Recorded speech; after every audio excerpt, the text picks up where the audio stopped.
Because I think you buy the curriculum and then they train the teachers. So I don't, but they never got to cost. Testing. No idea. I can't think it would be a lot though. No. Well, I do wish I had heard. Yeah. Well, But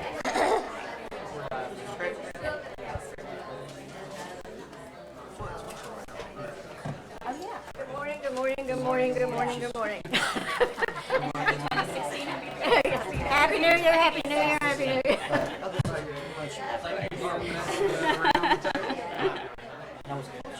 Is Toys sick? Family emergency, family illness. Is it Herman? Okay. Yeah. She's had the worst luck with health this year. Oh my God. She was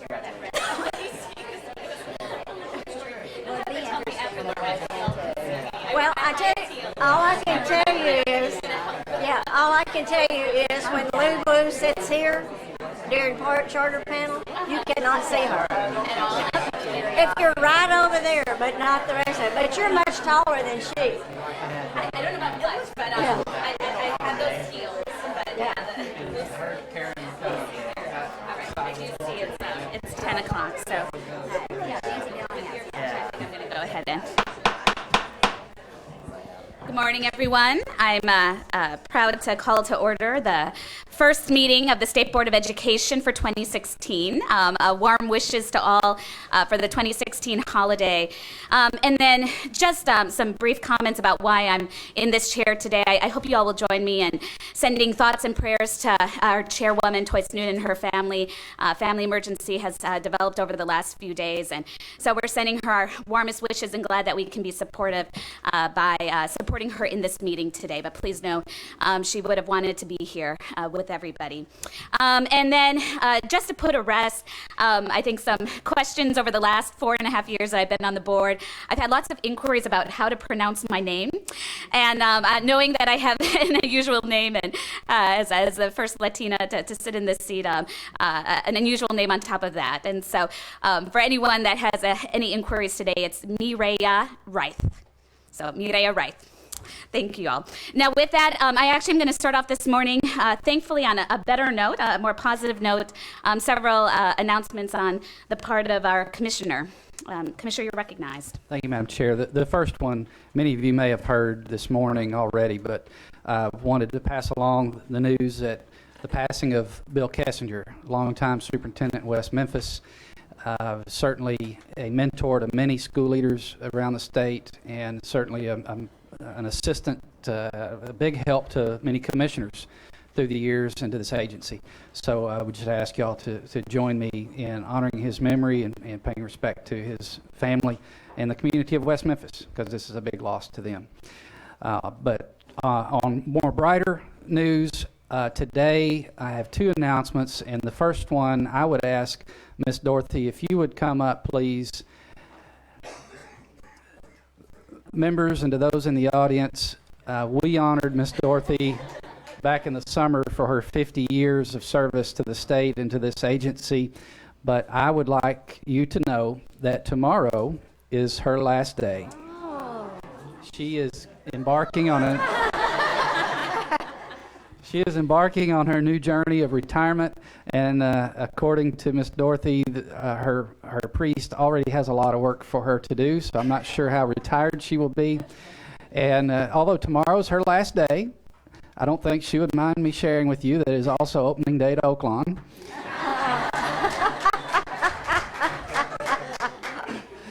But I would just ask you all to help to join me in honoring the work and the heart of Miss Dorothy Gillum.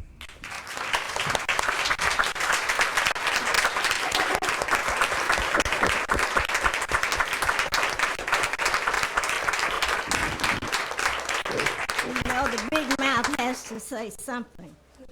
When he mentioned horse racing, when I filled out my retirement slip for him to sign, and he said, "I'm not signing this right now, I'm going to take it in the conference room." When he came back, handed it to me, and he said, I'm sure you'll notice tear stains on that piece of paper. Well, I didn't comment.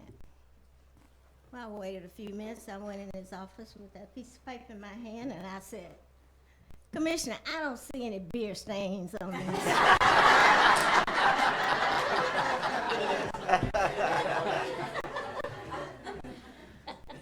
But I did tell him that my effective date is January 15th.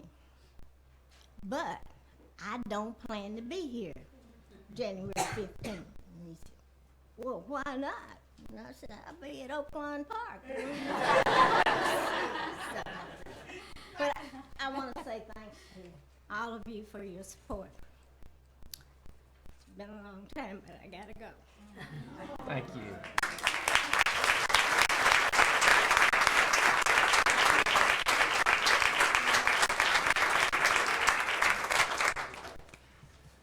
Madam Chair, the last piece I want to share with you is very exciting news for the state of Arkansas, and it has national implications. I would ask, there she is, Susan Harriman, to come and briefly explain this next announcement and a little bit about the importance of it.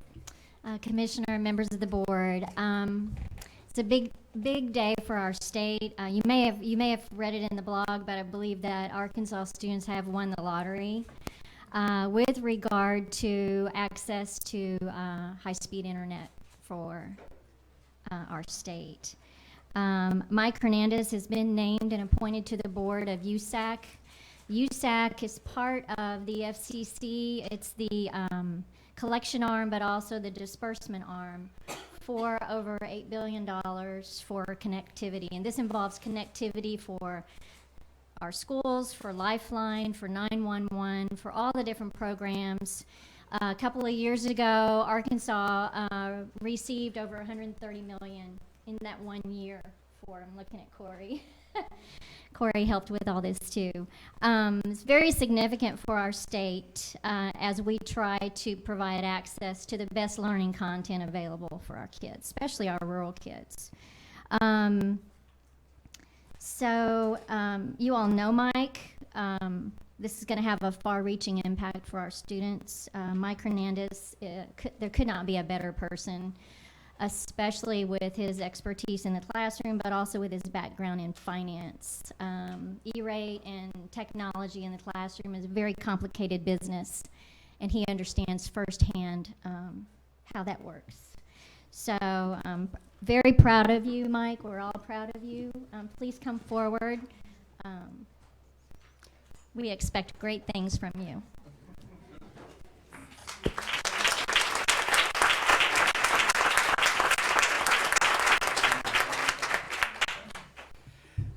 Well, I think it's kind of once you work at the department, it's kind of like the mafia. Once I thought I was out, they figured out a way to pull me back in. But I'm very thankful, to Ms. Harriman and Corey and all the people at AD and DIS that worked together to try to help me get this appointment. I think it's a very unique opportunity for the state of Arkansas to have somebody representing, rural America, also our schools and libraries, and try to figure out how we can work hard to expand that capacity and that availability to our constituents in Arkansas. And I will do my best to serve and do well and do what I can for the state of Arkansas. So very much thank you for the opportunity and the recognition.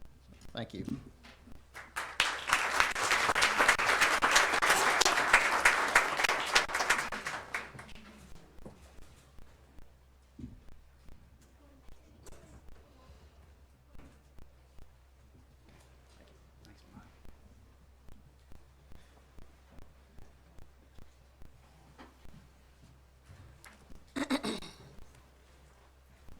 Madam Chair, while we want to certainly recognize and congratulate Mike and the state, I also want to thank Susan and the work that she did and many, many others. The Department of Information Services was very instrumental in this, Director Myers, and superintendents from around the state, our congressional delegation, former Senator Pryor, both former Senator Pryors were very gracious in lending their support.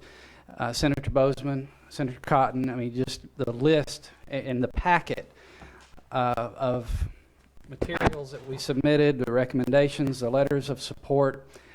I had never seen anything like it, and as a tribute to Mike and his qualities of leadership and how highly thought of he is around the state, and also to the work of Susan in putting that together and reaching out and making sure we had the best opportunity to make a great case to the FCC and Director Wheeler.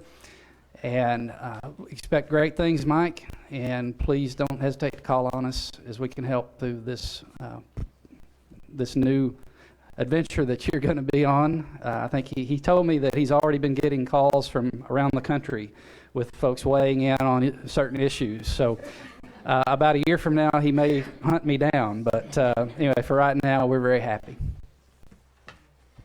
Thank you so much, Commissioner, and thank you for starting off this meeting and this year with such wonderful news. We've strongly, I know, been working hard, all of us, to make sure Arkansas is a leader in education. And so to have this reaffirmation all the way up to the national level and what this means and what we hope to do and contribute to the national stage is absolutely fantastic. Congratulations as well from us on behalf of the board, Mike, and we're looking forward to hearing from you and know that you're supported here and home in your new endeavor. So thank you all so much. Now, before we get into our consent agenda, I do want to make a brief announcement about tonight's work session. Also, not always falling within a norm, but a norm that in some ways we're hoping to establish as a state board, knowing that the issues that we address here on the state board don't get any easier. And it's important that we also do our part to be proactive in going to the communities around these decisions and hearing directly from you so that we can be as informed as possible in the decisions that we make. And so we're very excited to announce that for tonight our work session is going to be discussion around the fiscal distress status of the Pulaski County Special School District. We'll convene at the Mills University Studies High School Auditorium in the Pulaski County Special School District at 6:30 p.m. tonight for a work session to discuss the district's current fiscal distress status. Public comment will be accepted as time permits, but we will try and accommodate as many people as possible. Patrons will be able to sign up for public comment on the actual day of the meeting. So if you arrive, please be looking for our Department of Education employees who will be managing a sign-up sheet that will be specifically for public comment. And tonight we'll be thankfully joined by the wonderful team of Dr. Jerry Guess and as well as members of the Pulaski County School District as they also share some information we hope with the broader community to inform this decision. So with that, we will go on to our consent agenda. I do want to remind both my colleagues on the board as well as the general public that this consent agenda does look a little different from the past. As you may recall from our last work session, we did make the decision to put the recommendations that would go out to public comment in the consent agenda as opposed to the action agenda. And the purpose of that being not in any way to limit feedback from you all as the State Board of Education, but more to encourage you all to make your comments through the public comment process so that it can formally go into the same matrix and consideration that all other comments have. And then this also being sort of a general keeping of materials to hopefully help with the flow of the action agenda itself. So with that, and before proceeding into any motions in regards to the consent agenda or questions about the consent agenda, there is another item that may not normally appear there, and that is consideration of the Pulaski County Special School District Community Advisory Board membership. And so I'm actually going to ask our commissioner to just make a few brief remarks about why this is in the consent agenda and how this ties in with the conversation this evening. Thank you, Madam Chair. If you recall, earlier this year, the Pulaski County, with the detachment of Jacksonville, it became necessary to redraw the boundaries and the zones of the Pulaski County School District. And upon the redrawing of those boundaries, that necessitates a reappointment of the Community Advisory Board. So back in the summer, we solicited recommendations from legislators as it's stated in the statute.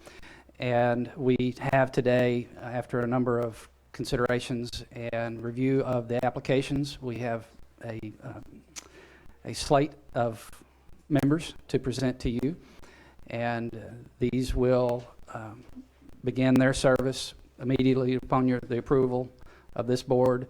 And if you approve that, then tonight we will have, they have been invited and to be recognized, and they will start their work tomorrow, or next week, I believe would be their first scheduled meeting. So.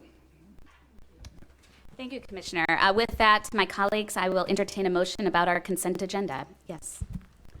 Could I ask a question on that? I just want to, or maybe not a question, but a comment.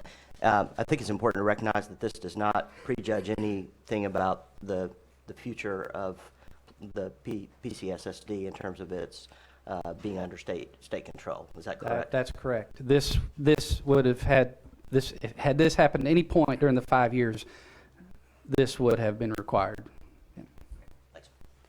Thank you, Dr. Barth. Madam Chairman, I have some questions before we have a motion. Please, you're recognized. On C4, I think that's Ms. Pfeffer. Is any consideration given to the building administrator where waivers are granted and their requirements as far as observation and mentoring of those people who are teaching out of area? Okay, I'm not sure I fully understand your question. Are you talking about in determining whether or not a waiver is granted? Yes. Whether those considerations, I'm going to actually let Derek Williams come up here with me on that. Good morning, Derek Williams, Director of Licensure.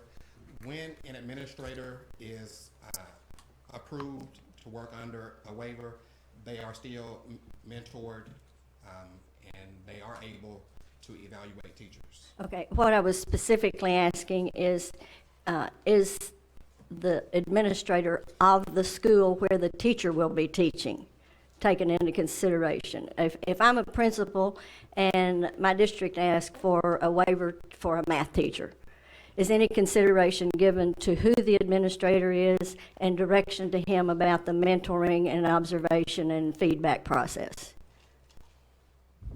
That's not a part of the waiver approval process. Okay, I would encourage you to see if that would be something that might work as appropriate. Okay, thank you. And on C5, a question, has there been any effort to directly contact the 79 counselors and their administrators to correct the problems related to non-compliance? I think this is Ms. Knowles.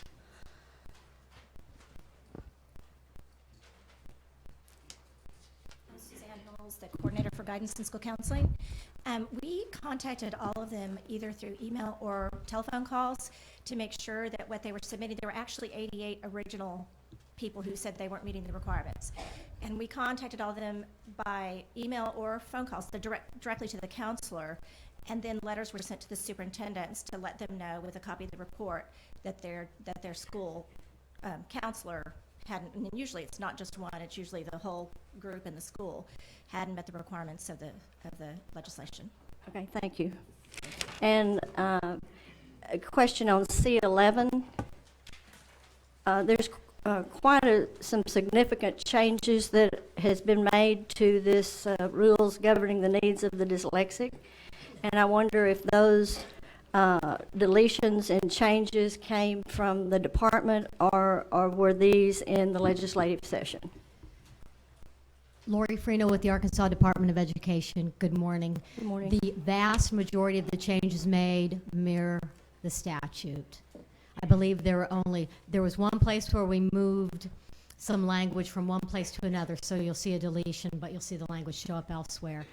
And we also added a definition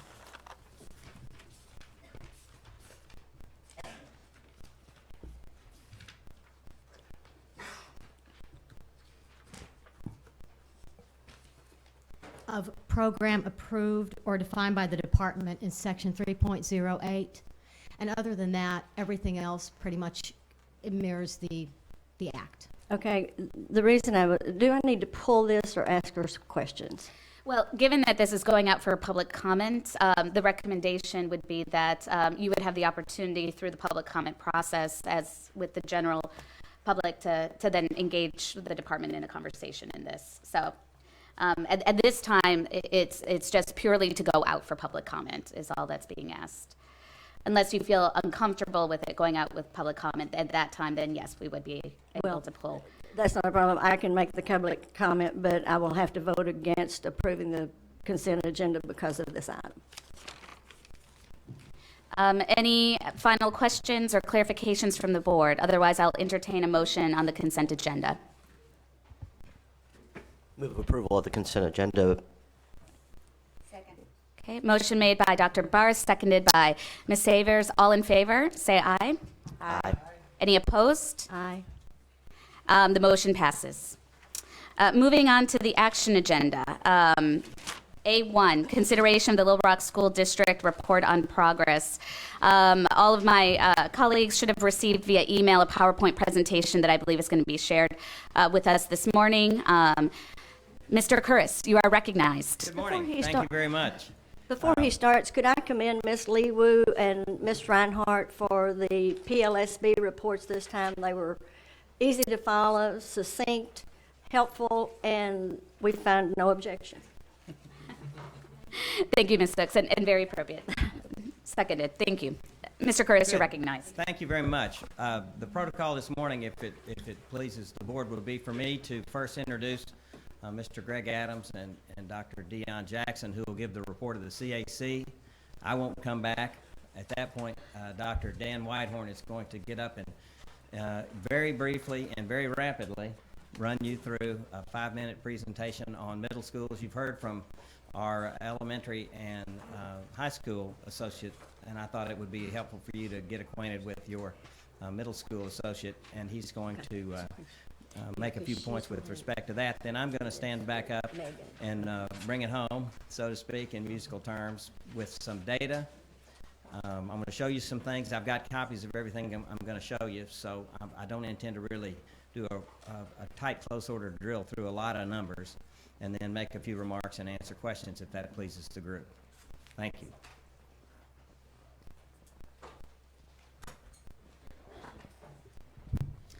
Good morning. Good morning. I'm Greg Adams with Dr. Dion Jackson, and we're the co-chairs for the Civic Advisory Committee for the Little Rock School Board. We're glad to be here again and just have a brief report. The committee continues to meet monthly. We met in December, and the 4 subcommittees that we have dealing with communication, distress schools, and facilities and community engagement continue to meet. And probably the most important things to share with you this morning is that our community engagement group has made significant progress in working toward planning some community engagement forums that we talked to you about a little bit last month. The plan is to have at least 3. We're going to use our committee meeting at the end of February for one of those, and hopefully have those completed by the first part of March, at least no later than when we break for spring break. We've been really helped with some assistance. We brought in a facilitator to help us plan some of those, Jennifer Henderson, who helped us with a retreat in the fall. We're very grateful for the assistance and support of the Arkansas Public Policy Panel and also the Rockefeller Foundation to help us to have that kind of facilitation and planning. When our meeting at the end of January, the hope is that we can announce specifically where those were going to be, and we want them to be at locations throughout the district. We'll also be able to announce what the themes for each of the different forums will be and what the structure will be. At this time, we anticipate that we'll have some general presentation or whatever the theme will be for that day, and then we'll have some facilitated small group discussions. And all that information will be brought together and then for our committee and then presented to the district. Because there has been a lot of talk about facilities in the past, I will mention that our facilities subcommittee continues to work and really has a consensus that, along with the data that's been provided by the district, that we need to look at having fewer schools, particularly the elementary level, and so we're looking at that and specifically about what kind of feedback we can give to the district on how that kind of process would go or what might make the most sense. So that's where we're at, and we're open to any questions. Any questions or comments from the board? Seeing none at this time, thank you so much. Very encouraging report. Thank you.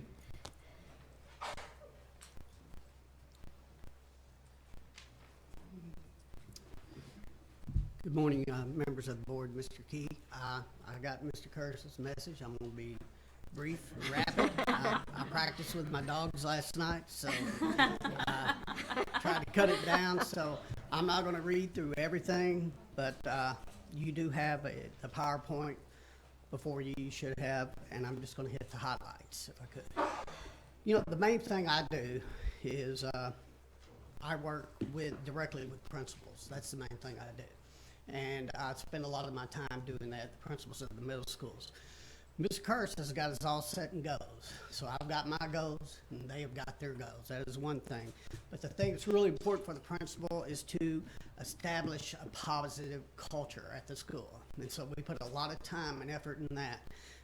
The other thing is to be in the classroom, to be instructional leaders, to do your classroom observation and give feedback to teachers, to be in the collaboration and teaming meetings. It's very important to me. The most important thing a principal can do is recruit and keep the very best teachers. And so every middle school has a teacher recruitment plan. Every school has a student recruitment plan where they work with their feeder elementary schools. Also, safety and security of everybody at the school is priority number one.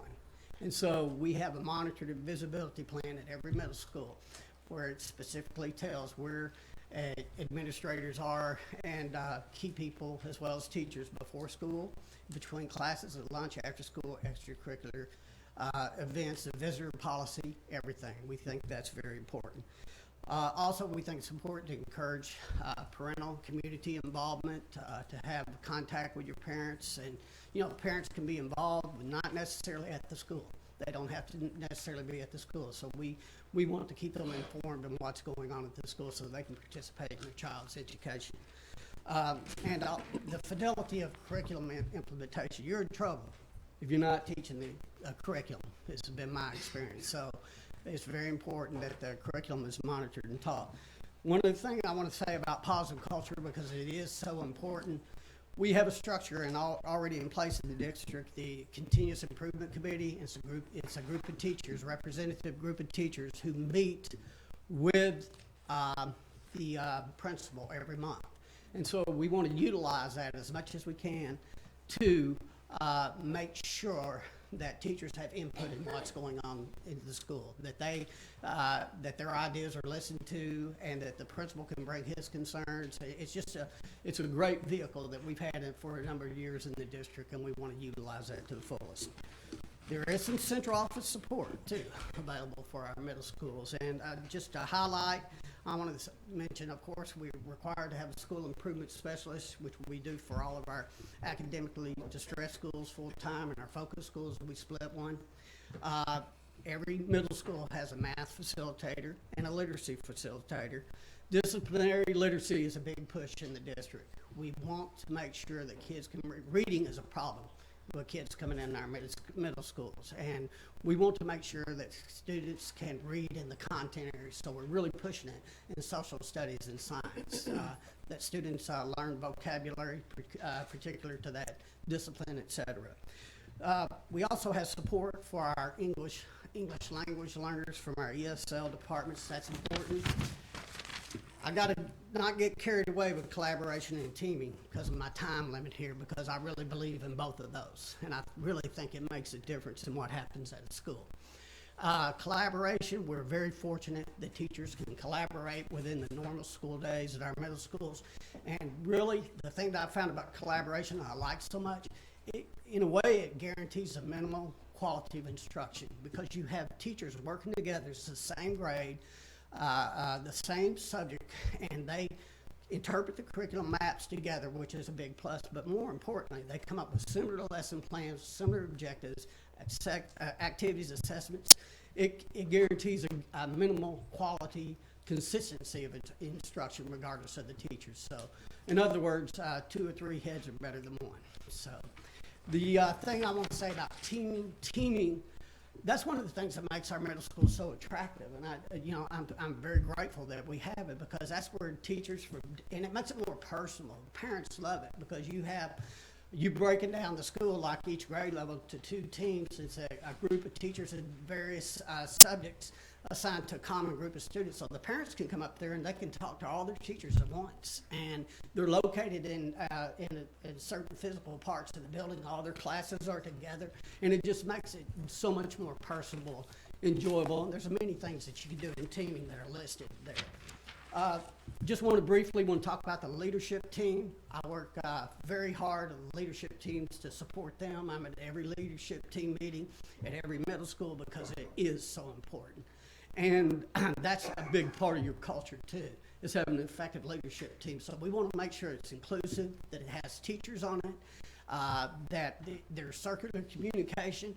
That is, that you're sharing the minutes, the agendas with your staff, and they're giving feedback, and you're responding to that feedback, that they feel like they're a part of the leadership team. So that's very important, and there's various duties listed here that the leadership does. And of course, the 45-day plan, they work on that. They look at data sources from a number of sources, and InterStar, et cetera. And I do have a little bit of data. I know y'all want some data, so I brought some. And this is the module 1 and 2, test 1 and 2 of the SOAR test I want to share with you. And it's for, it's language and reading combined. We don't have module 2 of math, or I would bring that too. But you can see it's more or less stable, but it looks like Cloverdale improved the most, which I was glad to see since it's one of our academically distressed schools. Henderson improved a little, and Mapleville just a little, but we're working hard on those interim assessments and the pre and post tests and that sort of thing in our middle schools. So I did pretty good, I guess. So if y'all got any questions or comments, I'll be glad to entertain. Thank you. Your dogs would be very proud. I know that my terrier, Louie, is my best audience because he doesn't talk back, so it's all good. But with that, any questions or comments from my colleagues? We can. Yes, Ms. Chambers. Okay. Saviors. I wanted to do that because I have several, and I didn't want to hog the... Well, please. To give everybody, and I'll ask one or two, and then... By all means, please. Good morning. Good morning, This is my Ms. old Savers. friend. Yeah, good to see you. Real quickly, because I don't want to take up much of your time or anyone else's, but these are all approaches that we've seen over the years the Little Rock School District work to implement. What's different now? What are you doing differently now to improve, or are you? Well, there are some things that are being done differently this year. For example, there is much more emphasis on being in the schools and being actively involved in the schools, and the leadership team getting that right and working on the indicators. It's also very important that we ensure that every child at every school gets the extra help they need. We don't want kids to fall through the cracks. So all the things that we're doing, the pre and the post test, and identifying the weaknesses of the students, working on that. There is a big push to do that because, those source scores we take seriously. Those pre-tests and post-tests we take seriously. And, there should be improvement in the post-test and the pre-test. And if there's not, we want to know why. We want to know what's going on in that class, so. So is that something that you weren't doing before? No, then? ma'am, it's not something we weren't. I'm just saying we have a very intense focus on that. We, as Mr. Kerr says, we have to move the needle. And the only way to move the needle is to be in the school and work with the principals and the leadership teams and be involved. Is TLI aligned to the standards? Not perfectly. It's, to be honest with you, when I was the principal at Pulaski Heights, we had that was an ongoing thing. It is getting a little better, and I think one thing that we've done an adjustment that's helped a little bit is, we had the facilitators, the literacy and the math facilitators to participate in that. Now we're trying to get teachers from the buildings and the disciplines to also participate in formulating the SOAR test, so it gives it a little bit more authenticity. Yeah, and then one last thing, and I'm sorry I'm asking so many at one time, but when you look at the data, and not just this data, but last couple of years of data for middle schools, Dunbar, Man, Mablevale are all now hovering around in that kind of netherworld above academic distress. Is there a special sense of urgency? I mean, I guess my concern is there needs to be rapid improvement there so that they don't also fall into that category. I agree with you, and so the focus, there is a very much, and you're right, a real sense of urgency, but the focus is on the growth of students at every school. We have to be moving those students in a positive direction. We can't take anything for granted. A lot of the things that we're doing in the academically distressed schools and priority school, we're also doing in all of our schools because, they're best practices, they're things that all of our kids need, so there's a real sense of urgency there to not just wait and see what happens. Yep, nothing to apologize for. Thank you, Ms. Saviors. Ms. Sook. Yes, on table 8 on the modules, Yes, ma'am. is module 1 like a pre-test and module 2 a post-test? No, ma'am, they're totally different tests. They're SOAR tests, and what we try to do ideally is make sure those tests reflect the curriculum that's taught. Like for example, here in our language arts classes, we tried to make them reflect that, but they're totally different. They cover different parts of the curriculum, module 1 and module 2. Okay, do you have any pre and post-test information? Yes, ma'am, we have pre and post tests. We definitely have those. I don't have that data with me now, but we give pre and post tests. We're doing it in math and in English in our classes. And what I know at Cloverdale we're moving, and Henderson we're starting to move to. I would like to see them given in all content areas. I think it's important to do. I think every subject is important. Well, since TLI is not completely aligned with the standards and the curriculum, I'm not sure how much this tells us about. That's a good point, but the pre-test and post-test, that's why they're so important. Right. That's why we give them, because that is much more reflective of what's going on Okay, in the would classroom. you work with Mr. Curris, and if y'all agree, would you be prepared to give me some pre and post-test information for your February report? Yes, ma'am. Because, and also, on your pre and post test, is it based on the level that on which the child is functioning, the pre and post test, or is everybody in 8th grade given the same pre and post test? Well, the pre-test isn't so much, individualized unless it's a IDA student or something like that, and then we have to make modifications. But for most kids, it's going to be the same pre-test and the same post-test. Because we keep hearing about how children are coming into the middle and high schools significantly behind in reading.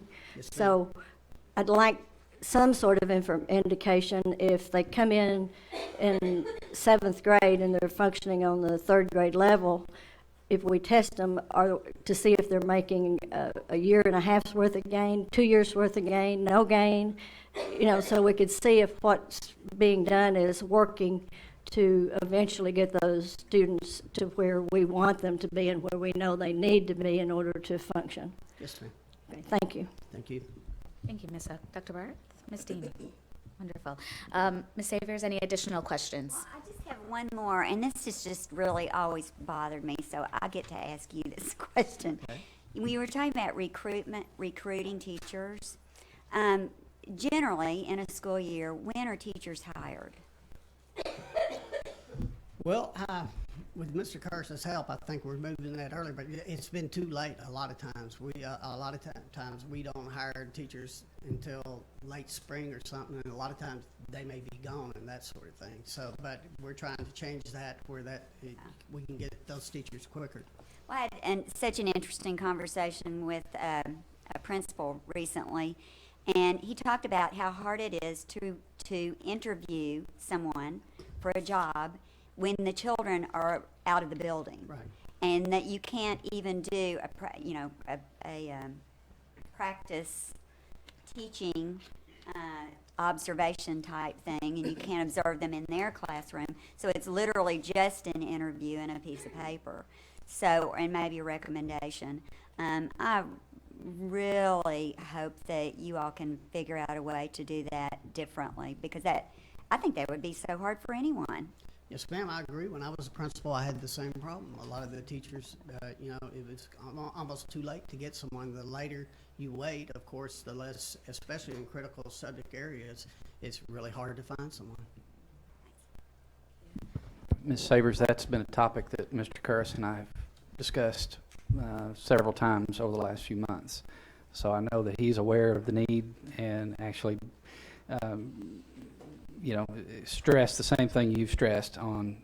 You can't get the best applicants because of the timing and everything. So I know they're working hard to try to advance that calendar up. Yes, sir. Sorry, Ms. Savers and then Ms. Zook. Just one more thing, I promise, and then I'll thankfully be finished. But it has come to my attention that we've had districts across the state who have applied for waivers based on charter school waivers that are in their district. Is this something that you've thought about for your middle schools? Mr.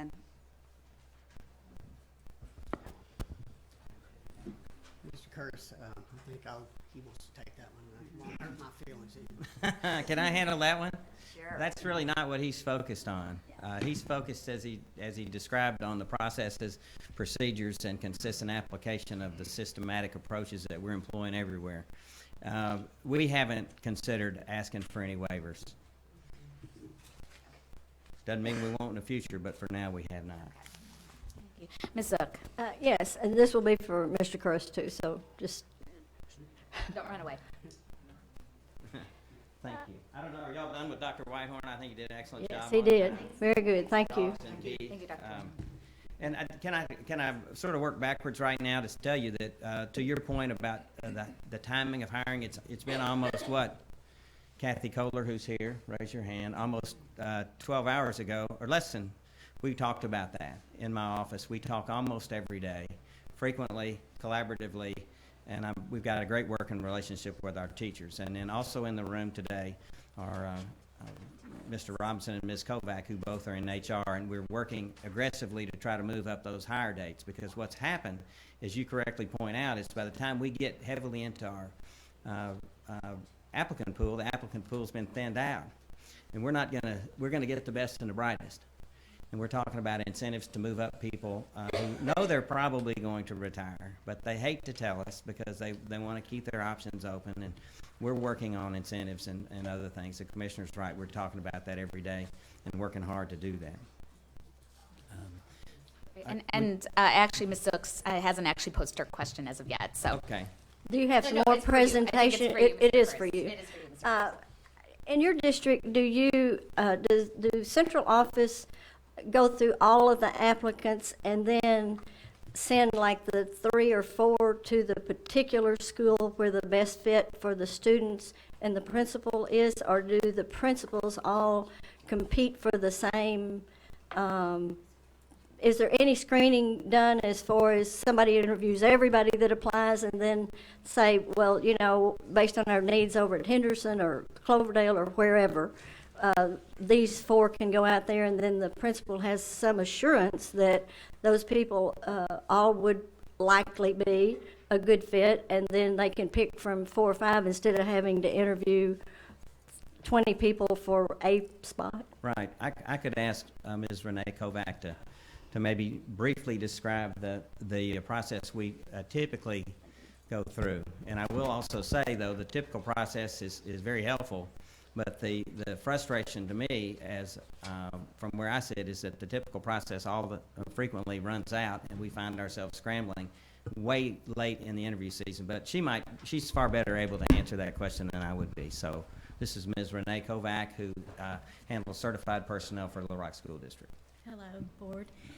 Yes, we have an online application system, so once we get those applicants in, we pre-screen constantly. We even have principals come in and help us pre-screen. If we get applicants, yes, they do compete for those positions because, you know, when people apply, we post it online and the principals 24/7 can look at those applicants. So if that's answering your question.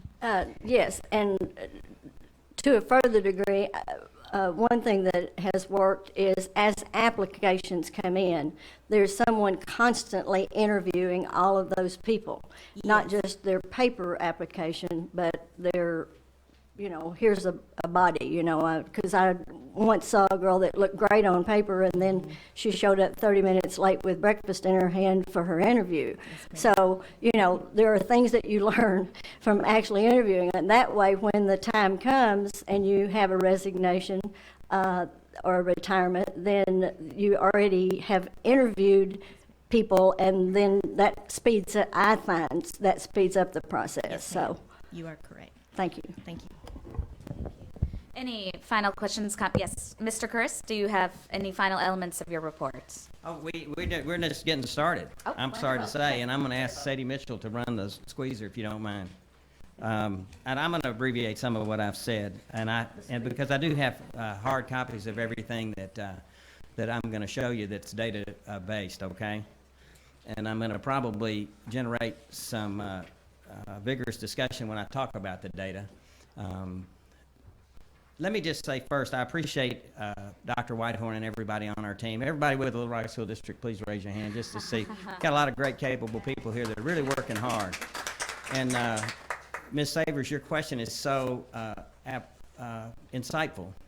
We're not doing anything especially gimmicky or maybe cutting edge. Maybe we're not. Maybe we're not doing that yet. That doesn't mean we won't. But what we're really doing now is focusing.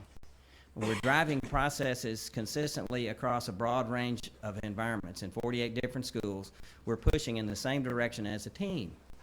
And that can be pretty powerful, even though it doesn't sound all that powerful. When you really whistle while you work, or maybe sing while you march, I've sung, and I won't sing today, but I will tell you that I'm so proud of our people because they're really working hard. And it means a great deal to our kids when they do that. And when they work together and work really hard and pull in the same direction, it's almost amazing what people can do. But that wasn't consistently done prior to now. So even though we may not be doing things so much differently, when you see a Dr. Dan Whitehorn in schools consistently asking principals to make classroom observations, to consistently set goals, to consistently pre-test and post-test, move the needle every day, and do that cheerfully.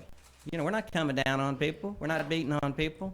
We're working great with our teachers. Kathy's here, and I get back to my remarks, but I just want to thank our team, including Kathy Kohler and our teachers, who are the teachers are the single most important element of everything we do. If you ever lose sight of that, you're missing the point, because that's where teaching and learning occurs. So I want to publicly thank our teachers, and I'm tickled to death with the team. So we need to roll through these and get to my, I've got some data for you. Last time I was here, you asked me for some data, and I'm going to give it to you, but I'm going to tell you that if you focus on the little stuff, you'll miss the big stuff.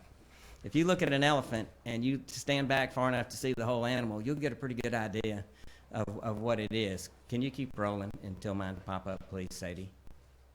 So let's don't look at a square inch of an elephant, but let's look at parts of the elephant. And then I'm going to give you these reports. We're still not there.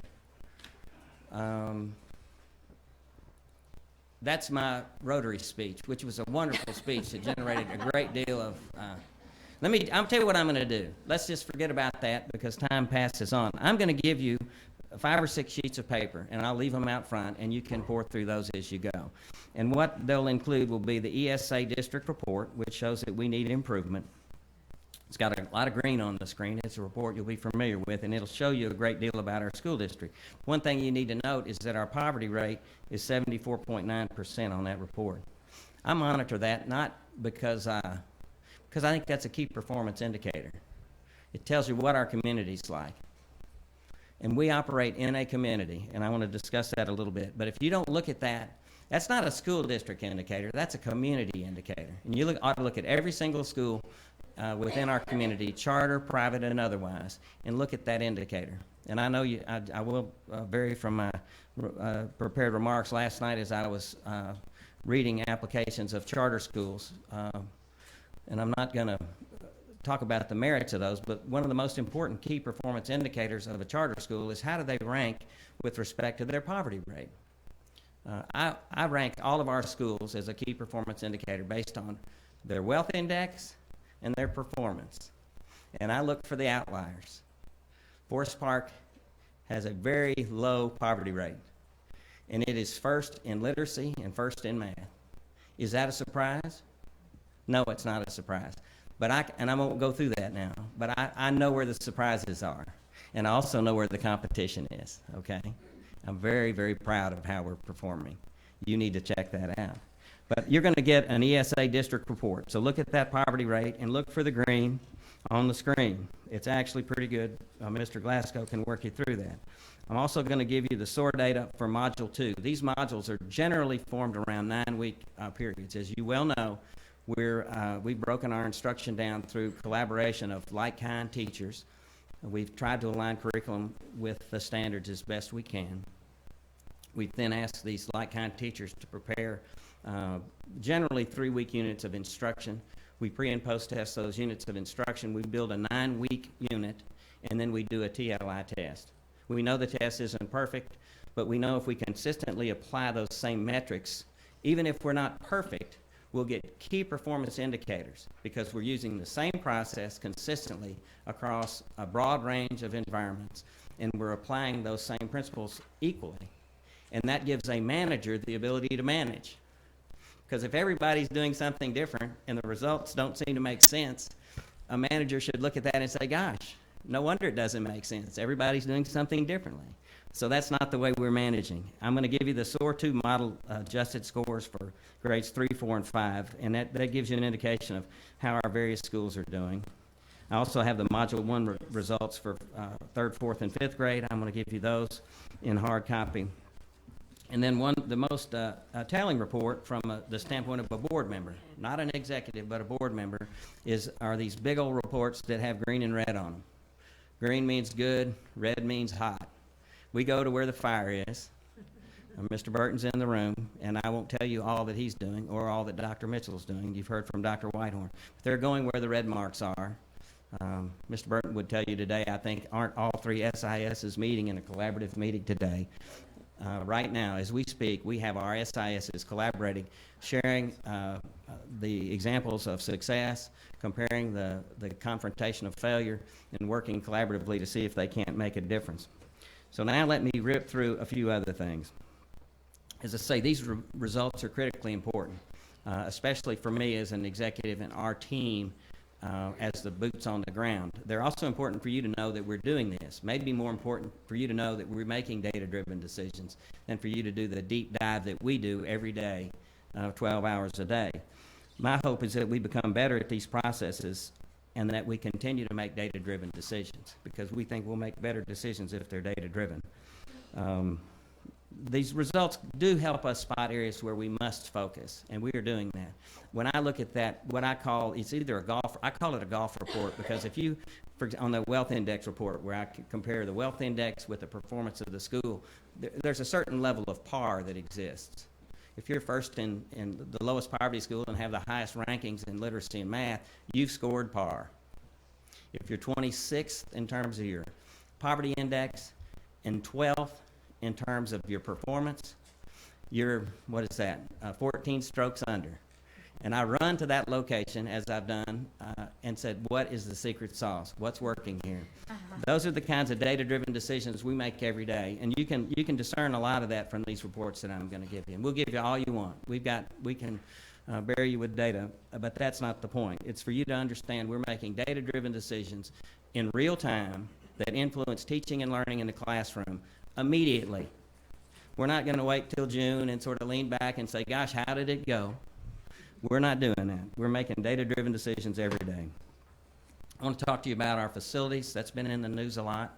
You've heard a lot about that. We have 2 initiatives that we're pursuing thanks to the good work of the school board that came before I was appointed. the school board that existed before you stepped in made some critical judgments about what was necessary to be done. One of those judgments was that we needed to move rapidly in Southwest Little Rock with a world-class high school.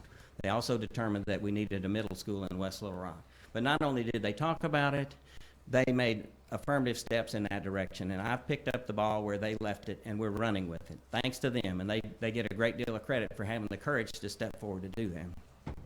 And we now, as you know, are moving on the Leisure Arts Building. Gosh, I won't bore you with what all we're doing. That's not boring, but it's very hard work, and people are really working.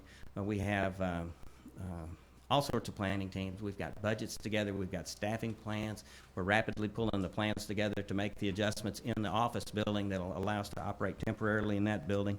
And we have the money lined up. We'll close on the land probably around the 15th of February, and we'll open a middle school, 6th grade in that building in the fall of 2016. It's a very tall order, and thank you, thank you, thank you.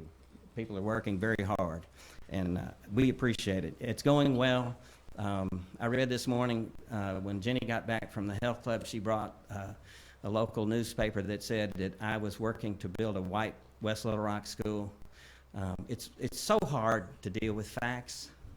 But let me give you the facts. If every kid that's in that school zone and currently attends the Little Rock School District goes to that school, it'll be about 40% white.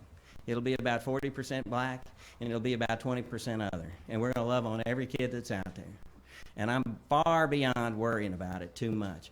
I keep track of that sort of thing, but I'm not building schools for anybody except the people that are here. There are 39,000 people that live in those 3 school zones. 39,000 people of Little Rock live in the Terry zone, the Fulbright zone, and the Roberts zone. That's a city anywhere else. There's not a middle school out there. And we're gonna make it the best we can make it. So please don't fall victim to all that narrative. That's a narrative that people who look backwards in the rearview mirror still talk about. We don't forget about it, but we focus on each individual student, and we're gonna look for diversity every chance we get, and we're gonna insist on it in everybody that we deal with, and we're gonna be sensitive to it, but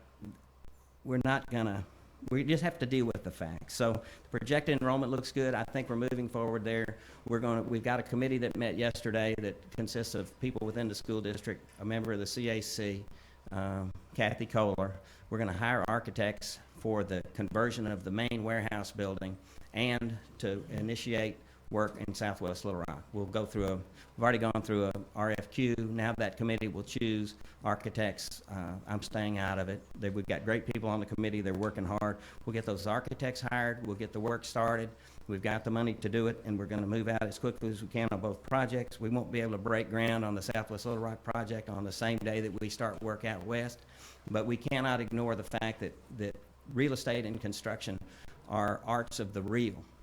If you can buy an office building for $11.5 million that also has a 175,000 square foot warehouse and 23.5 acres next to it, and you can put a world-class middle school in that building, instead of projecting a cost of $48 million, which is what the former school board projected, let's say we get in there in that world-class middle school for, say, make it $30 million.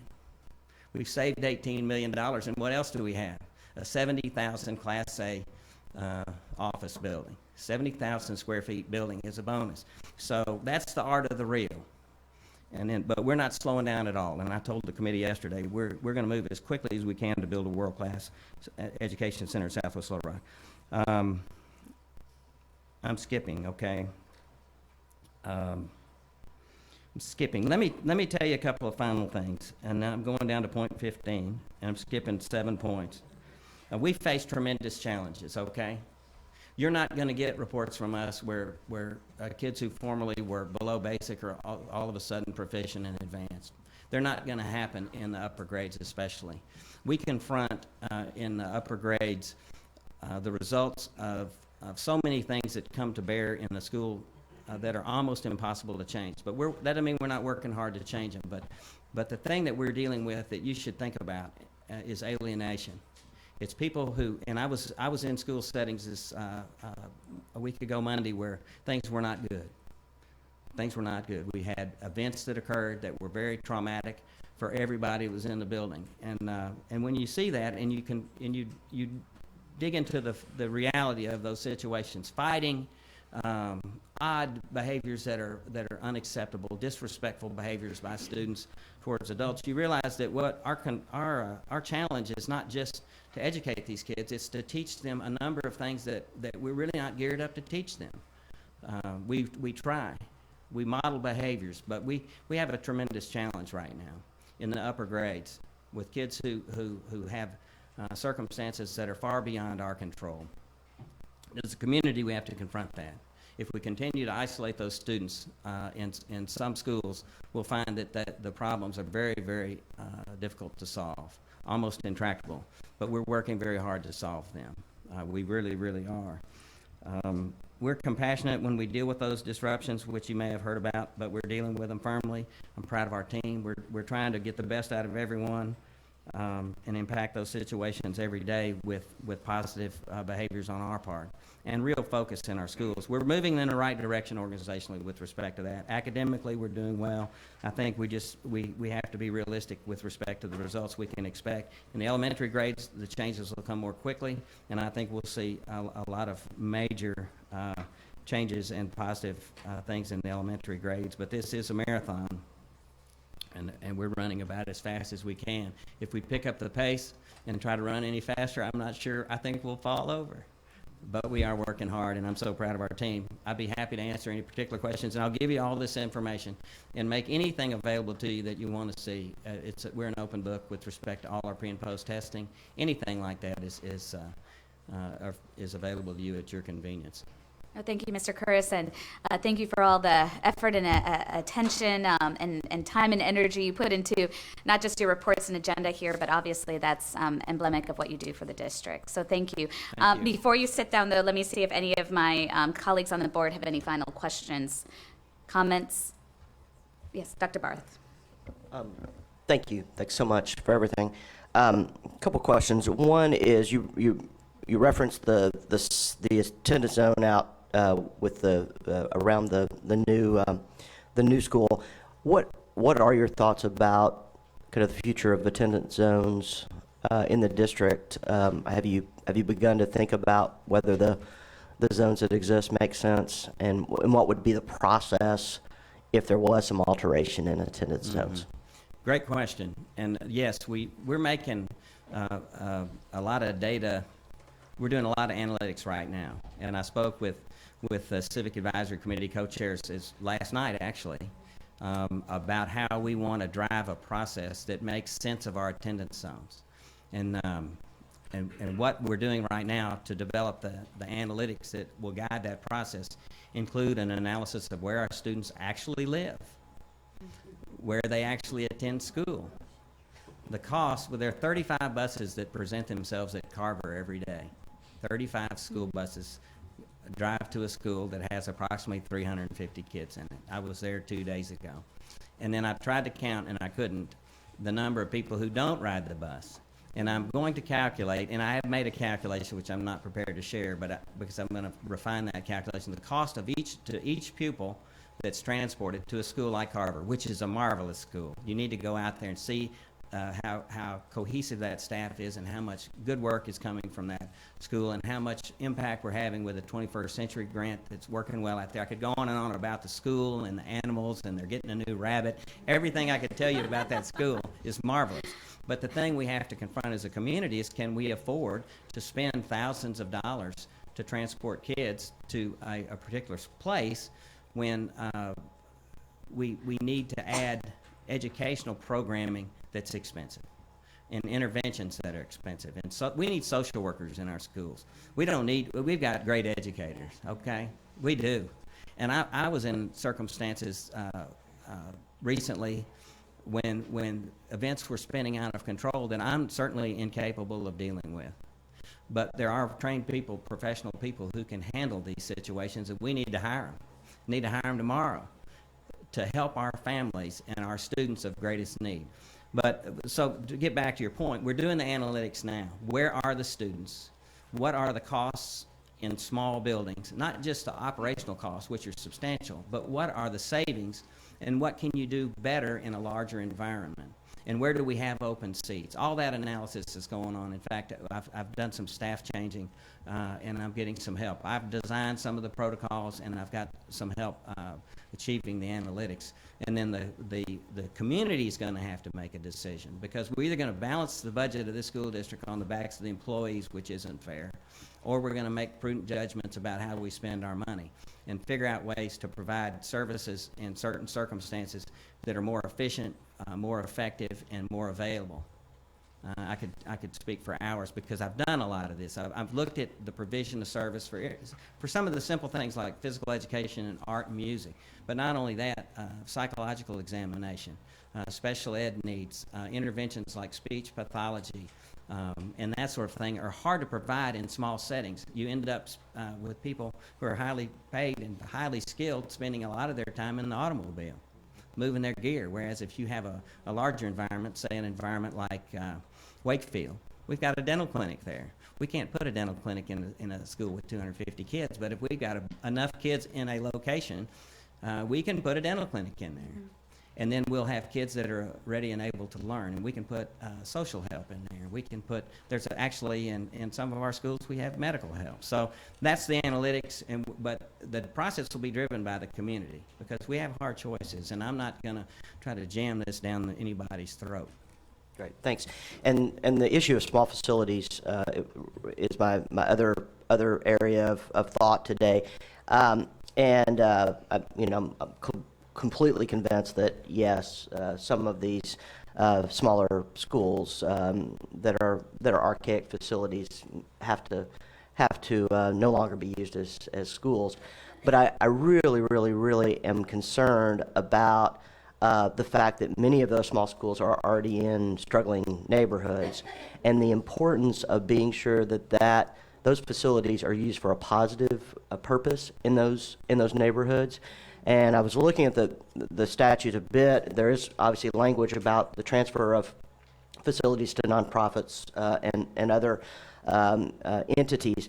And I think that any facilities plan has to also include how do we make positive use of those school buildings, ideally for after-school programs, for parent centers, for the kinds of things that we know matter in terms of moving education forward.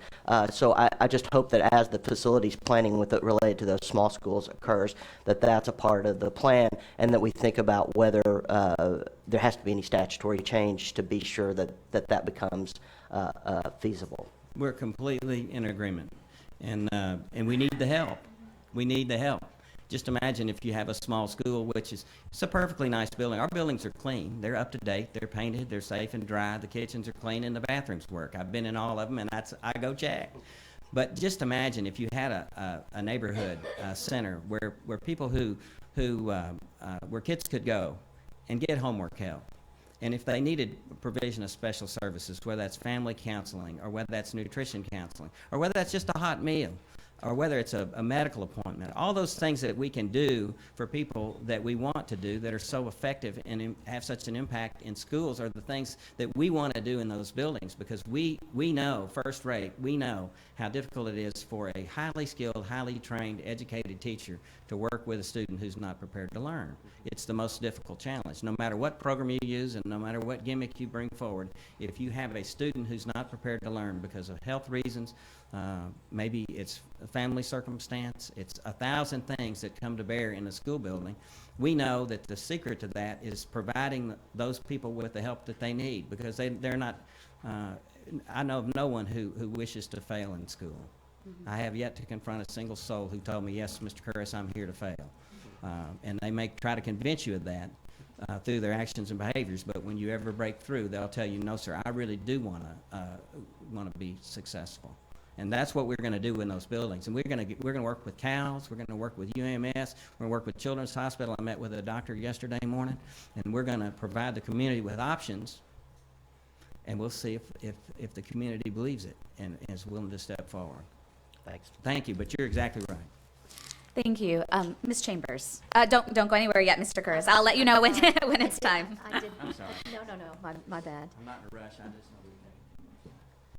know No, Ms. Chambers does actually have a question for you. No, that's sorry. why. Excuse me. No. First, I wanted to thank you because in every update you've ever given us, you always are very thoughtful about the people that have been entrusted to your care, the students, the faculty, the administration, in terms of how hard this is. And over time, I'm really starting to at least personally get a sense of how difficult this is. So thank you, because that takes a lot of energy on your part. I'm interested in how, over a period of time, and this may be very clear in your mind, it may emerge in the reports that you're going to provide us, but it's hard for me to connect the dots from meeting to meeting or update to update, where we're at and progressing to an outcome.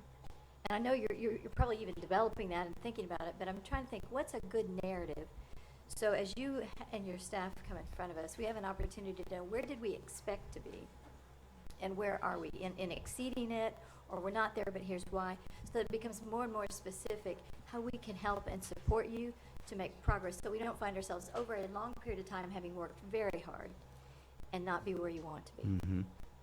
So is that something you're working on, or you have in mind? I think about it constantly, and I can paint you a broad picture now if you'd like to hear just a little bit about that. I have a very definite plan. I've been on the job now 8 months and 8 days. Really, isn't that amazing to think about? What it's been? It seems longer in many ways than 8 months.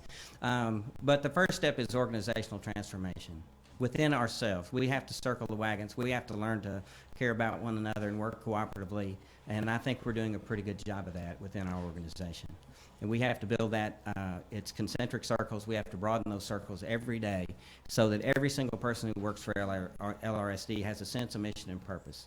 That's an organizational fundamental change that must occur, and no matter what else happens, if that's not true, nothing works. Nothing works if you don't have that level of commitment that's above and beyond, because our task is enormous right now.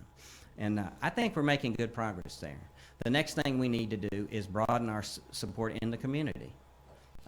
The commissioner and I are going to talk tomorrow. We talk all the time, and I've been so gratified with the help ADA's given us, and the commissioner's been so supportive. Everybody here is working as hard as they can to help us, and we appreciate that.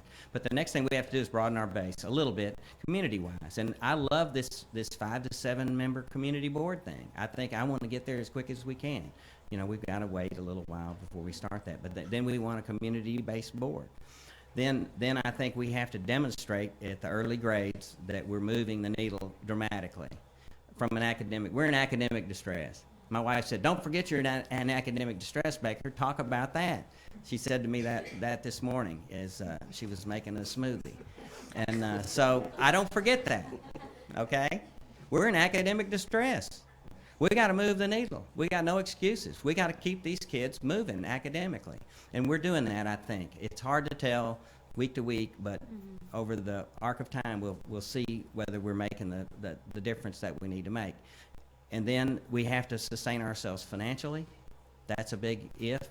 When you've been getting $37,347,429 a year that you're not going to get for operations, you have a challenge. As an executive and as an organization, have to do more with less. We have to meet that financial challenge. So we meet our organizational challenges first. We meet our community challenge, which is not going to be universal. We have to set the bar realistically there. We'll have our detractors no matter what we do. And we move forward in good faith and goodwill and bring anybody in the boat that wants to get in. At some point, we hope they're all in. Then we move off into a long-range financial sustainability model, which allows us to have world-class facilities that are inspirational for both our teachers and our students. And I have a definite plan for that. And I could tell you all about it.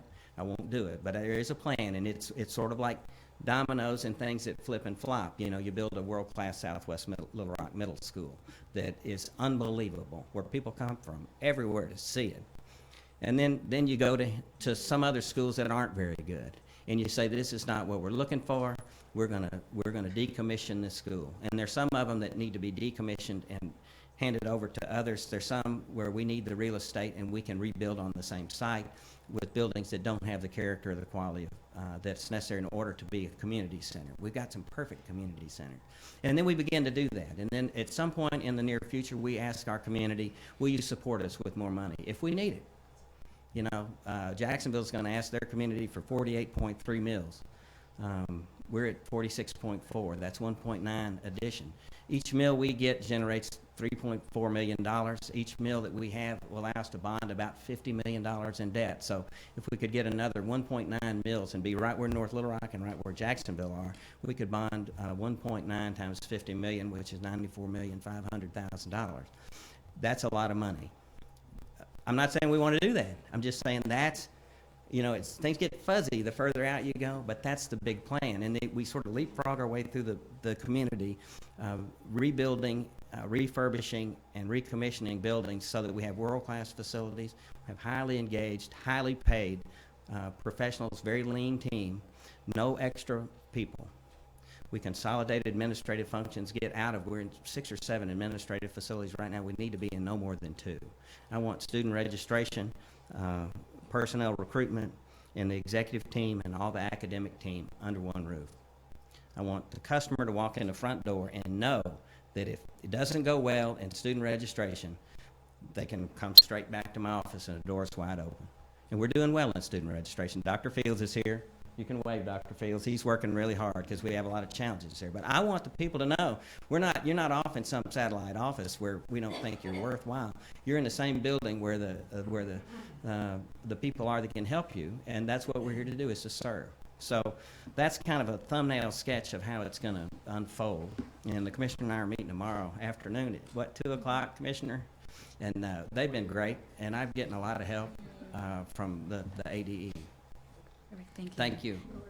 Thank you. Any final questions or comments? Then I will make one, kind of building off your question and comments, Ms. Chambers. I do want to acknowledge that we are exactly at the 1-year point from when we did take over the Little Rock School District, and how difficult that decision was for the community and for those of us that were part of those, for those of you now that are taking on this. And so, Mr. Curris, where I can't see you anymore, I apologize.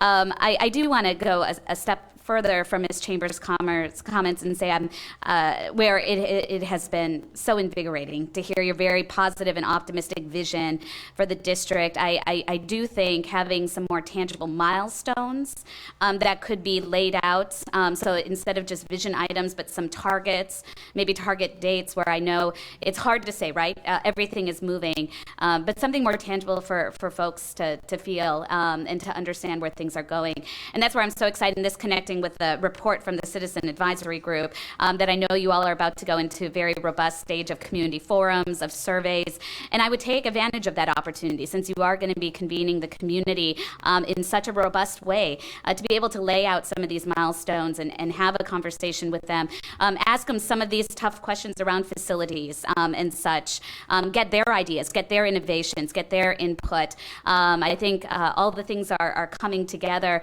in a really strong way. But I think there are still some folks that might want a little bit more meat in understanding. So translating the vision into terms they might understand so that they can get behind it. And also, as you are so great in doing, pointing out what they can do in it as well. Because obviously, this is not just on the district, right? This is really on the community as a whole. And I think there's still folks that are trying to figure out how they can be contributing to these great and on-track visions that you've laid forth. Well, we'd be glad to do that. And frankly, I've restrained myself a little bit from the hard deadlines and the milestones simply because I want to allow the process to percolate. Mm-hmm. But we talked yesterday evening with the CAC and about going ahead and starting to outline in more particular terms. So I think you're right on target, and that's what we'll be happy to do. So thank you for that. No, thank you, and thank you to all the wonderful folks that contributed to this report. So many that came together for this. So with that, with my colleagues, I will entertain a motion in regards to Little Rock School District report on progress. I move to approve. Okay. Second. Motion made by Ms. Saviors, seconded by Ms. Chambers. All in favor, say aye. Aye. Any opposed? Hearing none opposed, the motion passes. Before we move on to the next action item, I do want to recognize Representative Bill Gossage and Representative Jim Dotson. We know how busy your work is up at the Capitol, and so we sure do appreciate you coming down and being part of these proceedings today. Thank you so much for your presence and participation and representation this morning. So with that, I'm going to try and sneak in this action item just because it is such a big day. Unless any of my colleagues, if you give me a timeout sign, I'll know Okay, so we will, okay, it's time out there then. So with that, we will take a, let's take a 10-minute break. It is currently, the clock's off a little bit there. It's currently 11:18. Let's reconvene at 11:25, please. Thank you.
If everyone could kindly take a seat, please.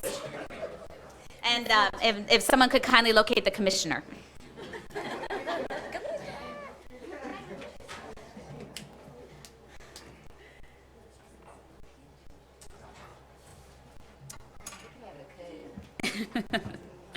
Well, as we're waiting for the commissioner, I will say, Ms. Lewo, if you can go ahead and come to the podium.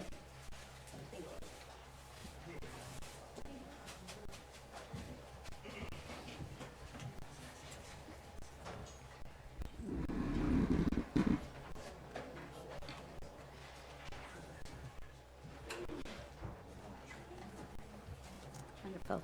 Thank you, Commissioner. All right, this morning we will now be moving on to action item number 2, consideration of the recommendation of the PLSB for case number 15127, Emery Lee Atkins. Ms. Lewo, you're recognized. Jennifer Lewo, PLSB staff attorney. On December 10th, this item was tabled by the board and remanded back to the ethics subcommittee for reconsideration. The ethics subcommittee has maintained its original recommendation of a written reprimand and a $50 fine. At this point in time, the board can either accept the ethics subcommittee's recommendation or remand it back for an evidentiary hearing. But before you take any action on the item, you will need to make a motion to remove the table. I'm prepared to move that we accept the recommendation. I think we have to, I move to return this to the agenda. Take it off the table. Yes. Take it off the table for consideration. Wonderful. Second. So motion made by Ms. Zook, seconded by Dr. Barth. All in favor, say aye. Aye. Any opposed? Okay, motion passes. Ms. Lewo. And I guess you guys need to make another motion to either accept the recommendation or remand it back for an evidentiary hearing. At this point, I would entertain any questions or comments from the board to be able to get to that motion. Just Yes, a quick Dr. comment. I was the problem on this one before, and this new way of reporting solved the problem. And so I just want to, this was a great example. I think this is really going to make us more efficient with PLSB, because it was now much clearer than the previous very confusing set of materials. Perfect. Thank you. Mr. Williamson. Second. Second. Motion made by Mr. Williamson and seconded by Ms. Zook. Any discussion or questions? Okay, all in favor, say aye. Aye. Opposed? Hearing none, motion passes. Thank you. Thank you, Ms. Lewo. Moving on to action item number 3, district requests for waivers granted to open enrollment charter, Varden-Lexa School District. Ms. Perry, you're recognized. Yes. Thank you, Madam Chair. Mary Perry, Coordinator, Division of Learning Services. Act 1240 of 2015 allows the school district to petition the State Board of Education for all or some of the waivers granted to an open enrollment charter school that draws students from the school district. Today, Superintendent David Tollett of the Barton-Lexa School District is here appearing before the board with a petition for waivers. I would like to point out one thing to you at this point, and this one's a little different than one you've seen in the past. They have requested a July 1 start date to be effective for 5 years. Requesting a different start date than immediately is the different piece. Oh, yes. Sorry. Sorry about that. I was going to go over the procedures with you. Kendra Clay, General Counsel for the Department of Education.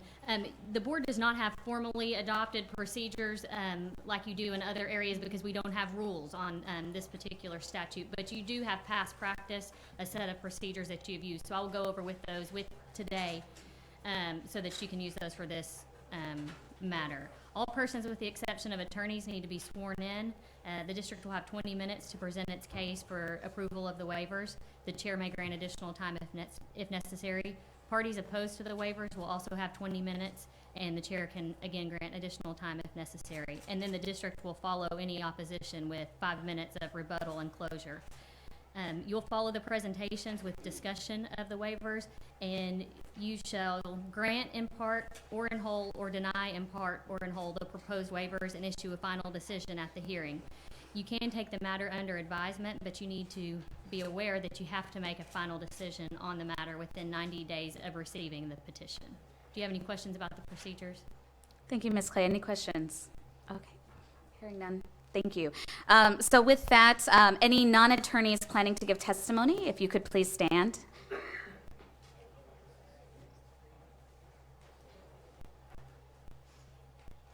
Please feel free to come to the podium. Wonderful. Okay. If you could raise your right hand, please. Do you swear to affirm that the testimony you are about to give shall be the truth, the whole truth, and nothing but the truth? Yes.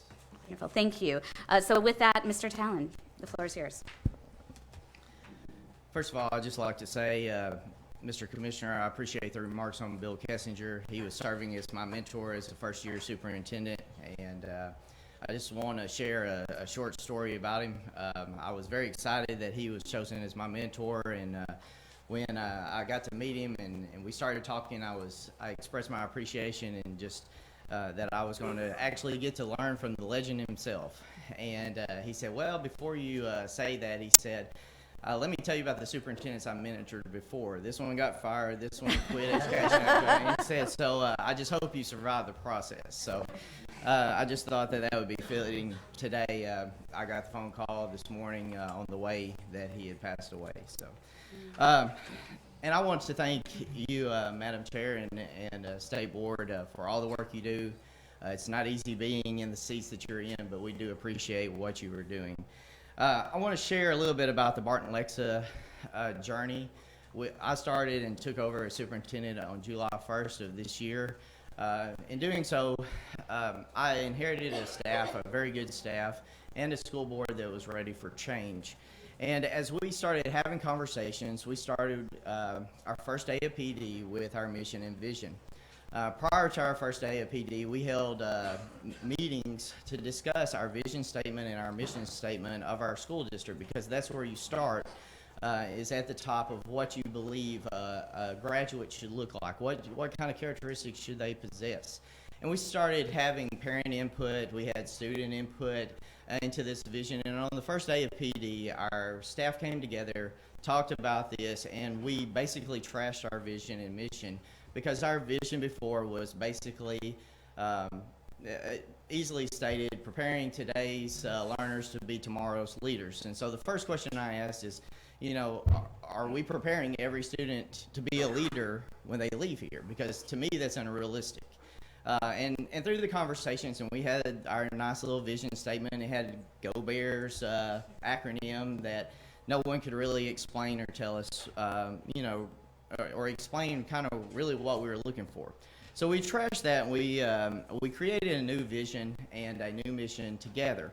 Our new vision is preparing today's learners for life, because that's what we're doing, not just for academics, but for life, by personalizing their educational needs.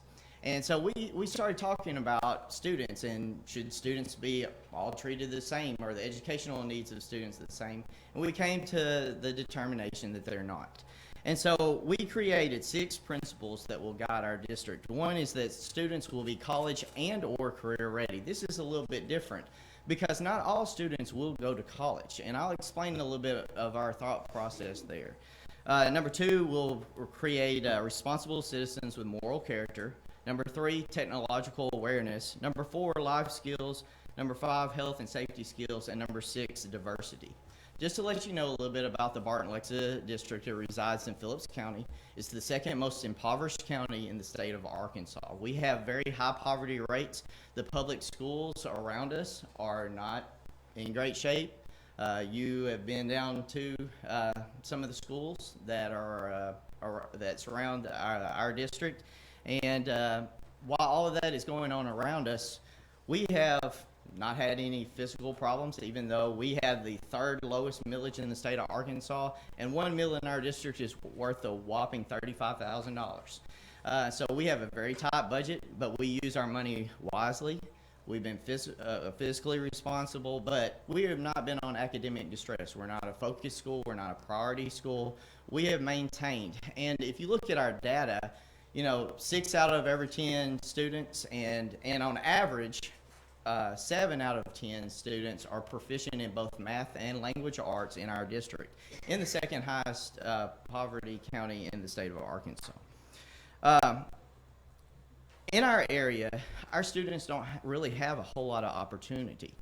We're not positioned in like West Memphis, where you have Mid-South Community College that has amazing offerings that students can take.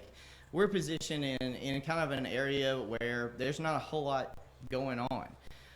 And so we started talking about what kind of options can we create for our students, and what are the barriers to those options. And so as we were starting to have this conversation, we basically emerged, or a vision emerged, and kind of a plan emerged to really look at what we're doing in every aspect, and see what we can really do for kids. For instance, one of the conversations that we've had before is academic improvement plans. While they're for students that don't score proficient or advanced, should they be made pretty much for all students? Because just because you're a proficient or advanced kid, does that mean you shouldn't have an academic improvement plan? Because we get so focused on really working with our low-end students that we forget our high-end students. What about parents? You know, as a parent of a student, did you sit down with the teacher at the end of the year and the teacher tell you what grade level your child is on in math and literacy, and what you can do to improve it, and having those kinds of conversations? And so some of our conversation is basically centered around this. Even with all the things that are going on around us, and I want to kind of make this known, we are the only public school in a 50-mile radius, both public or charter, that has a racially diverse population. All the public schools around us are 99.9% African American, and all of the private schools around us are 99.9% Caucasian. And so when you take that into account, we deal, and we have a unique opportunity to show what can be done around us. Coming from a family, one of the things that we've centered around or had a conversation about is poverty. And poverty is something that is very prevalent. My family, my grandparents, they never had a college education. They got high school educations.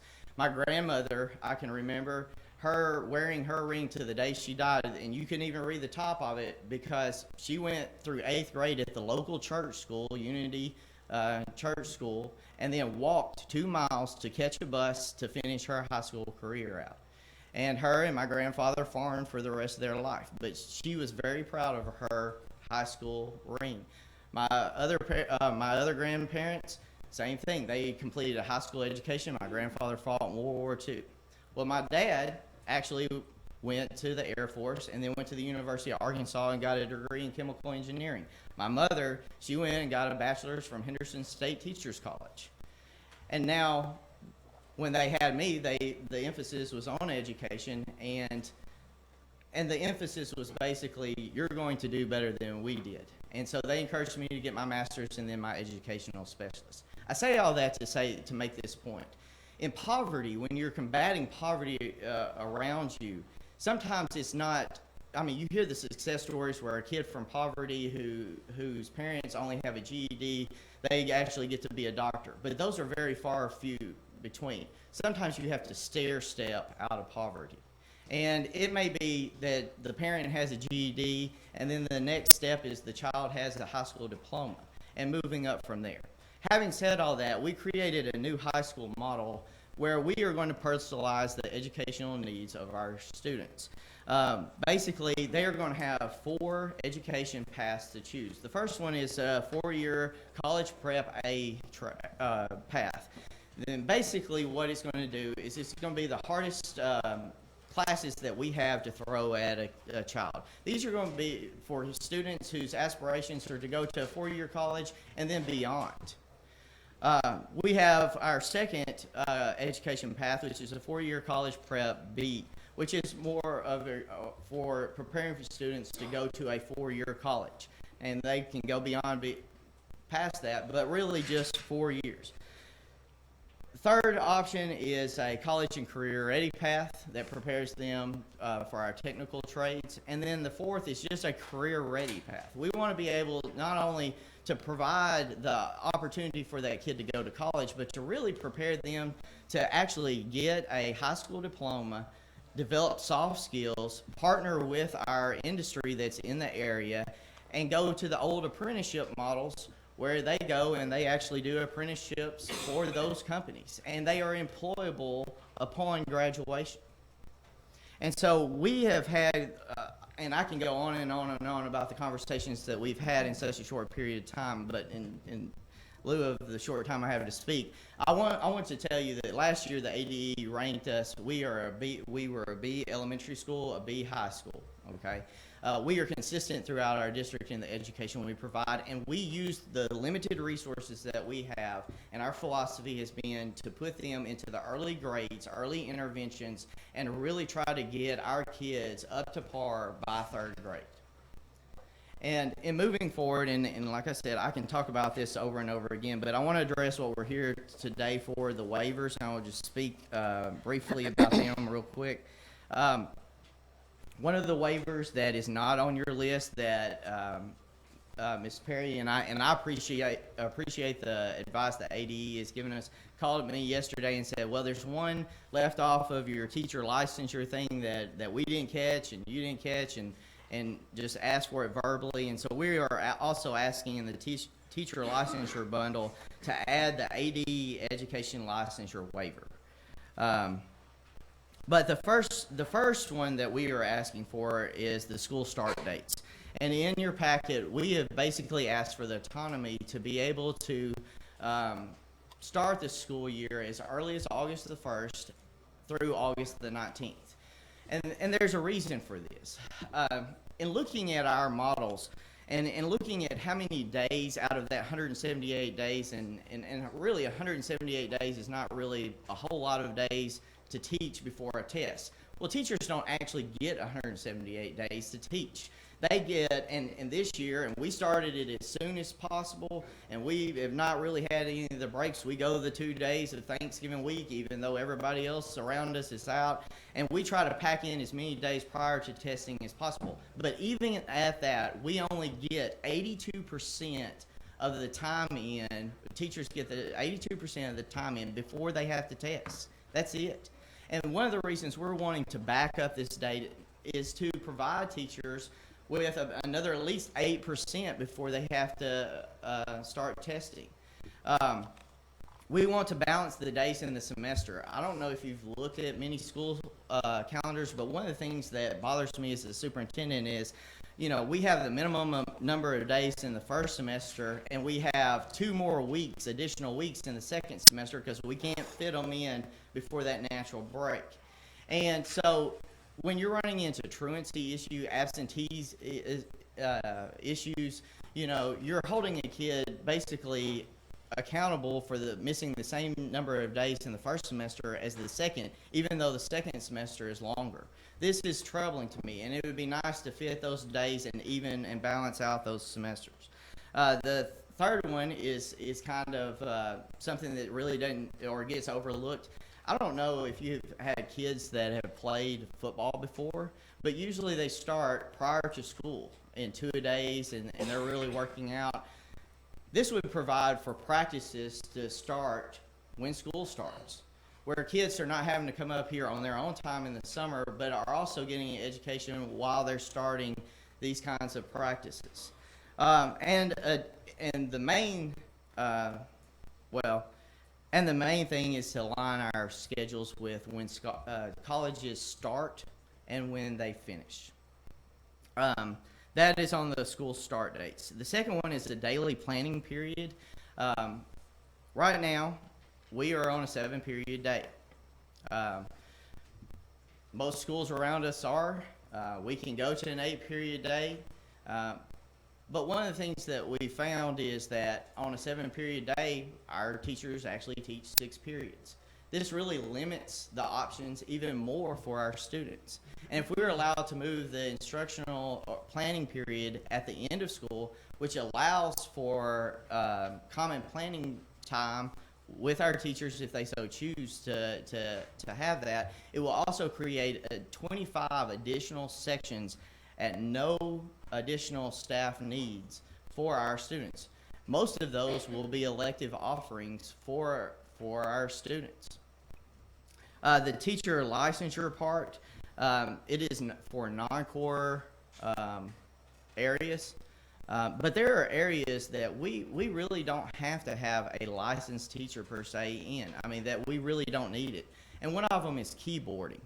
I don't know if you've seen how keyboarding works, but keyboarding is, I mean, essentially you buy a computer program, they get on there, they work through the program or they work through the book. It doesn't really take a certified teacher in that class to be able to do that. We have, one of our challenges in the Delta area is that in the Delta area, it's hard to recruit teachers. You know this. You're studying this right now. And I've been on panels, and I've voiced my opinion. We're the 25th highest paying school district in the state of Arkansas. And we still have problems because of our geographic location and limited things in our area of recruiting teachers to our area. So we have to be creative sometimes. One of those things that we got creative on this year is we were looking for a Spanish teacher. We beat down the door of every college. We looked everywhere and could not find a Spanish teacher. Our only option is to put it on Arkansas Virtual School. But our students, some of them, they don't do well in that environment. So we reached out and we looked around and we got lucky enough to find an instructional aide that can speak Spanish with the best of any teacher that we have. And we actually let our previous Spanish teacher interview our instructional aide for 50 minutes in nothing but Spanish. So we get creative and we use creative solutions because it's the best thing for kids. I'm fortunate enough to have instructional aides that have degrees who are very talented individuals who can teach kids. And we want to be able to utilize some of those in our areas and create additional electives for our students. The library and media specialist thing. We're a district of 800 students.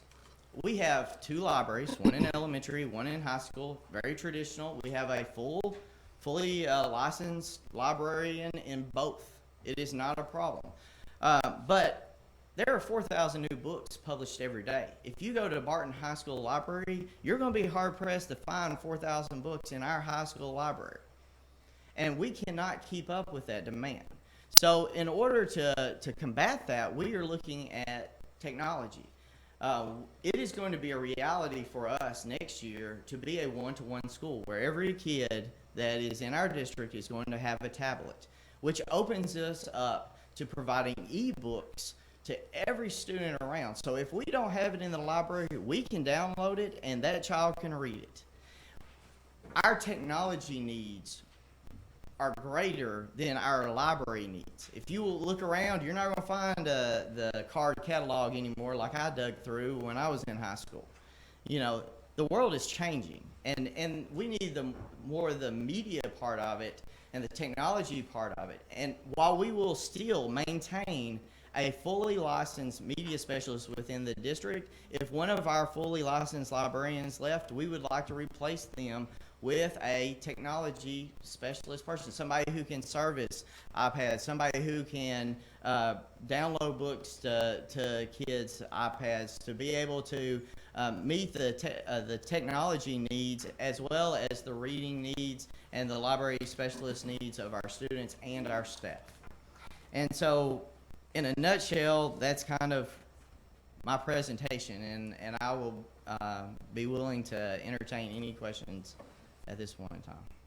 Thank you, Mr. Dallin. And actually, you did that with a minute and a half to spare. So wow. Congratulations on that there. That must be a record for me. So. No, we always appreciate that. And please know you'll still have 5 minutes for closing. Okay. But I do have to ask Ms. Perry if there's any opposition. There's none that was signed up here to speak. So none that okay. So with that, you are returned back the mic for your 5 final minutes for comments. Okay. Closing statements. I don't know what else I can say. I really, like I said, we're trying to provide opportunities for kids. One of the things that, or one of the ways we can do that, and I've found quite a few barriers in the way. One of the ways we can do this as a school is, number one, get involved with our community college more. We are providing a little bit of I guess cooperation with our college, but we need to increase that more. We want to be able to provide students with more concurrent credit options. We want to provide them with transportation, which is a barrier to get to college. And we have found a way to pay for our kids' college without them having to pay for it. And that is exciting to us. We have also started in conversations with our local businesses. We are trying to build partnerships with them, so that, and they have been very receptive to having apprenticeships and allowing our students to come and work for them. We still have a few barriers for that. While our community college is great, and they pretty much provide 4 options and only 4 options for our high school students, we have branched out to other community colleges to see if there are partnerships that can be built there. One of the barriers we discovered in this process is, and I really didn't know this until we got into it, but basically another community college cannot come and service our school if it is in another community college's zone. They have to have permission from that community college to be able to do that, which is a barrier to what we are trying to do. And like I said, we would like to have those additional 25 periods to be able to provide a whole host of electives and basically engage our students more, because students don't just come to school, and they don't wake up in the morning and say, "Oh, I'm going to go to school for math, language arts, science, or social studies." They go to school for athletics. They like to go to school for their electives, for their teachers, and in a place that has this high level of poverty, we have to provide exciting options for our students, and that's what we're trying to work toward. We think that these waivers will give us the ability to improve our academic performance while providing more options for our kids, to show that even though you come from the second poorest county in the state of Arkansas, in an area that doesn't have very many resources, that you can achieve at the same level of anybody else in the state. And that's what we're trying to work toward. The teacher licensure thing, Ms. Perry has been instrumental in basically giving us all the feedback we need, and basically saying, go back and watch previous board meetings, which is great. And I know one of the concerns through watching those meetings that you've had is the kind of blatant granting of the teacher licensure waiver. Understand that this is something that we take seriously. This is not something that we are going to just roll out, unnecessarily. I want to provide the best teacher, the best person, whether they're certified or not, into some of our classrooms to be able to teach our kids. And I have instructional aides that have more business experience, career experience, and have college degrees than I do certified teachers that teach the same thing. And I want them to be able to impart the knowledge to our students, maybe in a career development class for 8th graders, and provide opportunities for our 8th graders to go job shadow and build partners with our industrial community and our business community. But those are some of the things. That's kind of our process. Like I said, I'm very happy to answer any questions, but we are trying to do what we feel is in the best interest of our students. That is our focus, to provide them the opportunities they need in an area that there's not much opportunity, nor do they see much hope or area to grow in. Thank you. And once again, Mr. Talon, you did it within 5 seconds, 5 seconds to spare. So very impressive, keeping of the time. With that, I'll now open up well, actually, first a point of order for Ms. Clay. Because of Mr. Talon's, and during his presentation, he did reference an additional licensure waiver that was not listed, is my understanding in this. I know that there's 6 different waivers listed under teacher licensure. Did I understand that correctly from the presentation, that there's one additional one to be added? Yes, okay, from Ms. Perry. And so at the time that we do make a motion, that would need to be referenced. Is that correct, in any motion that was made to be added, that in addition to the waivers presented? Yes, Okay. it was also a request for a waiver of the ADE rules governing educator licensure. Perfect. Okay, I just wanted to clarify. Thank you, Ms. Clay, and thank you, Ms. Perry. Okay, with that, now I do want to open up for questions and dialogue from my colleagues on the board. I think we'll start around this way with Ms. Dean and go around for questions. First of all, I want to say thank you for the work and the innovative procedures that you've gone through to kind of turn this around for your students. I think it's a great idea to give them options for career paths, college paths, internships, things of that sort.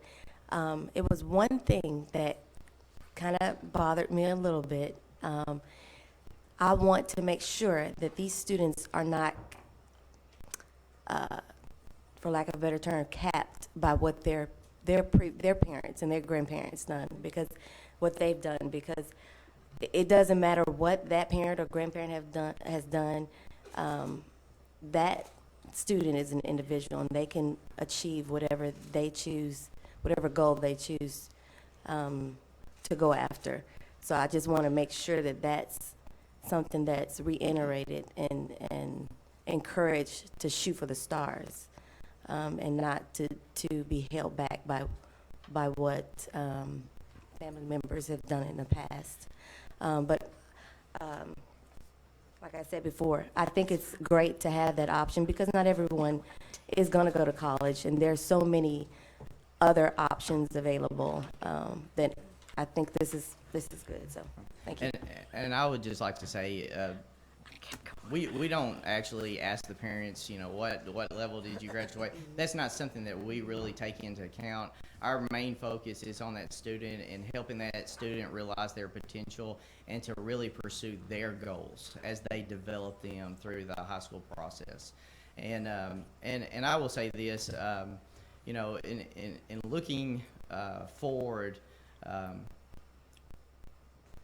I try to look at and think of it from, or see it through my eyes, how would I have felt, when I graduated high school. I had no clue what I really wanted to do in life, and I think if I had gone through a system where options had been shown to me, I had actually gotten out and gone into the real world to experience the options, I think I would have had a clearer picture, and that's what we're trying to provide, because it doesn't matter where you come from. It's about your potential, and that's what we're trying to develop in each and every one of our students. That's good. So. That's great. Great to hear that. And just point of order of chair, if you'll permit me, Dr. Barth, before recognizing you, just to say, because we'll be talking about this in depth tomorrow, I think the board will be giving me a few minutes to talk about career education. And just to say, though, tracking, has always been the previous concern around these educational opportunities. We know career ed is not the vocational school of the past, but at the same time, it does take a conscientious eye to make sure that we're not doing that. And also, research shows that now everybody does need some sort of post-secondary education to make a livable wage. It may not be a four-year college. It may come in the form of different sort of certifications and things like that, which is what I think you have your eyes on, but just to emphasize that fact as well. So, and thank you, Ms. Dean. And Dr. Barth, you're recognized. Yeah, thank you very much. First, a general question. What interaction have you had with your faculty about these proposed changes? My faculty, from day one, has been a part of this conversation, and we have looked through both as a faculty and as a district team, which waivers would be beneficial. We actually had 2 schools to choose from, or choose waivers off of. One is Arkansas Virtual, and one is KIPP Delta. And as we've looked through all of these waivers, and we've debated back and forth the merit of each and every one of these, and basically boiled it down to these are the ones that would help us accomplish what we're trying to accomplish. But it has been approved by our PPC. It has been approved in a resolution form by our school board. Our community is aware, but we didn't really want to do a big announcement that we've got these waivers until we've got these waivers to our community, because not all community members understand that. But as far as our faculty, we are on board. And I want to say this, in building our vision and discussing these, this is not just certified. This is also our instructional aides, our bus drivers, our custodians, maintenance, transportation, everybody that's community, parents, and students that have been involved in this process. And that leads me, and I appreciate that a great deal. And in some ways, you've carried out the process,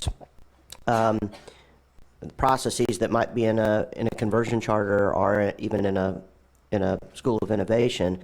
And I'm just curious why you didn't take those paths. I will say this: we are very proud to have public on our side of our name and not charter. And while this state is leaning more toward charter, we are very proud to be a public school, and we want to prove that we can do this in a public school setting without having being under the word charter. And I think within this state, you will find that there are a lot of superintendents. I mean, we're very proud of public schools, and and I appreciate the legislation that was passed to allow us and afford us this opportunity. But that's one of the things that we have really wanted to hold dear to is our public school status. The my big concern, I don't have any concerns with the school start date issue. I do have concerns in the other 3 areas. And I guess I'll start with the teacher licensure. In terms of the specific kind of internship and career prep, especially in certain areas where you would typically not have a certified teacher. I'm concerned about the breadth of this waiver. It obviously doesn't cover non-core areas, but it's a pretty broad waiver. And I guess I'm curious why you did not more clearly define it to be in those, career-based areas. In vocational? Uh-huh. I don't know that we have fully explored opportunities. I mean, it's just like the gentleman I have right now who is actually teaching students, even though they're going through Arkansas Virtual on Spanish. He is in the process of getting his educational licensure degree. I have instructional aides who actually take those positions while they're finishing up their degrees to be able to be a teacher. And I'm not so sure that I can't better utilize people who are a semester away, 2 semesters away from finishing their education degrees, to be able to teach a few of the classes or areas that we have the greatest need. I guess I'm hesitant to limit it to that because when we have an opening, it is very difficult in the Delta to fill it. And I mean, while I don't like having a long-term sub, I don't think that's good for students in an area that we couldn't find a certified teacher. We may be able to employ in an emergency situation, somebody who's a semester or 2 away from getting their education licensure into that position until we can find fully certified, qualified person. So I didn't really want to limit it, and that's the thing. Our main focus is going to be on vocational for the use of this, but there may be a case-by-case basis, and I'm not a fortune teller, and that's why I want to kind of keep it open. The other thing is, this is not something that we've hastily decided. We've taken our time, and we are not looking to implement this till July 1st, for 5 years, because we want to have the opportunity to really explore this further and really come up with a concise plan, or more concise plan than what we have right now, to be able to maybe address some things and look at staffing needs for the future.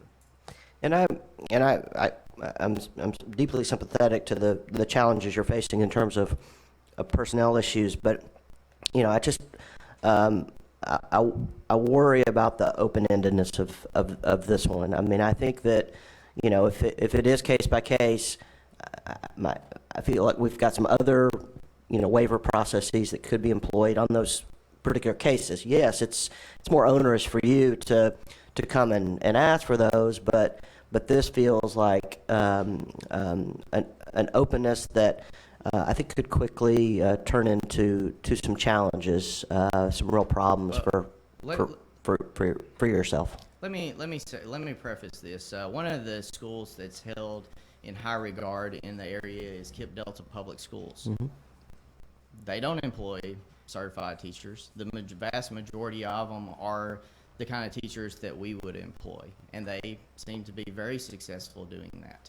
And it's an experiment in the Delta that they've been using and doing quite well with.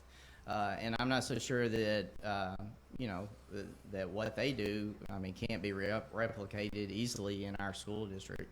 And like I said, our focus will be to hire certified, qualified individuals. But in certain situations, I've seen in Kip Delta, teachers that do that. So I'm less concerned about that because I've actually seen it in action in the area with the same kids that we educate in our school district, and I've seen it work. Mm-hmm. And we do just have to be very cautious on how that was rolled out. And I guess I'll let other folks go, but I do have concerns about the daily planning period. I think it is.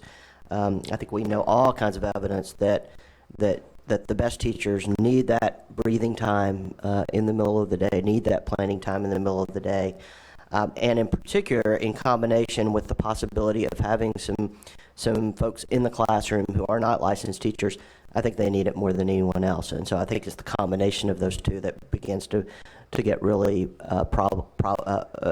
is problematic for me. And I think is together, along with the library media specialist, and I know you're not intending this, and I know you care deeply about the teaching profession, but I think it does start to show a disrespect for teaching as a profession. And I know that's not your intent. I'm not accusing you of that at all, but we start to whittle away at our sense that teachers should be respected for their credentials and to have that time to take a break and think about how they're going to make the rest of their school day as successful as possible. So I know it's not your intent, but it just starts to, the combinations here begin to be problematic for me.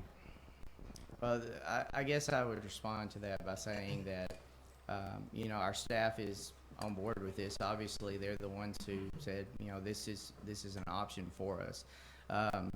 It's by no means is it my intent to disrespect educators or anything else, but I guess I have a problem drawing the line between why a charter school is allowed to do that and to employ the same things that we are asking for, and a public school is highly criticized because of that. To me, if it works in a charter school that was put into place because the public school was failing and they have been highly successful with it, why that model would not be highly successful in a public school, even though we don't bear the word charter on the side of our name. And I do understand what you're saying, and I get the overall sense of it, and understand this is not something that we necessarily will employ.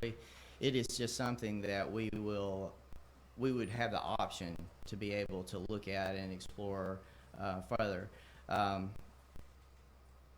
I don't know what the difference would be in having it at the end of the day and having a teacher who has last period conference or first period conference. There's not really a break during the middle of the day there anyway. And so I think that the impact on that part would be very minimal, in my opinion. The other thing it would allow, and as a parent, and this is one of the conversations we've had, as a parent, if I want to go, let's say I have a child who's not doing well in 4 of their subject areas. If I have to go to that school, when am I going to be able to meet with those teachers together? The answer is probably not, unless they have a common period together. So I have to meet with my English teacher second period, so I have to come at this time to do that, and then I have to meet with the social studies teacher fourth period. By moving this, it would allow our teachers to be able to meet with parents as a collective group. And that's one of the things that I think is very crucial. I mean, we can go to an 8-period day. There's different models that we can choose to do it. My concern is that the further you go out, you lessen the instructional time during the class that the teacher is actually able to present their information. And I guess that would be my response.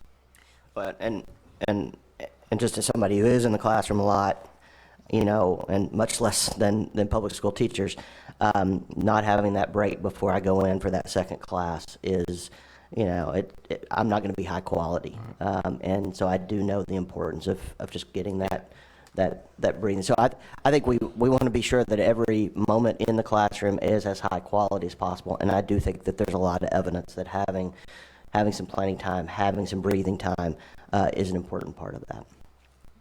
And before turning over to you, Ms. Zook, just as a point of clarity, the charter schools are specific to a school, right? It's an exceptional circumstance in a school where we're allowing for incubation to happen and innovation versus a whole district-wide, for example, waiver that applies universally to all schools and all personnel. So just to offer that clarity. Okay. And to say charter schools, though, are still public schools, as are schools of innovation, as are the districts. So, but thank you. Ms. Zook. Well, you clarified the thing about maybe that we have 4 basic different kinds of public schools in Arkansas now. And since we're on the record, we want to be sure everything is perfectly clear. I will commend you that you have good, reasoned, logical answers for the things that you're requesting. The point about teacher who had a prep first period or other period, I think that's good. The fact that a parent can come in and meet with everyone at the high school level, so I do commend you for that. The only thing that I wanted to add is you were asked about were the teachers a buy-in, and you alluded a little bit to the community, and I know you don't want to get everybody all excited or unexcited, what sort of plans do you have to work with your community, whether it's your PTA, your community advisory group, or what of that, to help them understand and buy into this? Well, it's our intent right now, and our plan is to meet with each grade level individually with their parents and students to roll out what we're trying to give to our community. Obviously, when you go from textbooks to a one-to-one school and you're going to have textbooks on, iPads or whatever, you need to educate the parents as well as the students on that. And so bringing them in grade level by grade level and having nights where you talk to the parents as well as the students on their options, the new things that we're going to roll out, why we're able to do these kinds of things, especially at the high school level. If we're going to our educational past, educating parents on, what they really should push their child toward, and have conversations and talking points with their children, as well as the technology part, as well as the additional elective offerings, and there's no better way to inform parents than to do that face to face and let them and roll out, give them literature, and explain it step by step to every parent and to every child that's there. And once that's done, our parents and our teachers are our ambassadors to our community. We actually have quite a bit of buy-in from our community, especially from industry, who is just chomping at the bit to support. They just need the direction and where we're going to be able to do that. We have asked for a culinary program. Well, financially, from the superintendent's standpoint, we cleared last year by $15,000. We don't have the money, and that's using our NSLA Title I as tight as you can. We're squeaking out every dime to be able to provide for our kids, but I don't have the resources to go out and hire maybe a new family consumer science teacher that has culinary experience. But we want the kids to have that culinary program. So the only way I can figure to do it is if I move career development and keyboarding off of my family consumer science teacher, then that frees up that time and her desire to teach that class and to get it started to provide additional opportunities for our students. So, to me, to answer your question, to me it's face-to-face. The parents will hear from me directly, not just from our principals or from our teachers, but from me directly, explaining kind of where we're going to go. And in all the Kiwanis clubs and Rotary meetings and community events that I've been to, as they've asked me to speak and I've presented this information to the community, they've been very excited. And to me, that's the way to go. And like I said, while I understand the concern with the waivers and how they're going to be implemented, I'm asking for a lot. I'm asking for trust in our ability as educators to be able to implement these waivers effectively to provide the best educational opportunities for our kids. Not for what's best for me or what's best for my teacher, but what's best for that student. And like I said, our teachers and our faculty have been very supportive in this process. And they are very excited in coming up with new ideas of their own of what they can do. And I just really, when you get in those kind of environments as an educator, you want to keep facilitating that instead of shutting it down. And that's just my position. So. Well, I regret that you have been cut short in your mentoring for this first year, but I think you have listened and learned well, not only the skill set you brought in, but to the people who have gone before you. One of the reasons that we as a board have been reluctant on waivers and are feeling more comfortable with those coming in asking for a time frame is because the charters do have to account on a regular basis, and we could remove the charter. Whereas with the public school, we can't say, well, nope, you can't have the school anymore. So I think you were wise also to listen to that and to come in with a timeline that makes us look at this differently than if it were forever, because obviously we trust your word, but should there be another leader in the district before the end of 10 or 15 years, then we would not maybe feel quite so comfortable. And if that's the case, I encourage you to approve it upon me staying where I'm at. As a first-year superintendent, that's not a bad thing to have. That's right. That's all. Thank you, Ms. Cook-Savers. I appreciate the quality of your vision and your enthusiasm. Congratulations on your first year. They're lucky to have you. But I am concerned about the quality of the application for all the reasons that have been stated before. And I'm so glad that we've clarified the fact that a charter school is a public school. It's funny. It's a common misconception. And then lastly, on your timeline, on your starting school time, et cetera, how much vacation time do you all have during the year? Like, Well, I mean, how many days? You said you take 2 days off for Thanksgiving, but well, the 30 days. We're in school those 2 days during Thanksgiving week. We have Martin Luther King Day off. We have President's Day off. And I believe we have 2 AAEA days. a week for spring break and What we have to have the weeks for right, spring break, right. and But then and the then standard. Christmas, standard, all standard. Correct. Okay. Just Yes, wanted ma'am. to clarify that as well. Thank Yes, you. ma'am. And I will say this: we're probably never going to start school on August the 1st. But I mean, we want to have the ability, because dates change from year to year, and they just fall on all kinds of different times. We would like to really back up. I mean, this coming year, we were looking at the calendar. The 19th falls on a Friday, which allows us to move the start date back to the 15th, which is the Monday.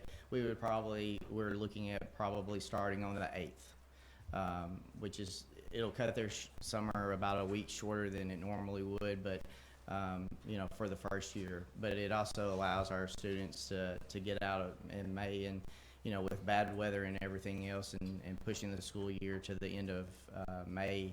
And then if you have bad weather getting out in June, that's kind of tough too on districts. And we feel that it'll help in that manner.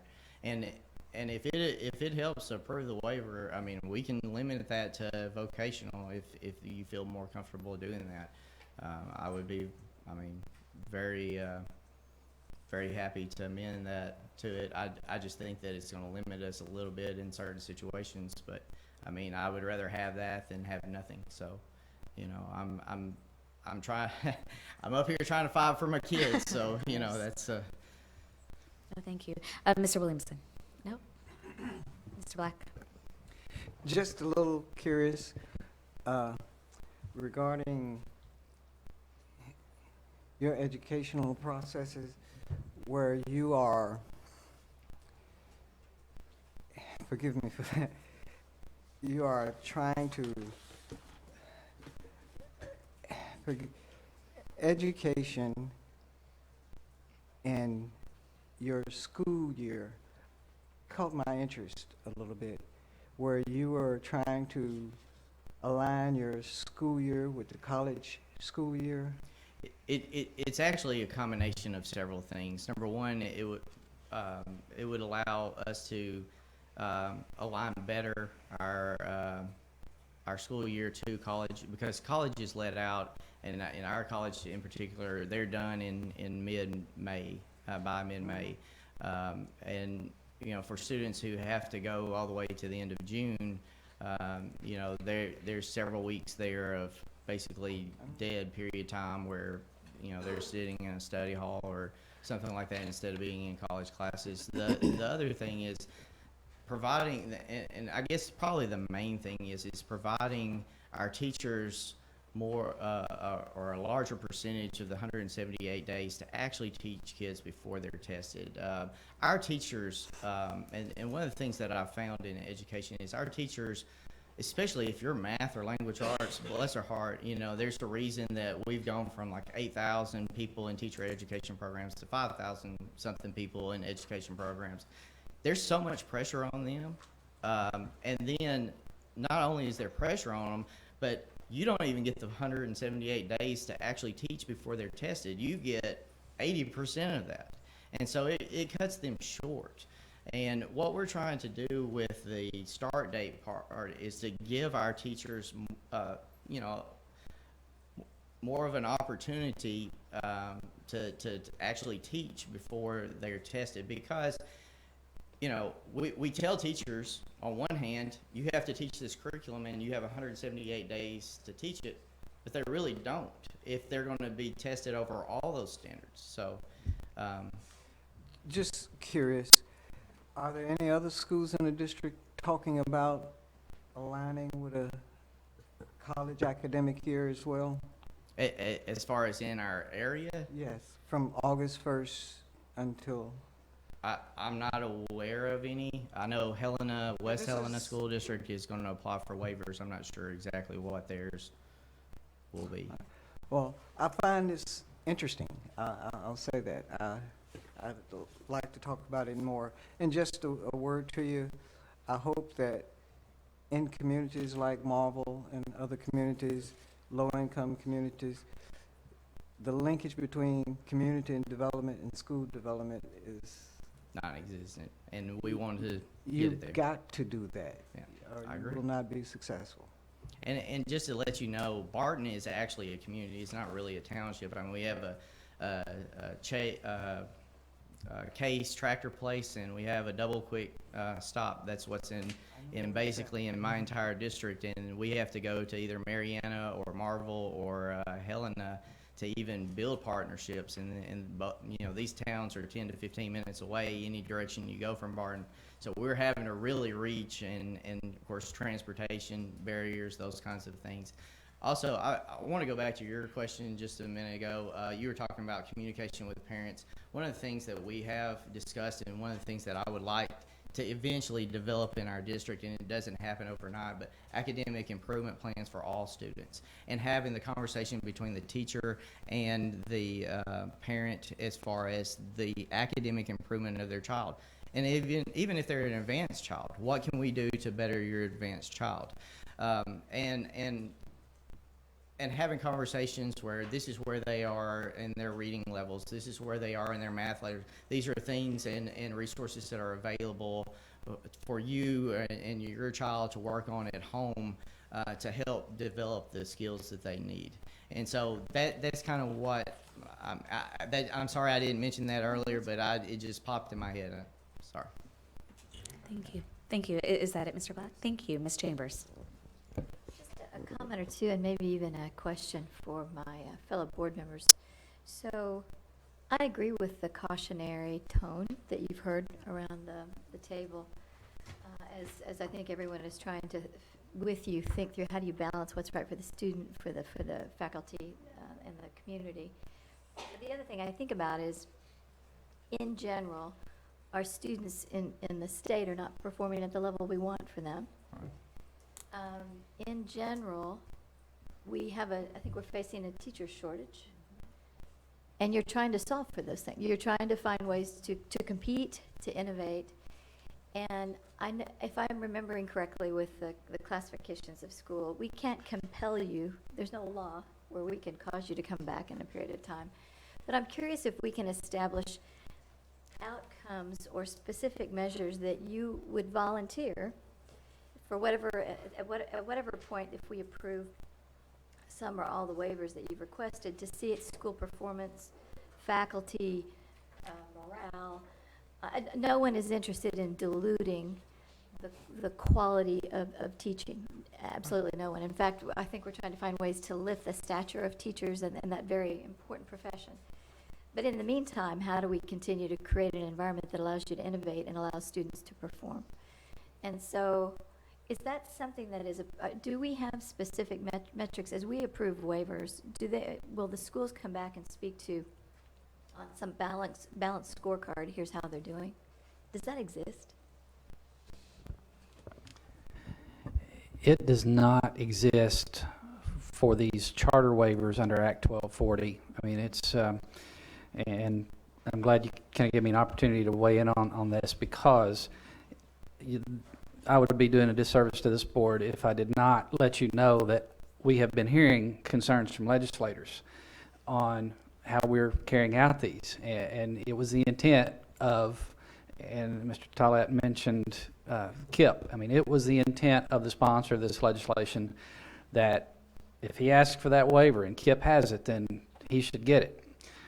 We've had some conversation about the clarity of that intent in the actual language of the law, but I know that is something that they are interested in. What I've also told them is that it would be helpful if that law did give us a little bit more to go on so that we could establish some provisions. Now, I'm sure that this is a district who is doing things well. They're making good local decisions. When he talks about their salaries, that means that they are putting their resources into teachers who are having those direct student contact. They're not doing, they're not putting money back, holding it up, waiting for some project or something. They're putting it in the resources. There's something to be said for honoring that. And at the same time, I'm sure that in our work with this district, there'd be a willingness to come back and give us that report, but we can't compel that. I'll be glad to. I mean, I will be glad year to year. Now, I understand the first year implementation, that there is an implementation dip. But our intent, I will be happy to provide you data in a wide variety of ways. If the board so chooses, if you want clarity on specific items, if you would provide those to me, and we will make sure that you get that. And I would like to do that yearly if that's what you would like. Well, I'm very encouraged that there's maybe more that will be coming to us legislatively that would be helpful. But in the meantime, if with ADE's help, we could establish what those key metrics would be, because it would apply to certainly more than you. But it helps you move beyond the wonderful intentions that you have so that you can make progress and that we can participate in understanding how are the things that we hoped would happen happening. Ms. Chambers, some of what Barton Lexa is doing, and let me make sure that for those of you that may be new or not familiar with Barton Lexa, the Lakeview School District, Barton Lexa is the successor to Lakeview. Okay, so just for a point of history, I might be interested in knowing that. But we have a number of initiatives in the department. Equitable access that Ms. Pfeffer has talked to you all about. I mean, there are some things in equitable access that requires us to have metrics, that requires us to reach out and have partnerships with districts where we can pull some of that, and what you're asking for would be captured in that. It's not directly related to this statute, but it is directly related to other initiatives. There are some other things that we're working on that fit with Mr. Tollett's description of what he wants to do, and that's on the licensure issue, where we are creating alternative paths to respect the profession of teaching, only giving them a different way to get there. So if they have paraprofessionals that are there, and he knows that they are great with those student contact times, but they don't have that degree, they don't have that licensure, we're creating paths for them to get that. If they have local students for any of the local universities where they have opportunities to get those folks in, to create that grow your own opportunity with certified teaching assistants, where they could, even with their own students, establish a path through their initiatives, and where we are working on certifications to honor that step in the process, and then getting them on to finish that 4-year degree, getting that full certification. So it sounds like I'm advocating for their waivers, and I'm not really. I'm just trying to communicate how some of what he's presenting today fits very well. And I wanted to go and just hug his neck when he talked about AIPs, because this is important. An academic improvement plan historically has been looked upon as remediation. Okay, we are trying to change the perception of that. The description that he has given of academic improvement plans, that is the direction we feel like is important for the state to go, because every student can improve. Every student has different stages at which they need to advance, and they need assistance.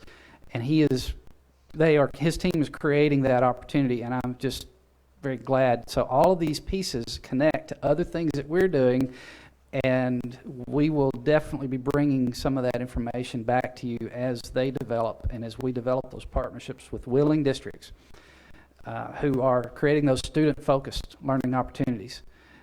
In a place like Barton Lexa and the Delta, we need good examples of positive models, and that we can say, hey, go look and see what Barton Lexa. It's great to see what Springdale's doing. It's great to see what West Memphis is doing. But when you can point to a Barton Lexa community that's not even a city and say, hey, look, this community is getting it done.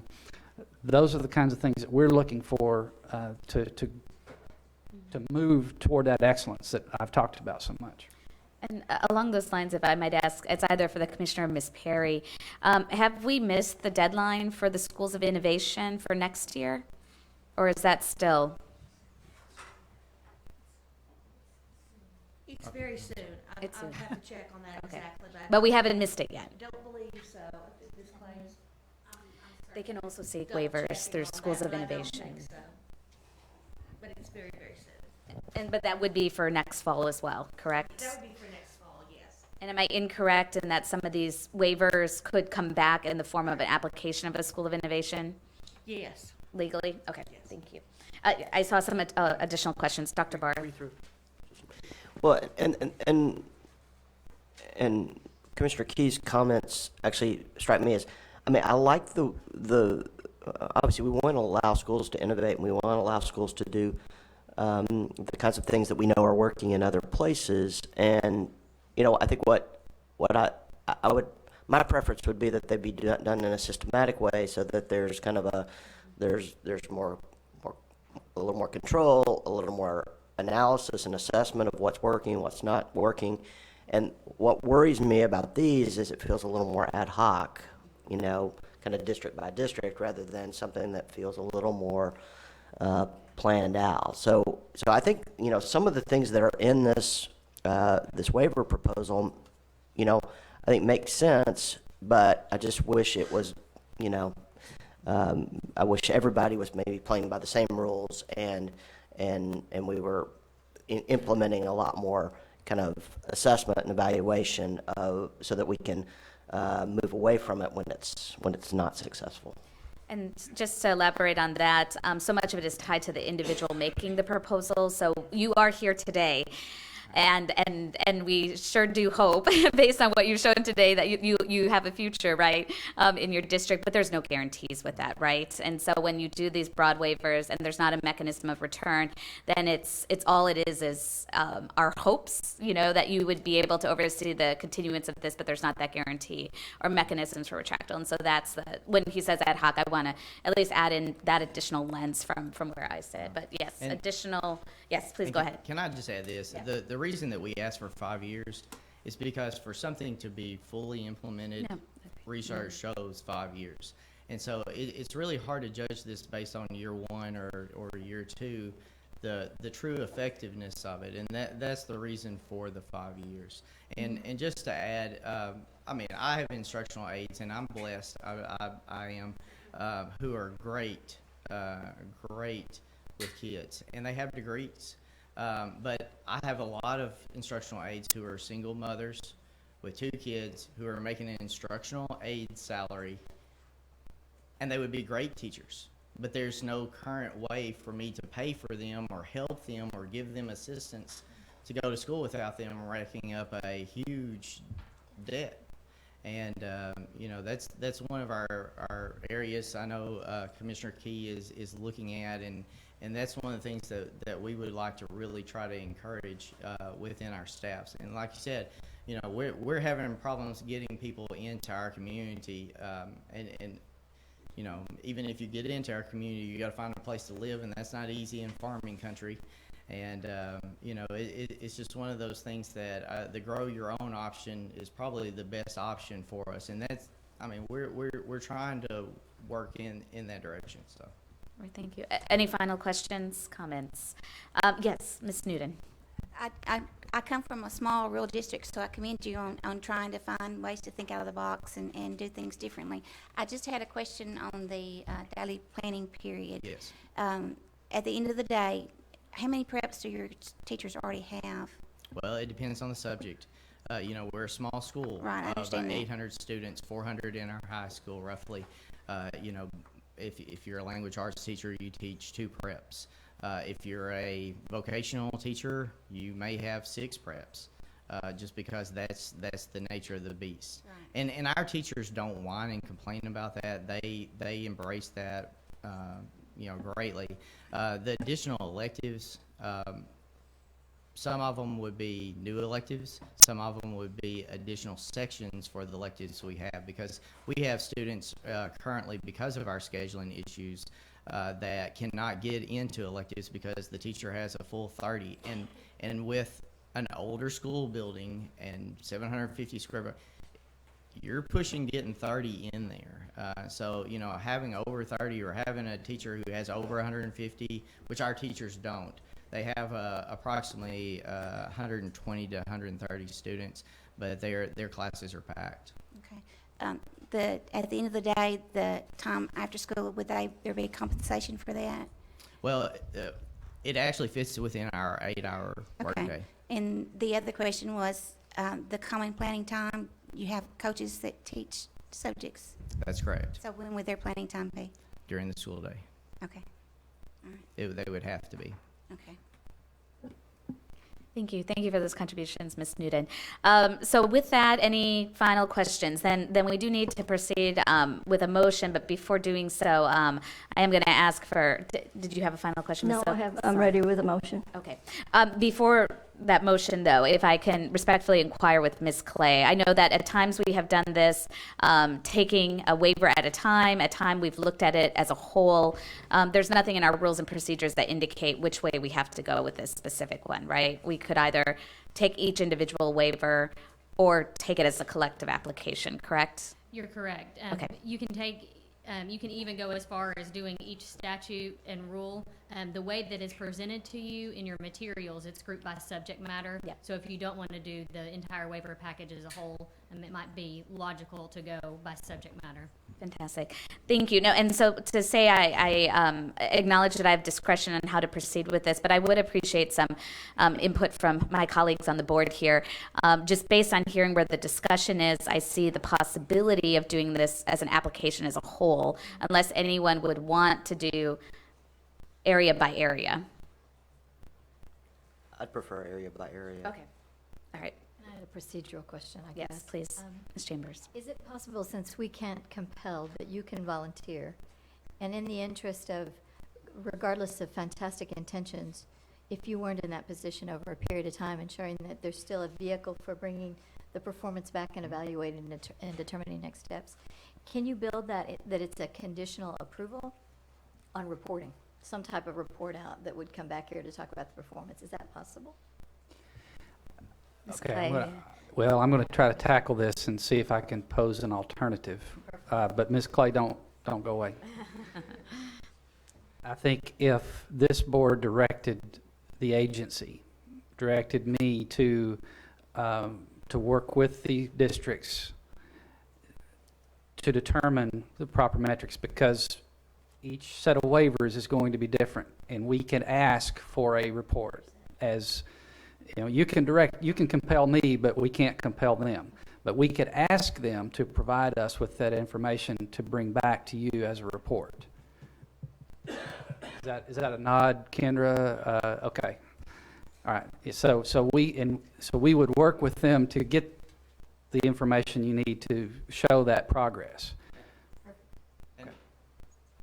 If we could get guidance on what you were looking for, we'll be happy to provide that data as well as the other relevant data I feel necessary to include, if that's okay. And I think we could help do that through Ms. Perry and her team, working with you all to run it by you to say, okay, is this what you're looking for, and try to develop that in a concerted fashion that would be more meaningful to you. And not to burden this district with everything, but we learn as we go. But if we decided, if we were able to, through AD, decide the metrics that mattered, the cadence that was important, and that it was built into our schedule, so that whatever the appropriate period of time is to evaluate how it's going and the key metrics that were associated with that set of waivers, I think that gives comfort that there's a means that, to Dr. Barr's observation, we don't want to be ad hoc. This is too important, but we do want to, but there's a distinction between ad hoc and innovation with the appropriate controls. I think, too, this would help inform the legislature to better fill in, as we have observed, what appear to be holes in the process, that we could ask them, hey, look, can you give us some language in the statute that helps us better manage this process?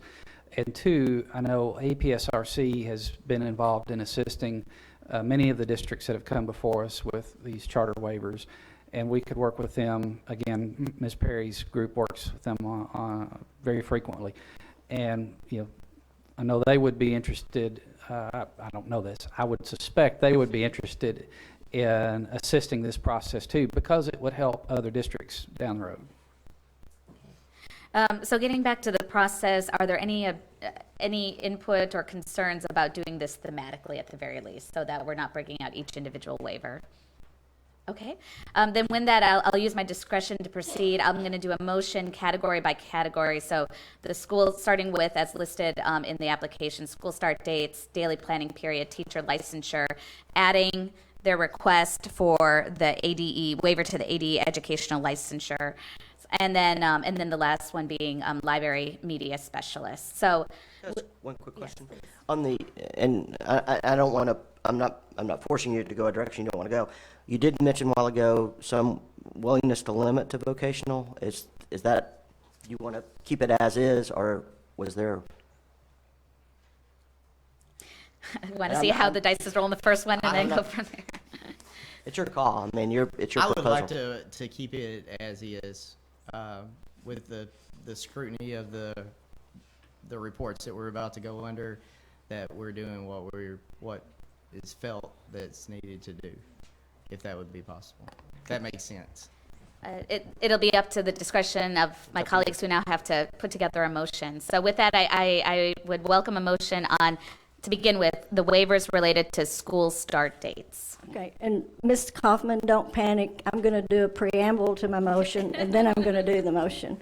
I think as a teacher, and obviously I do consider that a profession, along with doctors and attorneys, and based on the fact that you have a ranking in the top 50% in the state, and you have good, solid B grade, and the fact that one of the reasons we allow public charters to have waivers is to see if the things they try actually work, and you have demonstrated that through KIPP public charter.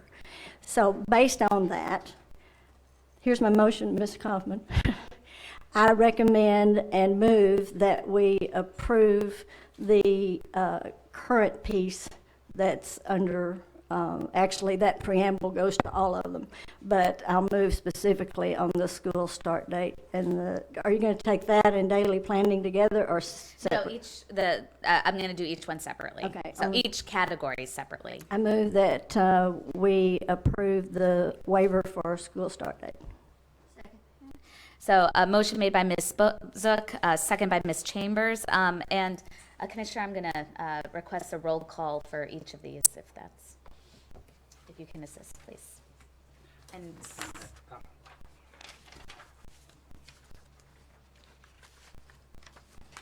okay, so Don't have enough columns. I'll make this one work. This is a motion to approve the school start date. Dr. Barth? Yes. Mr. Black? Yes. Ms. Chambers? Yes. Ms. Dean? Yes. Ms. Reith? I'm sorry. Ms. Savers? Yes. Mr. Williamson? Yes. Ms. Zook? Yes. okay, motion passes. Now I will entertain a motion in regards to the waivers requested for daily planning period. So moved. Second. Okay, motion made by Ms. Zook, second by Mr. Black, and this is to approve, just clarifying for the minutes purpose, to approve the waivers requested. Again, Commissioner. Dr. Barth? No. Mr. Black? Yes. Ms. Chambers? Yes. Ms. Dean? Yes. Ms. Savers? No. Mr. Williamson? Yes. Ms. Zook? Yes. 5 votes to 2. 5 to 2, motion carries. I'll entertain a motion in regards to the waivers requested for teacher licensure, adding in the waiver to ADE education licensure. Second. Moved by Ms. Chambers, seconded by Ms. Zook. Commissioner, roll call. Dr. Barth? No. Mr. Black? Yes. Ms. Chambers? Yes. Ms. Dean? Yes. Ms. Savers? No. Mr. Williamson? Yes. Ms. Zook? Yes. 5 votes to 2. Motion carries, and I'll entertain a final motion in regards to the waivers requested for library media specialist. I move that we approve the waivers for library and media specialists. Yeah, second. So motion made by Ms. Dean, seconded by Mr. Black, and Commissioner, a final roll call, please. Dr. Barth? Yes. Mr. Black? Yes. Ms. Chambers? Yes. Ms. Dean? Yes. Ms. Savers? Yes. Mr. Williamson? Yes. Ms. Zook? Yes. 7. So thank you, Mr. Talon, for your time. And now I do want to put out to the colleagues, because of questions around metrics concerns, if any of these waivers were to carry reporting that was brought up during the discussion. And I think that would have to probably, yes, Ms. And Savers. I'm not sure if my comment applies to what you're asking, but I think, was it you, Mr. Key, who mentioned that, is it ASPRC that does work with schools that are utilizing these waivers? I really suggest that you get some help from someone like that, or if there are any other folks that you can think of, or here at the ADE, because there really are probably some things that need to be tightened up. And there are folks out there who are willing to help, and we want you to succeed. So I think getting off on the best foot possible would be beneficial to everyone. I agree, and I appreciate the votes. I really do. And just understand that we don't take this lightly. That's why we're not requesting it for this year, that it's going to give us time to put those things into place and be able to start moving forward, because you know, this is the time when we make staffing decisions, and we want to make the best staffing decisions possible for our students. And I appreciate the votes, and I appreciate the support. You know, one other thing is that with Scott Shirey at Cape Delta, I don't know if you're friends, I bet you are, but I bet he could really help you when you're looking at staffing and the processes that he's been doing it for years now. Right. His successes and roadblocks, et cetera. So, I mean, that's what they're there for, to help you. Absolutely. We'll seek out, I'm sure, multiple sources. So. And thank you for that. That's, although it was a little different than the question I did want to pose to my colleagues on the board of definitely resources and technical assistance, but the question is there a desire of the board? We know the 5-year time frame.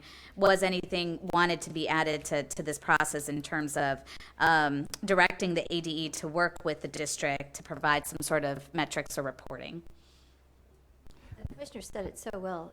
Can you state Well, what it is we would and I'm like? not sure that you need a motion on that. I mean, if you just tell me that's what you want, Then we can, we'll- okay. Ms. Perry, we'll make that happen. I think I'd like to know how many teachers are teaching out of area, Mhm. as opposed to in the past, and, you know, just the basics on, particularly on the teacher. We have metrics on those types of things. So what we could do is put together an outline of the report, bring it back to you, let you look to see if there are any missing pieces, and then we'll fill in the blanks. Would that be Dr. Barth? acceptable? Would that be, I mean, if that'll be acceptable, I mean, we'll just tell you that we'll make that happen. Yeah, it actually raises a question. So obviously they've gotten a waiver from employing folks, but do they have a waiver from the reports that we typically get about folks teaching out of area, et cetera? I don't think so. No, I That would think they're still that going to would have still those appear on the reports. consent Yeah, agenda, correct, of, Okay. yeah. yeah. Okay. I was just curious. I'd like to know if there's a way to do some sort of survey for the community to see how the community buy-in is going along as you go through this process, how parents are implementing this process as well. So if there's some way to do that as well, that would be Absolutely. helpful.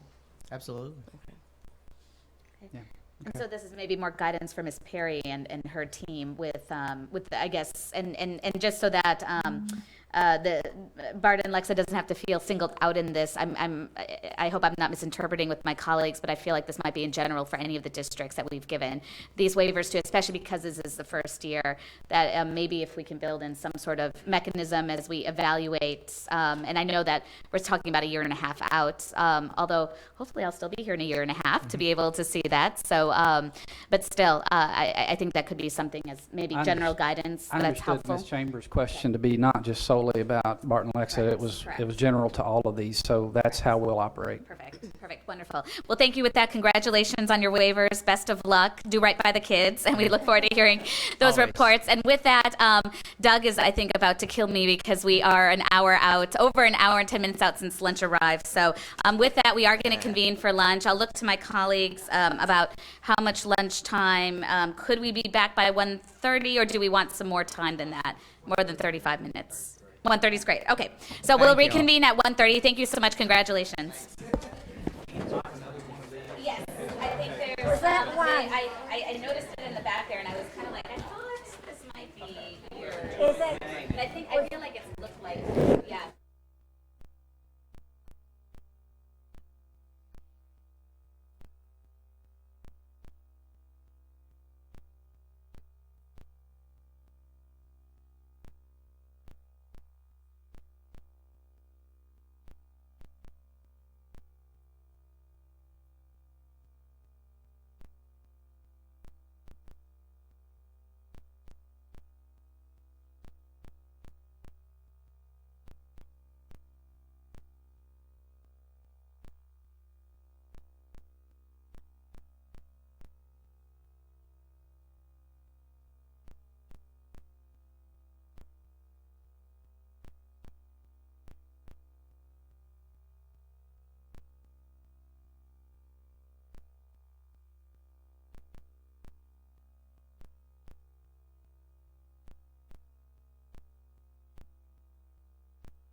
everyone had a good lunch.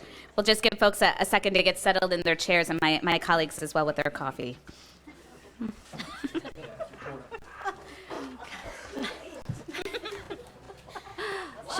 Sharice and Vicky. So with that, Miss Davis, if you could come forward. Thank you. So we're moving on to action item number 4, consideration of waiver requests for legal transfers, the Blytheville School District. Ms. Davis. Good afternoon, Jennifer Davis, staff attorney with the department. This waiver request is a request from the Blytheville School District for a waiver of the legal transfer statute. And it was brought about by the desegregation obligations that are required under our standards of accreditation. We had worked with Blytheville, and it does appear that they are have fully complied with their desegregation obligations, and we notified them to let them know of that, and that they were fully able to participate in school choice as a result of that. They have some concerns that the legal transfer statutes might cause an issue for them to fully participate. We, and just real quick, I did include the legal transfer statutes in your packet, but legal transfers are typically, called board-to-board transfers. It's just an independent agreement between the two school boards to allow a child to transfer.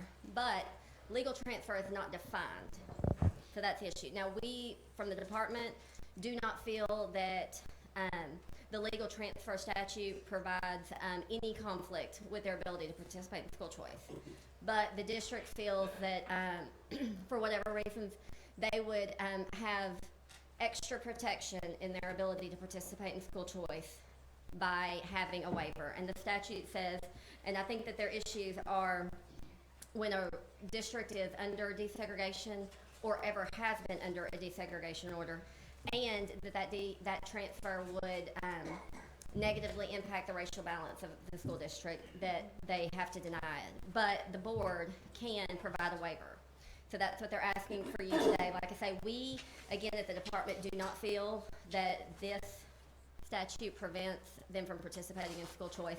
And regardless of whether or not you approve their waiver or not, we feel that they are still fully able to participate in school choice, regardless of your vote. So, but I think they would feel better having the extra protection. And so I'll be glad to answer any questions that you have regarding school choice for the legal transfers, and that Superintendent Atwell, as well as Board President Bennett, is here to answer any questions that you may have as well. Fantastic. Thank you. Do we need to swear them in? No. Well, no, I don't think so, no. Okay. All right. Thank you. So with that, I'm assuming at the pleasure of the board that we might hear a few words from Mr. Atwell and Mr. Bennett. Sure. Okay. Thank you. I'm Richard Atwell. I'm superintendent of Blytheville Schools. My responsibility as superintendent is to remove obstacles from the path of student learning. And since the 2013 School Choice Act, I've been tiptoeing through a statutory minefield because of vestiges of the past. I'm ready for the 70s to be in the 70s.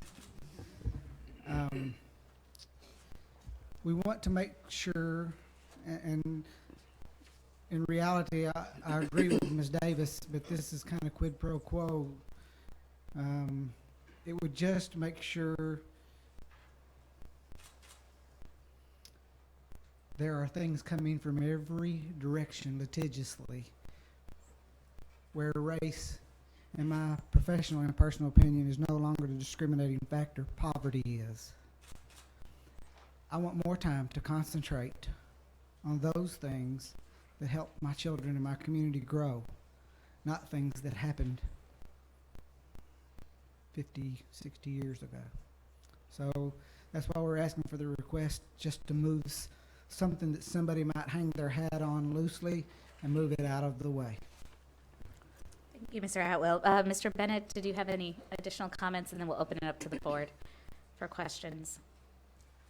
I don't have much to add from what Mr. Atwell said. The only thing that I want to emphasize is that we have taken this route to be sure that what we are doing is within the law. And that's our entire purpose. Not that we're against school choice. We're not afraid of it. We will welcome it. We just want to make sure that we're doing what we're legally obligated to do. Thank you.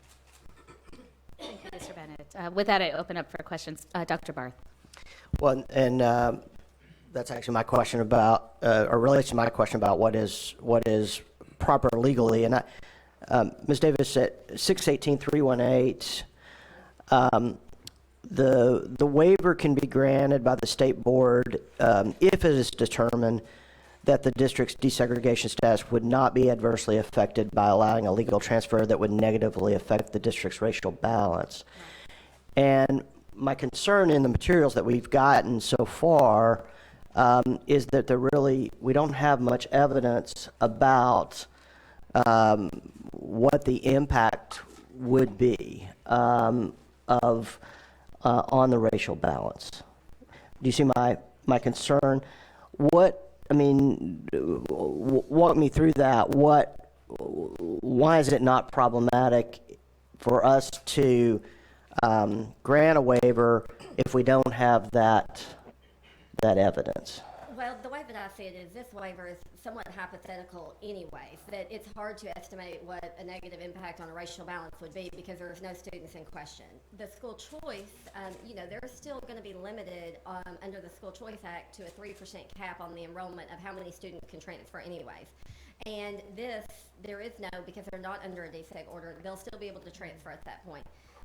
This would come into play that when there is a student that outside of the 3% cap, the boards would have to agree to do. And so it's kind of going to have to be your discretion to trust that board to, in their discretion of allowing a legal transfer under this statute at this point. How many legal transfers?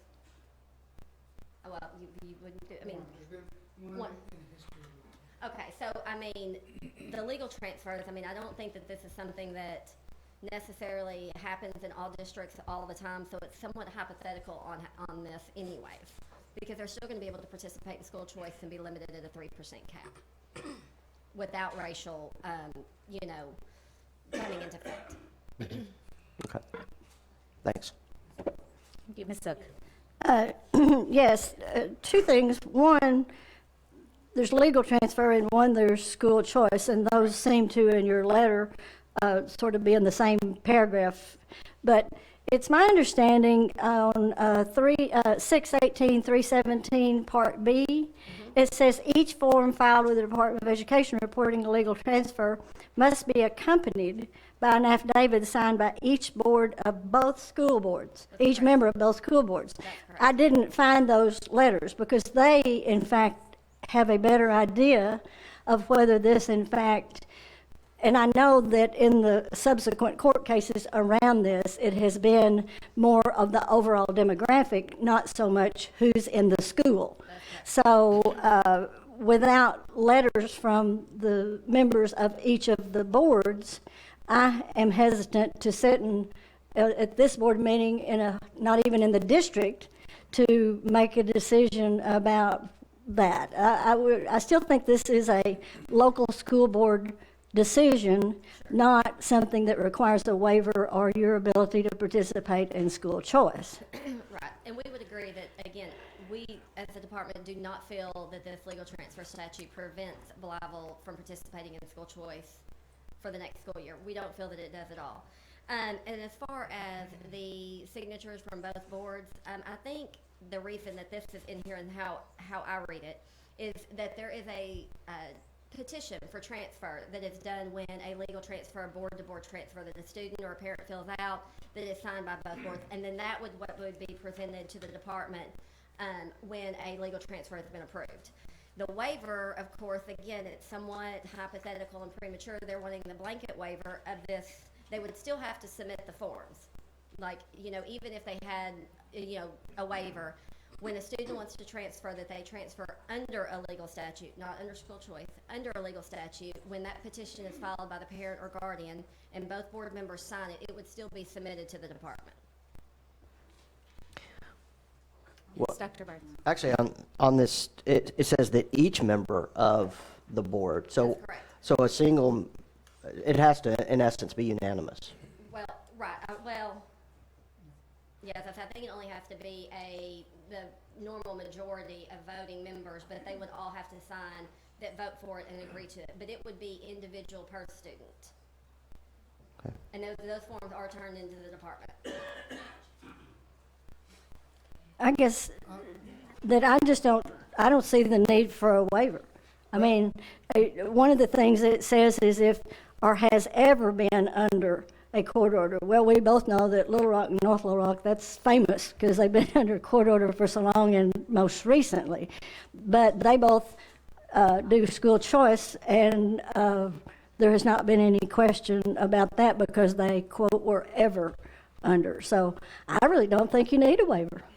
And I appreciate that. The reason that we're asking for the waiver is in recent litigation in the federal courts here in Little Rock and the 8th Circuit Court of Appeals in St. Louis to the tune of 5 times has brought this statute out as a condition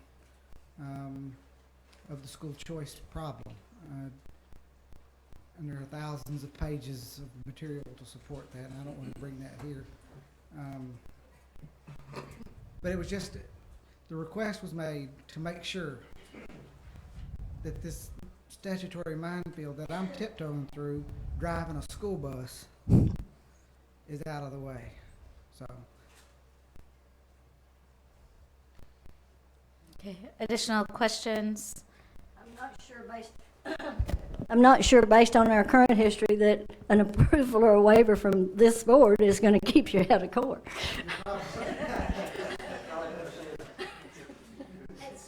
And one thing I do want to point out is because we, again, as a department, don't feel that this is necessary in order to participate or not participate in school choice, and that we feel that regardless they are eligible, that we don't see that other districts will have to come back and get this.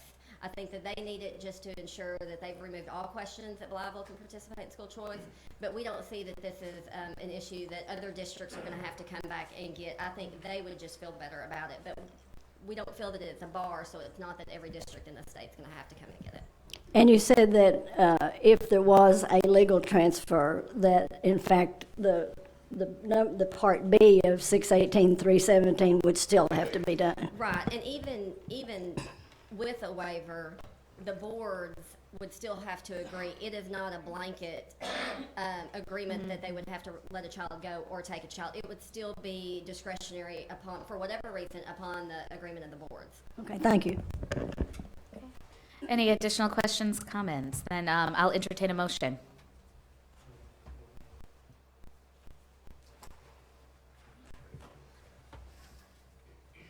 I'm going to stare you down until. I move to approve. Okay. Second. So motion by Ms. Savior, second by Mr. Williamson. All in favor, say aye. Aye. Any opposition? Okay, motion carries. Thank you so much.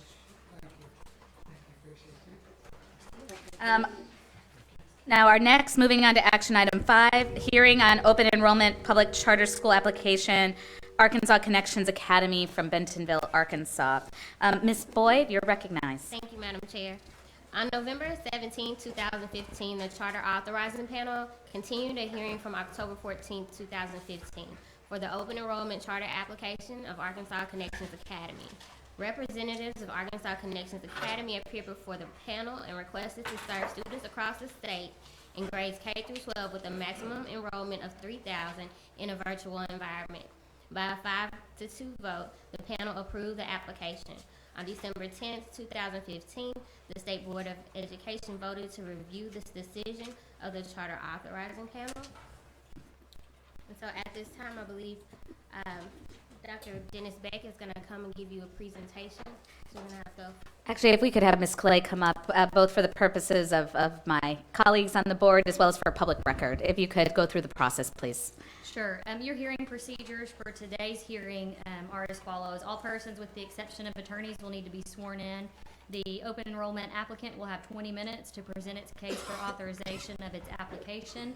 Parties opposed to the application will then have 20 minutes to present their opposition.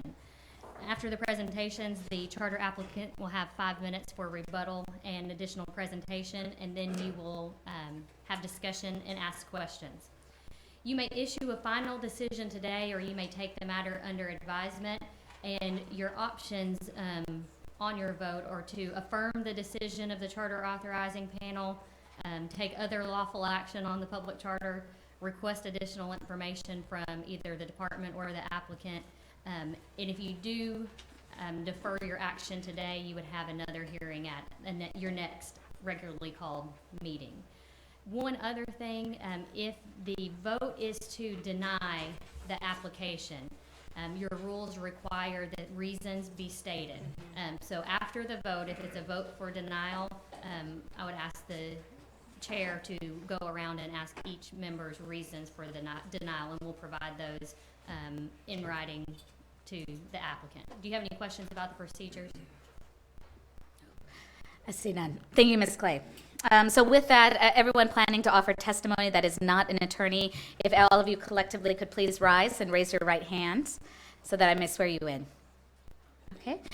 Do you swear or affirm that the testimony you're about to give shall be the truth, the whole truth, and nothing but the truth? Okay. Thank you so much. You may be seated. And if you could just say your name before you present testimony, we would appreciate it. Thank you. Proceed. Absolutely. I'm Dennis Beck. I'm the president of ARCA's founding board. Also with me is Virginia Walden Ford, the treasurer of our founding board, and Carla Hartwell, our secretary. At the request of the ARCA board, also Connections Education Support staff here is Pat Hoagie, the chief academic officer, Peter Robertson, senior vice president of school operations, Bryce Adams, executive director of state relations, Mary Ann Sanders, the TCAH master teacher, and Pat Laystrom, the executive vice president of state relations. Oh, sorry. I apologize. Tracy Broccolini, the director of special education. Already messed up. Yes, and we have someone that's joining us on the phone to speak as well. His name is Josh. Josh, could you spell your last name for the court reporter? Sure, it's Solomon, S-O-L-O-M-O-N. Thank you very much. And Mr. Solomon, should I go ahead and swear? I apologize, Mr. Solomon, but I am going to go ahead and have to swear you in as well. I'm assuming you're raising your right hand since I can't see you, but if you could kindly bear with us. Do you swear or affirm that the testimony you're about to give shall be the truth, the whole truth, and nothing but the truth? Thank you so much. Mr. Beck, I apologize. That will not cut into your time. No, I apologize. Josh is executive director of school business services, and we weren't sure if he was going to join us because his daughter, I think, is having a procedure done. Tonsils removed, yes. Well, our thoughts and prayers with your daughter. Yes. Also, if we could request to have the slides put up, would be great. Just go to the second or the third page. That'd be great. Oh, I apologize. Here I am, an ed tech professor. All right. Good. ARCA's planned a unique program that will be a great fit for many kids who are currently not in the best setting for learning. We spent the last 2 years developing this program through 2 iterations of the Charter Review Panel and applying their helpful feedback. And I just want to say as an aside, it has been extremely helpful, the feedback from the Charter Review Panel. They've done a really good job. ARCA's board has responded to the Charter Review Panel, and particularly some of the things we have done is submitted course alignments for all of our courses. We've increased our internet subsidy and computer subsidy, so that way all students who are on free and reduced lunch will have the option to be a part of ARCA. And we've added a student activity subsidy, so that way students who are part of an online community can also be a part of field trips where they see each other in person. We really enjoy the process, and like I said, really feel like it's made the application that much stronger, and we're ready to get started. I wanted to call attention to this map. This is one of the things that when I first became aware of Connections that impressed me is that ARCA would be a part of 30 statewide partnered schools, and you can see them, they're in the orange up there. It's just a great benefit of the exposure to a diversity of children from a wide variety of lifestyles and outcomes. A little bit about the students. Our students really have diverse backgrounds and needs. As an educational researcher who's very concerned about the impact of online learning on vulnerable student populations, I've been really pleased to see how many diverse groups of students are served in Connection schools. And here's a few of them. First of all, at-risk students who are struggling in traditional brick and mortar schools, students with special needs who thrive in an environment that allows them to focus without distractions. In particular, Connections has a lot of experience serving students with IEPs. Other students who have to stay at home due to medical illness or medical problems. And I want to give an example here, a personal example from our board secretary, Carla Hartwell. Her son, Zayden, is 5, and he is medically homebound. And she's tried the other online options in Arkansas, and it hasn't been a good fit. But she's looking for options, like there are, as you'll see, many options, or many Arkansas families are. And then also budding athletes and actors and actresses who need flexibility to pursue their careers. And then kids who are bullied and in need of a safe haven. One of the things that's unique about ARCA that you don't necessarily see in this magnitude in other schools is the demand by Arkansas families. I've personally attended several of the information sessions and met many different families. Many asked whether our courses were NCAA approved. They are, and that's something that is not available from other online schools in Arkansas. Many more asked about our selection of AP courses, which we have a wide and diverse slate. And many asked about parent and student satisfaction, which you can see on the slide there, the numbers, which are quite high. We as a board were also very curious about whether there was still demand when the cap for online learning was lifted a few years ago in 2013. And so we looked at the numbers, and as you can see from these numbers, it's right under the map on the left side of the slide. Since May 2013, over half of those interested have come in after the cap was lifted. And we see this as a mandate by Arkansas families that it's saying they're interested in a different option, something that's different than is currently being offered online in Arkansas. My wife, specifically, I know this is anecdotal, but I'm going to cite her Facebook conversation that she had a couple of nights ago with several other moms. And the topic of online learning in Arkansas and just finding a good school fit for their kids came up. And there was several people who were complaining and just really concerned about the state of not having a choice of online learning schools. Yes, here we go. So a few things about us that make us unique as our Arkansas Connections Academy. First of all, we're personalized and supportive. And what I mean by that is we're not just high tech. I think you kind of expect that, and you should from an online school. It should be the best of technology, right? And we are. But we're also high touch. And what I mean by that is we have unique communication between the teachers, between the learning coaches, and the curriculum that produces rich interactions and learning outcomes. So in addition to some of the high-tech interactions, we use the good old telephone where our teachers call and they do these just-in-time assessments where it might just be 3 or 4 or 5 questions that they ask of their students in order to make sure that that student has a good grasp of the material and is ready to move on. Another thing about us, all teachers are going to be Arkansas certified, and we'll work closely with the learning coaches, which, by the way, the learning coaches is usually a parent or a guardian of the student, but it can be somebody else as well. And of course, we'll be working with the students themselves. And we use a different online educational model than Arkansas families are used to, and we'll provide a quality alternative for them.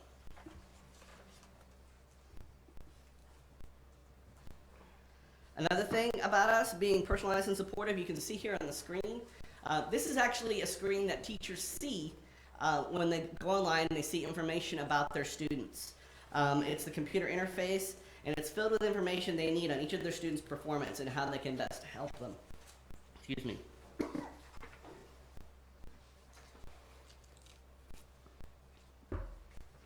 As a board, we have visited Connections Academies in other states, and we were really surprised that to a person, teachers all said the same thing, that they knew their students better after 1 month of teaching with Connections than they did in a full year when teaching in a brick and mortar school. And they pointed to the access to all the information they had about their students. Information not just about performance, but also about interests, hobbies, clubs they're involved in, etc. Another thing that's unique about Connections is our national performance. And let's face it, I mean, this is what it's all about, right? Academic performance is important. That's why we put together this slide on student performance in math, reading, and science. And a few things I want to note here. First, our students excel against those in other online schools. I think that's really important comparison to make because students in online schools differ a lot from those in other schools. How much different? Well, have you ever tried to compare an apple and an orange? Very similar comparison. Students often come to online schools for a reason. There's a crisis in their life. It might be academic. Often it's not academic. It's something that's a non-instructional problem, as instructional designers would say. And it's a non-instructional problem that they're coming to the online school to get solved. And sometimes they come late. As you can see from the top thing, the first year on time students do quite a lot better than those who are first year late. But yet even those who are late improve in 2 consecutive years and 3 consecutive years. Our students improve their performance in every area the longer they stay with us, and I think that's, as you look at the literature on educational improvement and educational reform, it's a sign of a quality program that cares about its students. And so that's a little bit about our unique academic performance. Another thing I think that's unique about us, we're not a district-based program. ARCA will be available to all. And I mentioned this before, but I want to re-emphasize this. We responded to the Charter Review Panel's concerns about our initial application, and we increased our internet service subsidy so a barrier will not exist for Arkansas families to be a part of ARCA. One of those things that we did was we have a tiered subsidy based on the family need, and for any type of service, whatever they choose. And it's a monthly rather than a prorated end-of-year lump sum, which is common in other online schools. We also really had a desire to focus on community so that these students wouldn't just be on the computer, but they would have an opportunity to see each other face to face, and that income level of their parents would not be a barrier to that. And that's why we created the field trip subsidy, or activity subsidy, so that students can be a part of all ARCA activities regardless of their income level. And then third, we submitted course alignments for our courses to Arkansas Frameworks, which are NCAA approved. Another thing about us, we'll be connected. And I mentioned this a little bit earlier, actually on this past slide, but I think it is really important. Even though what happens in the classroom is of primary importance, some of the best educational opportunities for students is outside of that, right? And so it's important to provide kind of a full menu of activities that students can be involved in. And you can see here, these are some clubs offered through Connections, whether it's gaming, science, art, chess, etc., while interacting with students all over the United States. Sorry about this. This is actually a plan for starting next year in September all the way through May, so September 2016 to May 2017, of activities that we have planned if we receive the State Board of Ed's approval. So these are just a few different things that we're going to be doing in terms of activities. Please don't confuse these with the clubs. The clubs are activities that meet on a regular basis. So these are more field trip related things and activity things where there's a meet and greet, going skating, there might be putt-putt, there might be a state park, visiting the presidential library here in Little Rock, things like that.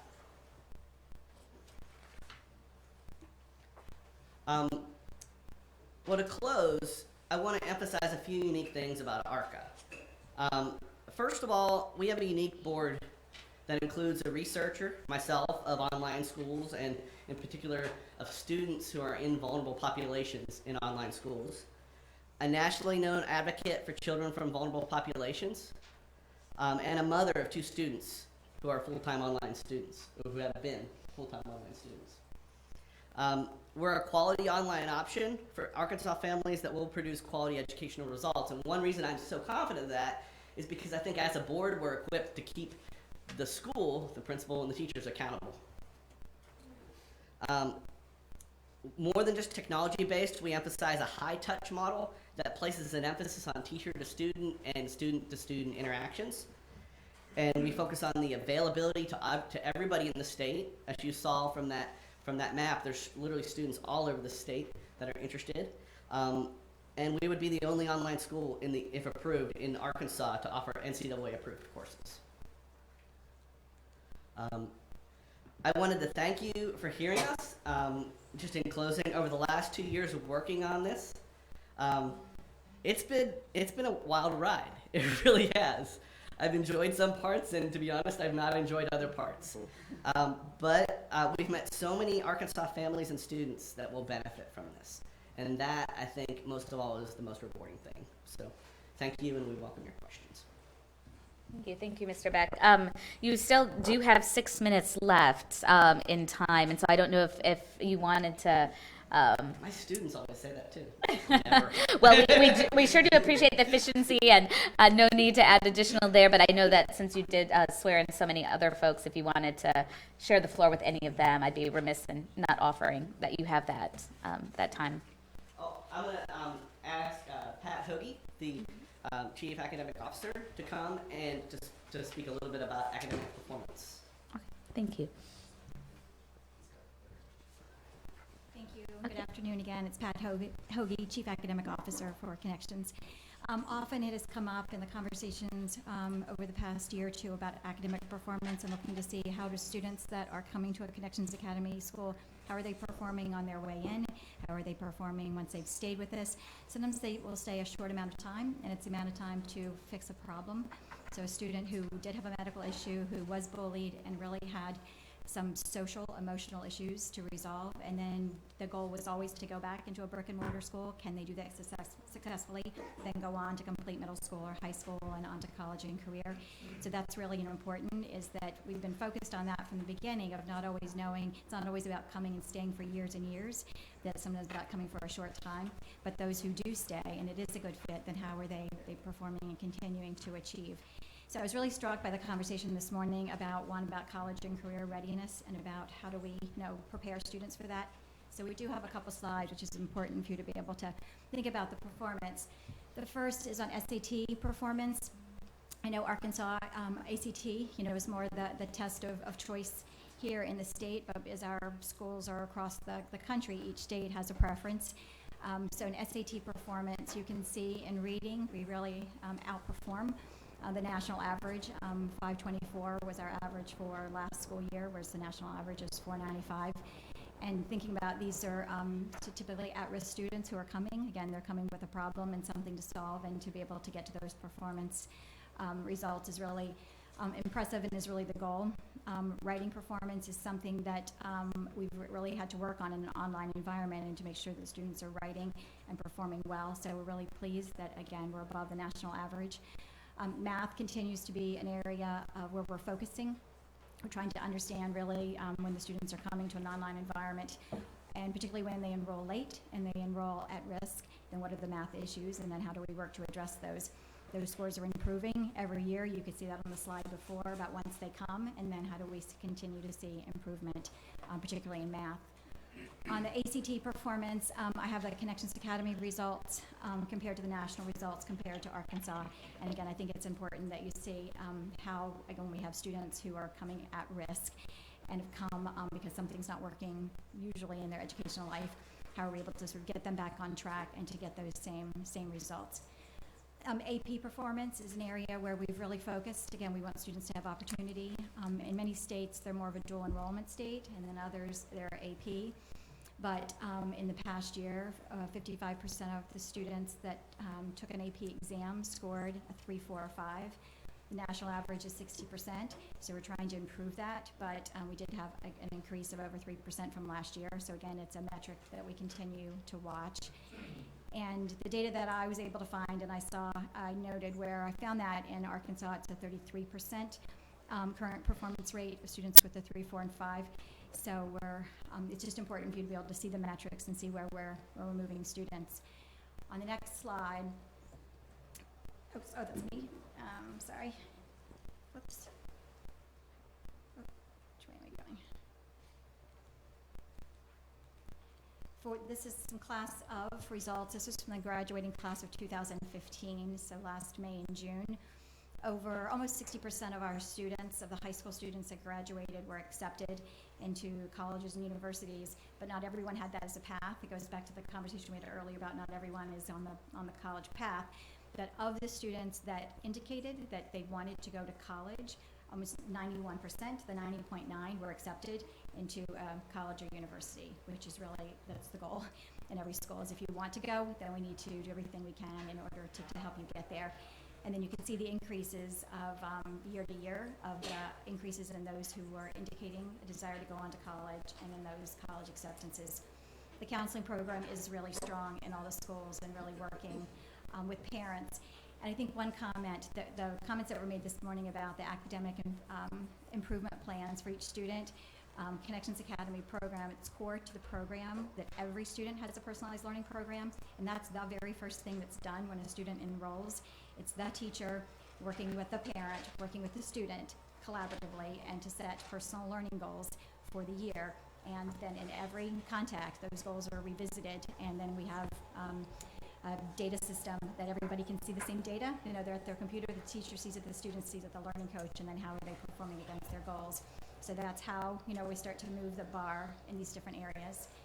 We had almost $22 million in scholarships awarded. It's significant when I know that the poverty rates here in the state are very high, but we're on average 45 to 50% poverty rates. And again, that's the average, so you're gonna have other states that are high. So getting the scholarship awards and helping students and families understand how to get a scholarship. You know, if they're a family that no one's gone on to college, or no one knows how to support the system of how do we help families and students do that. And Ms. Hoagie, just to say you have 1 minute left. 1 minute. So the last part is out of the graduating class last year that graduated, 83% completed, graduated with 4 years. They don't come on cohort, and so that's part of the personalized learning plan, is how do we get you back on track, how do we help recover credits, and then move forward. I do have 2 slides that we can come back to later around free and reduced meal performance, where we're closing the gap and seeing nice performance in both reading and in language arts. So thank you very much. Thank you. Thank you for so efficiently wrapping up, Ms. Hoagie. So with that, did you have some remarks here? Because you will have an opportunity for 5 last minutes of closing. No, but actually, first I have to see if there's any opposition in the room. I had several folks sign up on our list here for public comment, but it's not clear which ones are here for or against. Is anyone here speaking against the application? All right, seeing none, then you have now 5 final minutes for wrap up and close up. So Mr. Beck, I don't know if whether yourself, that's before questions. So, or if you want to defer the floor again to one of your other colleagues who are here. So, Can I defer the time to? You're welcome to defer to anyone who's sworn in, not till after.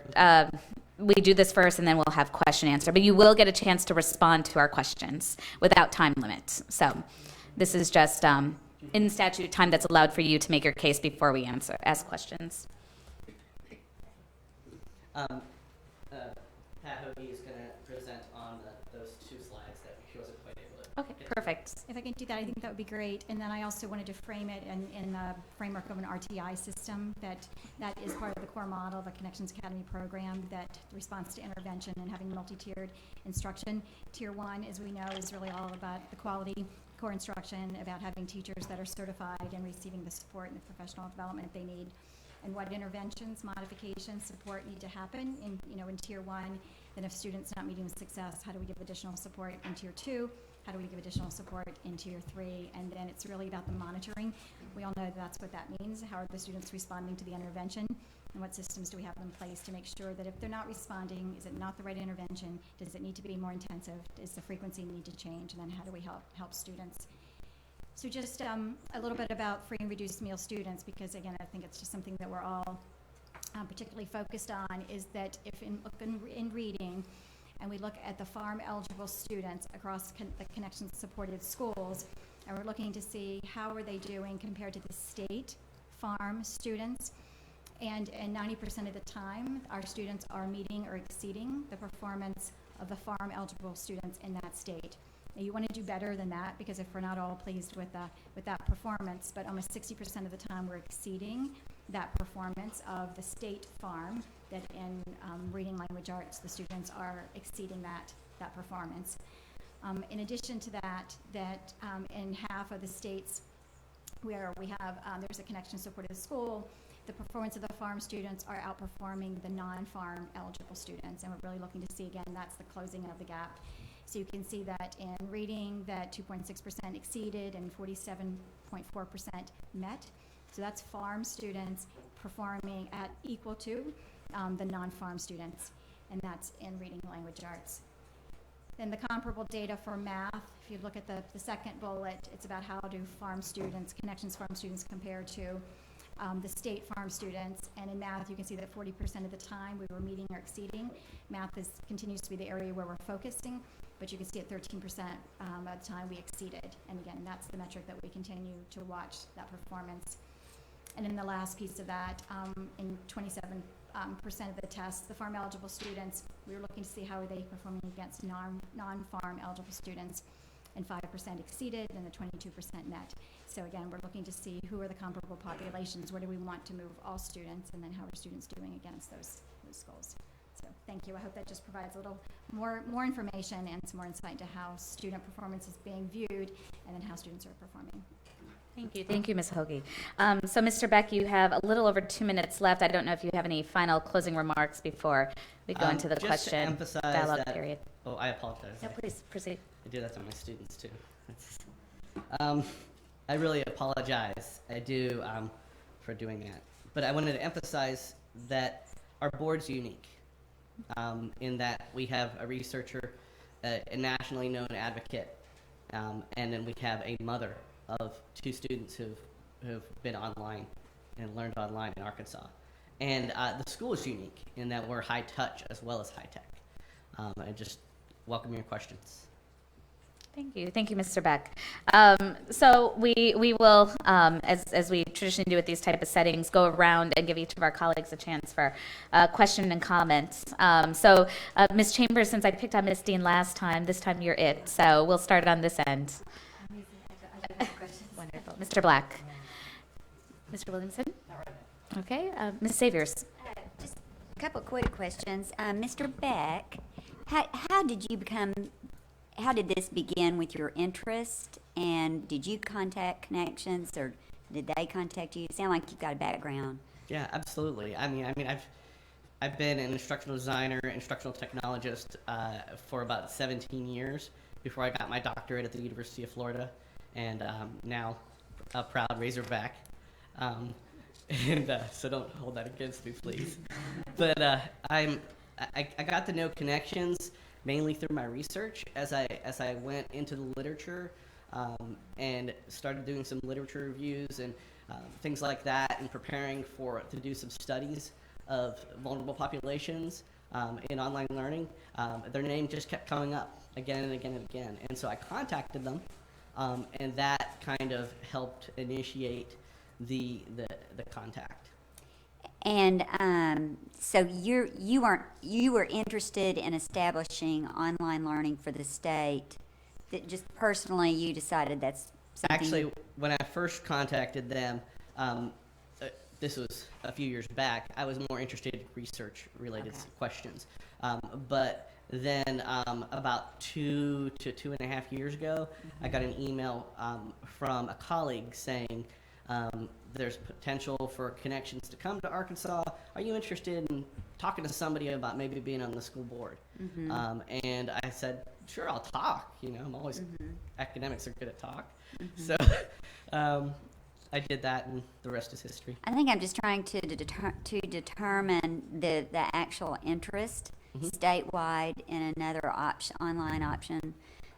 We have one that I don't know is terribly. I don't know what the enrollment is right now at the virtual academy, but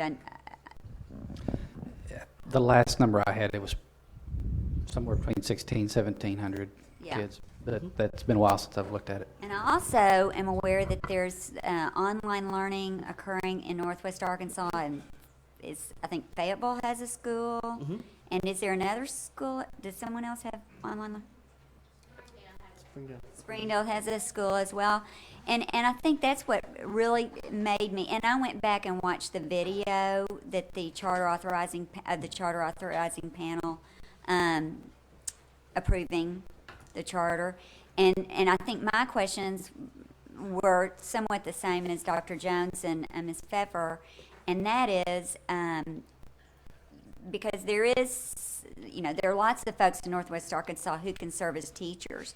Sure. But when you start going out into the state, as you heard this morning from the Superintendent Bart and Lexa, there are issues with finding certified teachers to do that kind of work in the state.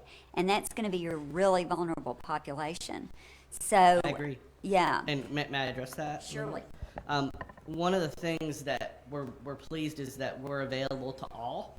And so we're available for teachers from Northwest Arkansas to teach students online who are from all over, as well as teachers who are from the Delta teaching students from Northwest Arkansas. We're open to all of that. In fact, I met somebody who's out in the over lunch. I met someone who was coming in for, a fingerprint for a substitute job, and he actually was really curious about it. He's a science teacher.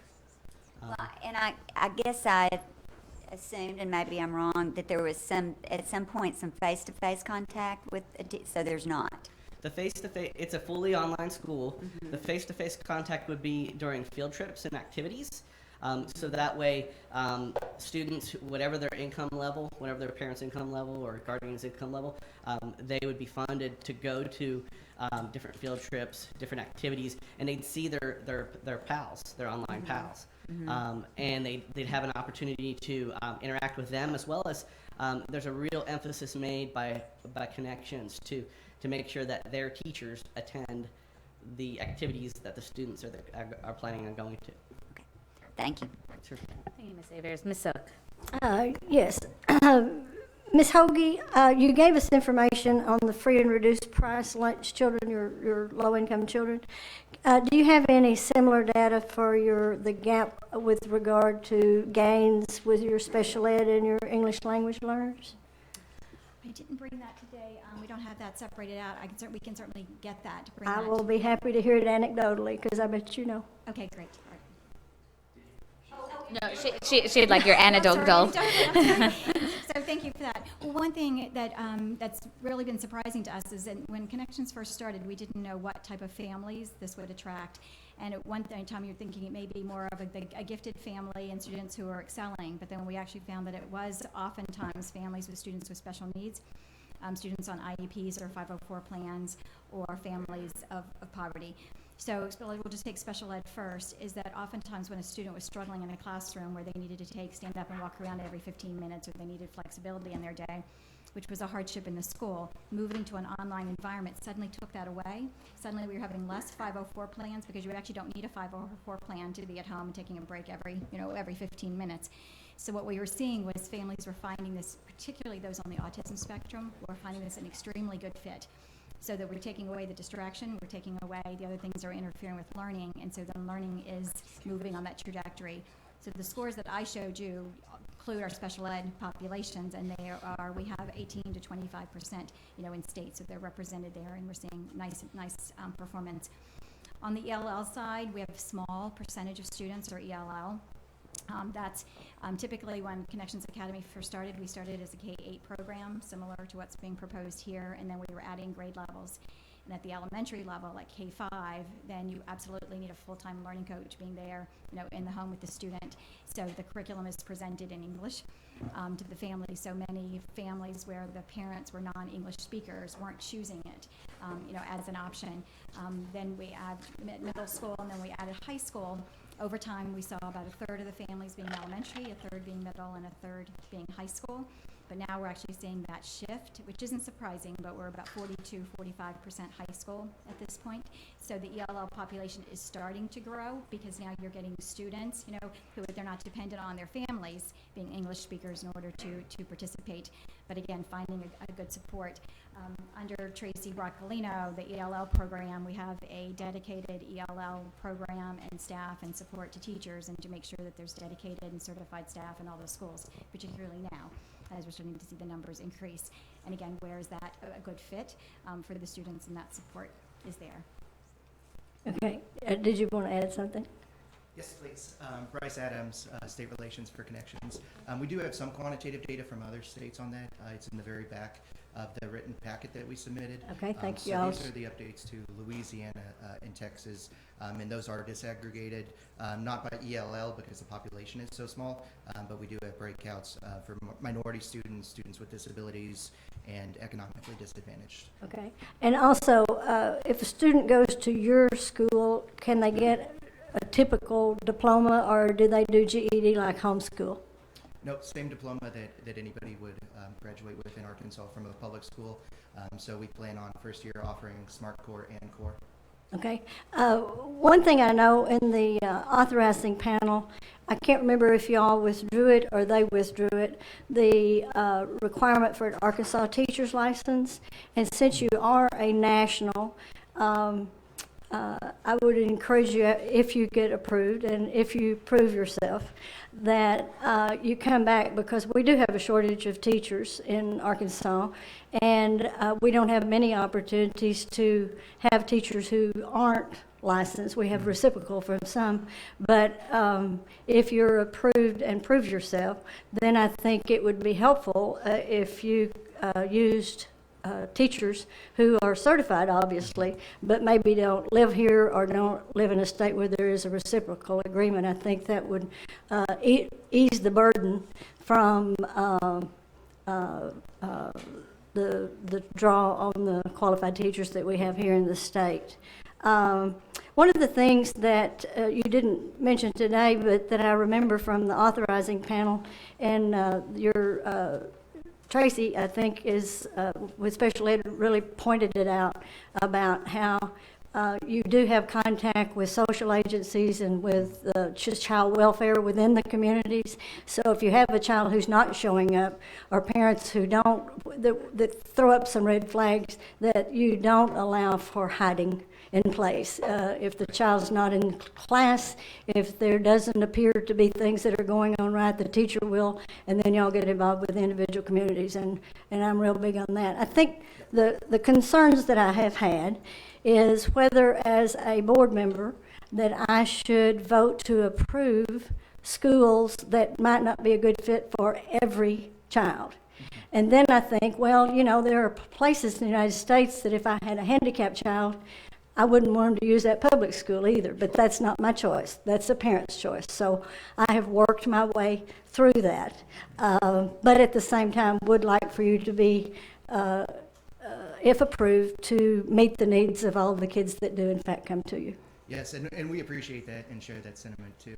Our philosophy is that while no school is going to be the optimal fit for any or for all students, that it will be our job as a public school, of course, to serve all students to the best of our ability, and of course allow the parents to make that decision.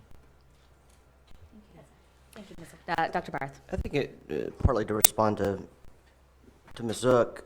You know, I think there is a little difference when ELL students and families, those who come from families where the parents really do not have English skills, where it really is not an option at all. It's not a choice, really. It really is a denial, and that feels a little different than a true open choice. So that continues to be a lingering challenge for me in this case. One question, probably for Ms. Boyd, on the existing statewide virtual option. Commissioner Key said 1,600, 1,700 is... It's actually 1729. Sir? What is that cap? You may have that right. Is it 3,000 at present? Yes, that's correct. That cap is 3,000. Okay, so there's a good deal, and I recognize the models are different. I think actually this Dr. Barr. Yes. 2,000. 2,000. It was raised to 3,000, but then it was scaled back to 2,000. Okay, so it's 2,000. So about 250 spots left. I do think this model has some strengths that ARVA doesn't have.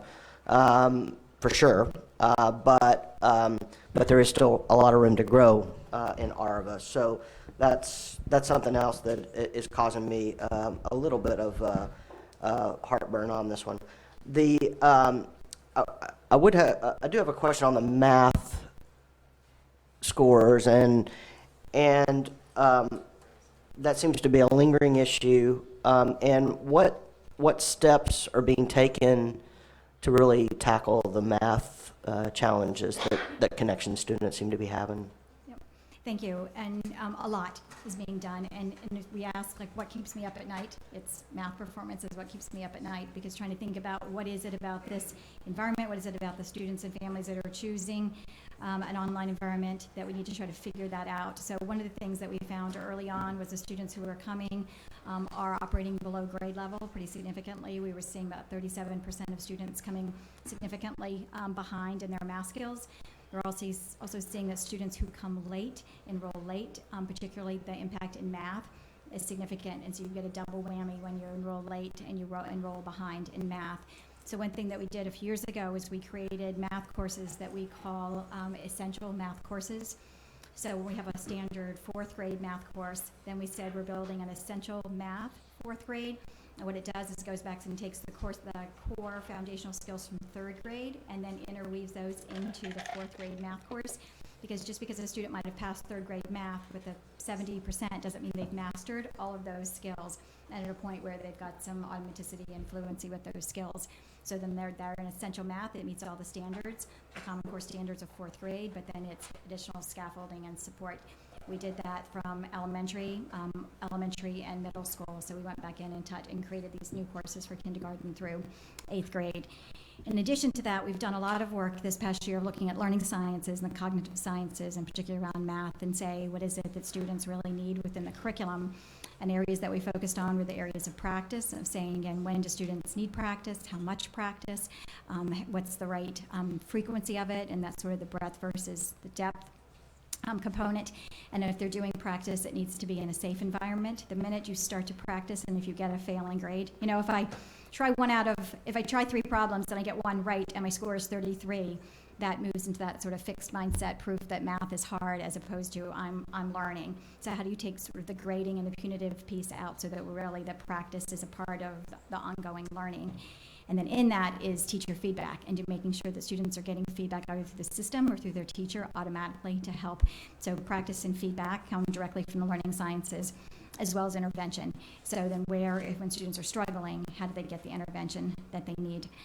One thing that I didn't mention before is every single student that comes takes a pre-test in reading, language arts, and in math day 1, or in that first week of school.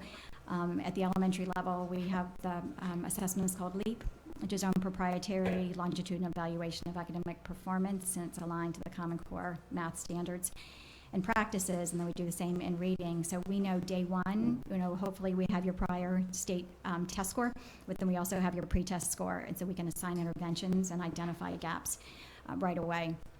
So that's that intervention piece. And then the last piece is engagement, that we really want students engaged in their learning, not being passive, not just sort of going through the motions. So we've gone back into the math courses and add student goal setting and reflections. So they're stopping and they're reflecting on their performance, they're reflecting on their goals. And then we've gone back in for looking at student surveys and asking, how is that helping your math performance?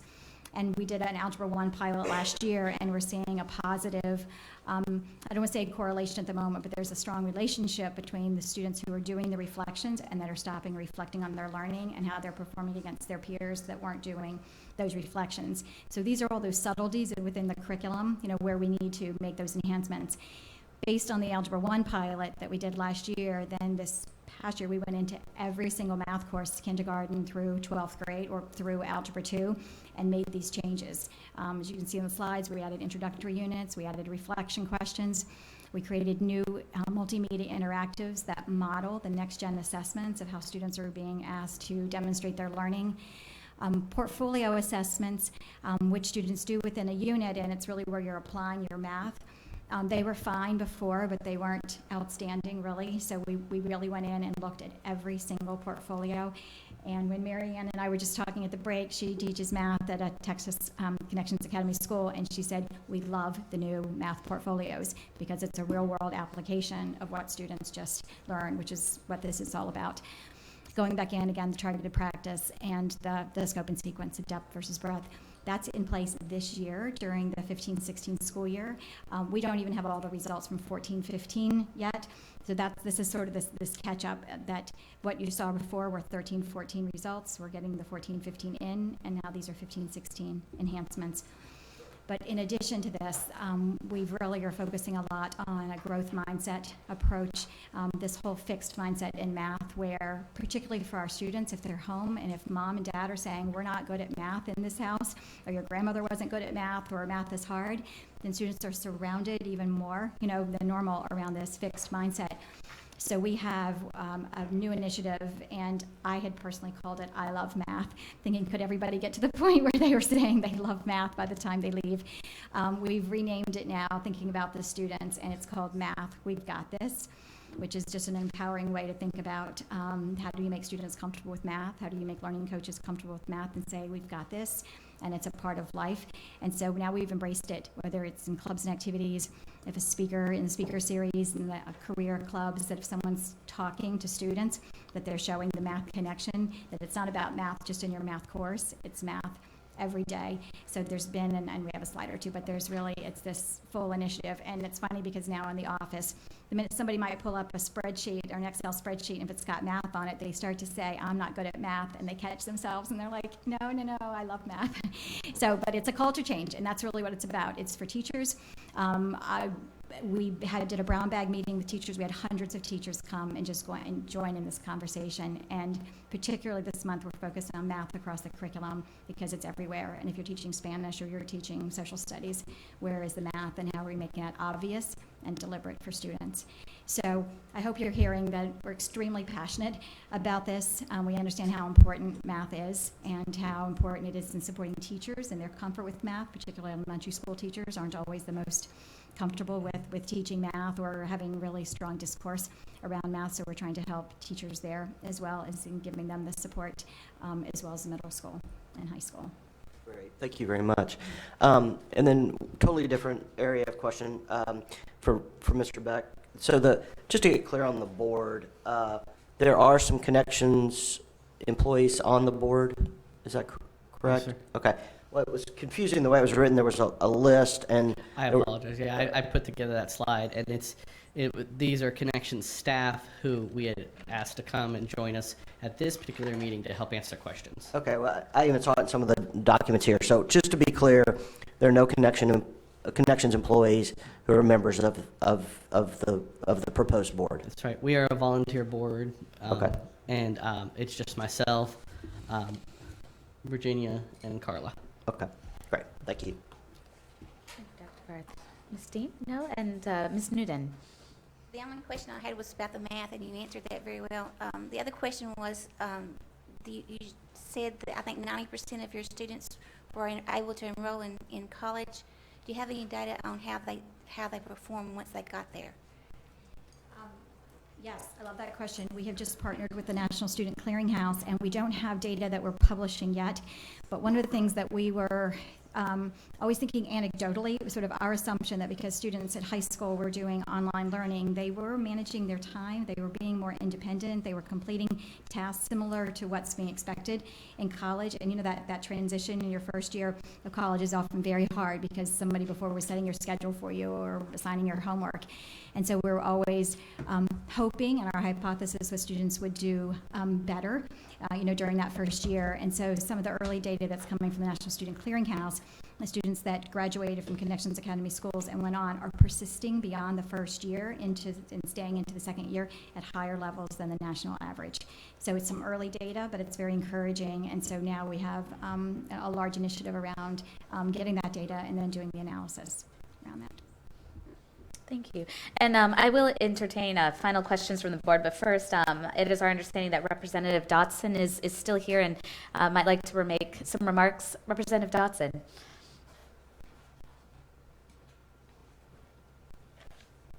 Thank you for joining us once again. The podium. Thank you very much for having me. I just wanted to make a brief statement, if I could, in support of this organization and this, as you're considering this proposal. Spoke before the charter authorizing panel a couple of months ago, and just wanted to reiterate a couple of the points that made at that time. As I was recalling them, slept since then, but yeah, that was last year.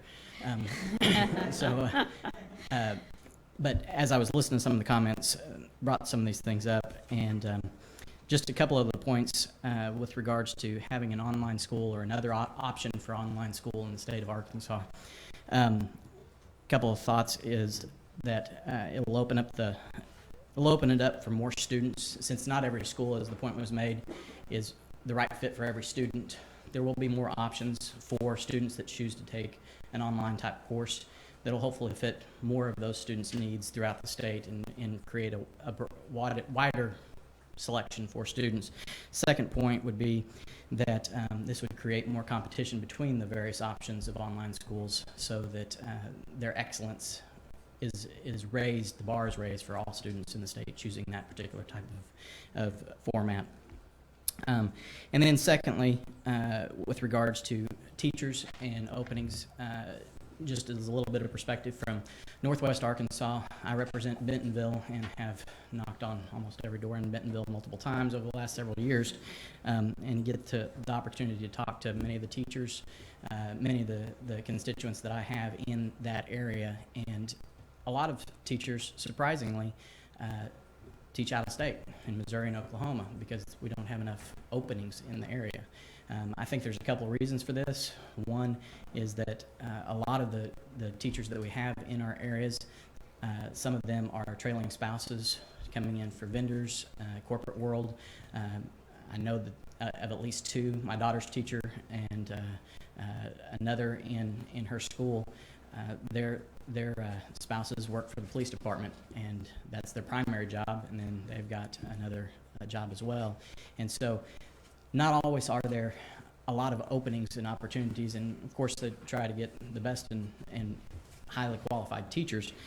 But the second is we have a lot of folks who, because the area is thriving, move there thinking there are more openings than what there actually are. So creating more of a shortage, and so more opportunities for people to be able to take, and there are highly qualified teachers that can teach kids throughout the state and need to have that opportunity, and we need to be able to use that across the state, take advantage of that wealth of knowledge that we have in our citizens. So thank you, and I, as we say in the legislature, I'd appreciate a good vote.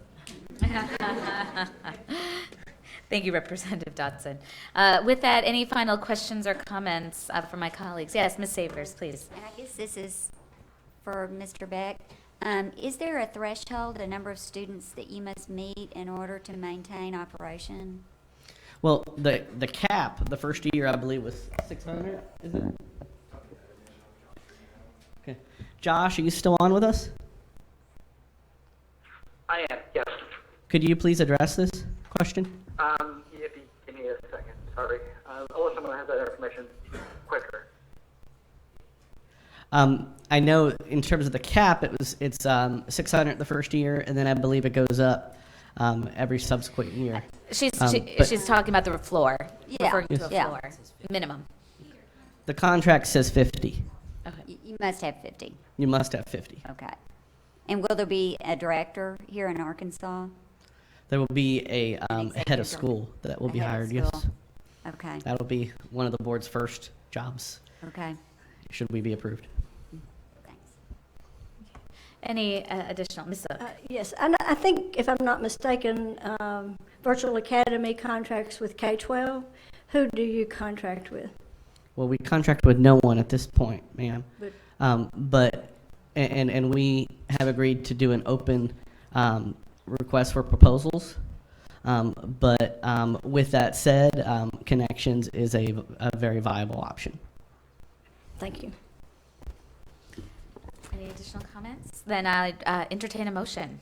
I move that we accept the application and allow the Connections Academy to go forth and educate in Arkansas. So motion made by Ms. Zook, second by Ms. Chambers. And Commissioner, I am going to ask for a roll call here. And in the case that is denied, then negative, then we would have to go around for individual. That's correct. Right. And one Okay. point of clarification before you move forward, Ms. Zook's motion was to accept. We The need to be charter. clear. Okay, so Ex- you're Accept the charter affirming the schools. charter panel. Okay, Yes. that's what I need to know. Thank you. Thank you. Thank you for your help. Thank you, Ms. Clay. So with that, Commissioner, if you could kindly lead us through roll call. Okay, Dr. Barth? No, I'm unconvinced that at this moment, another statewide virtual option is needed. I'm certainly open, I would be open to this longer term, but I'm not there at this moment. Mr. Black? No. Ms. Chambers? Yes. Ms. Dean? Yes. Ms. Savers?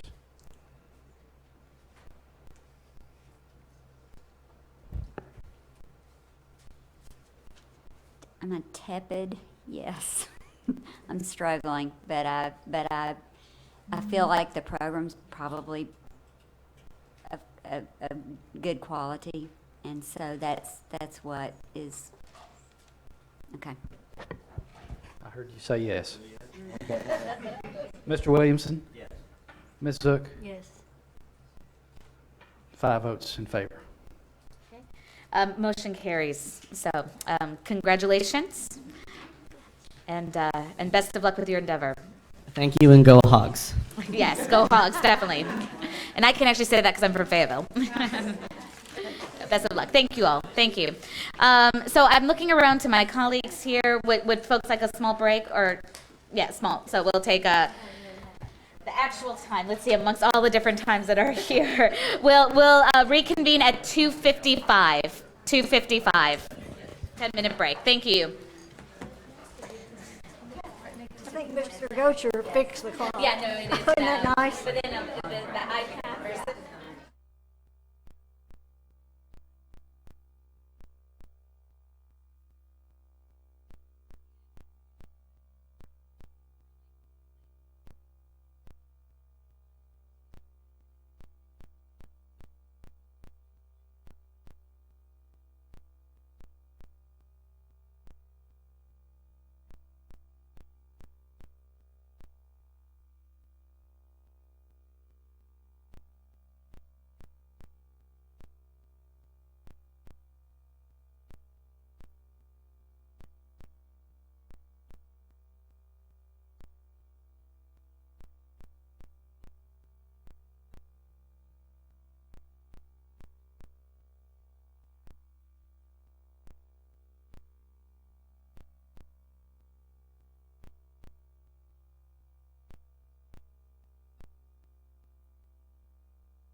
work session tonight that we anticipate won't be short. And so I want to give the opportunity here for both staff and board to be able to have time to transition one from the other. So with that, we'll be moving on in the action agenda.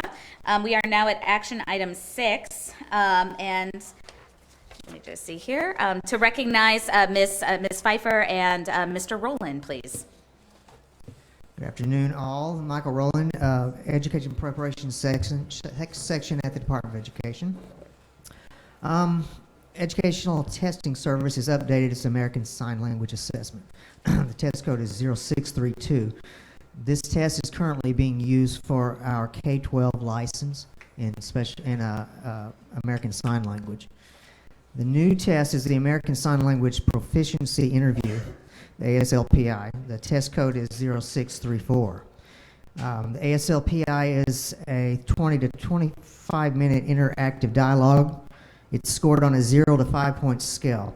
Now, the American Sign Language Teachers Association recommends a 3+ or higher as demonstration of ASL proficiency. So ETS has a conversion table for the ASLPI, and a 3+ is the equivalent to a 170 on the Praxis point system. With that said, the department is recommending adopting the American Sign Language Proficiency Interview 0634 with a passing score of 170. Any questions? Okay. Any questions or comments from the board? Okay, hearing none, I'd entertain a motion. I move approval. Okay. Motion made by Dr. Barth, and I'm going to attribute the second to Mr. Black. All in favor say aye. Aye. Any opposed? Okay, motion carries unanimously. Thank you. Thank you. Moving on to action item A7, consideration for final approval of the Arkansas Department of Education rules governing professional development. I don't see Ms. Davis. I see Ms. Clay, but Ms. Clay, you're recognized. Thank you. Ms. Davis had to step away for another meeting, so I'm going to present these rules for her. And we're seeking final approval on the ADE rules governing professional development. The changes that were made were due to legislative changes, and any of the other changes that were made in the rules were just to clarify existing rules. There were not any changes made that were not required by legislation. With that, I'll be happy to answer any questions. Otherwise, I would ask that you give final approval to these rules. Thank you, Ms. Clay. Any questions or comments from the board? If not, I'll entertain a motion. Move that we accept the considerations for final. Thank you. Okay.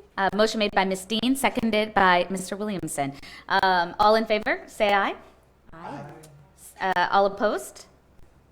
All right. Motion passes unanimously. Thank you. And then our next two agenda items related to computer science, moving on to action item 8A, or A8, better said, consideration for approval for computer science curriculum frameworks. Mr. Owens, you're recognized. Thank you, Anthony Owen, Department of Education. First action item number 8 is a request or a recommendation from the department for your approval of the K-8 computer science frameworks as submitted. The documents that you received, just a point of clarification, the documents that you received also have sections within each standard that that denote teacher notes or teacher clarification statements.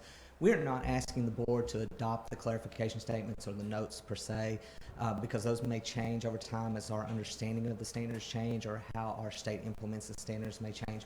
We are asking you all our recommendation is to adopt the standards, the strands, and the content clusters along with the introductory statements within the documents.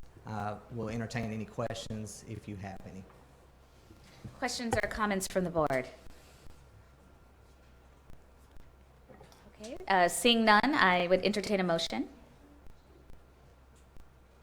I move to accept the recommendation. Second. Move for accepting the recommendation by Ms. Chambers and seconded by Dr. Barth. All in favor, say aye. Aye. Any opposed? Okay, motion carries unanimously. Mr. Owen, our last action item of the day, 8A9.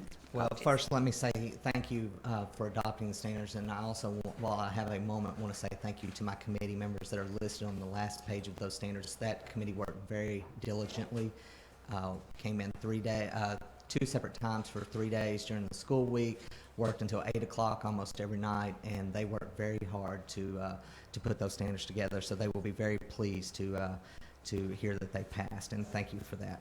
Action item number 9 is consideration of approval of a additional flexibility to our current Praxis cut score range.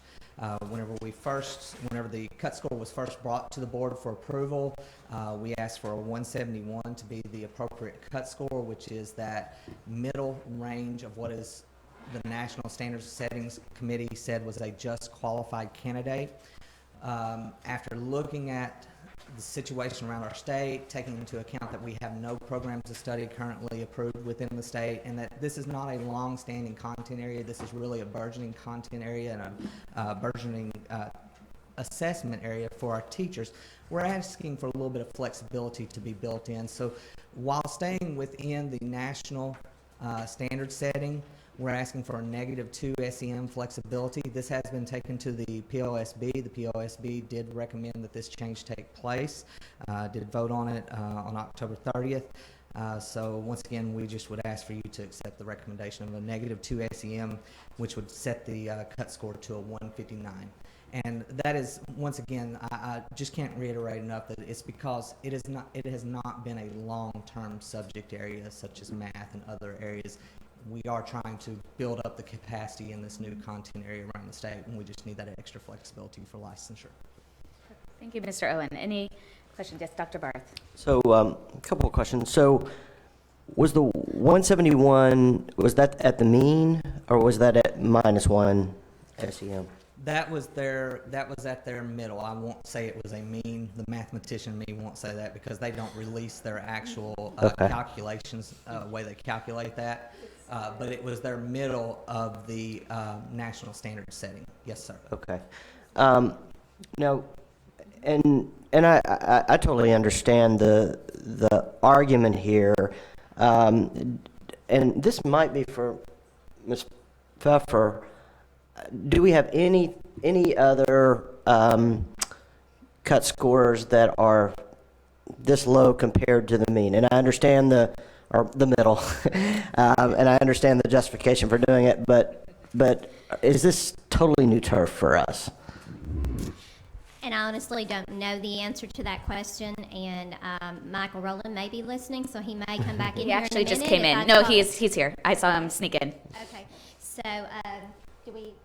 can you address that as far as range? Okay.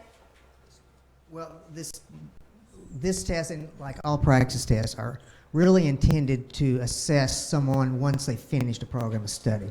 And as Anthony said, there are no programs of study, so that's the reason the cut score is what it is. And -2 SEM would be appropriate for a beginning program as this. And we watch the scores and we watch the pass rates all the time. So if we need to adjust it in the future, but this would be within the National Setting Study standard error measure. So that's what Anthony was explaining.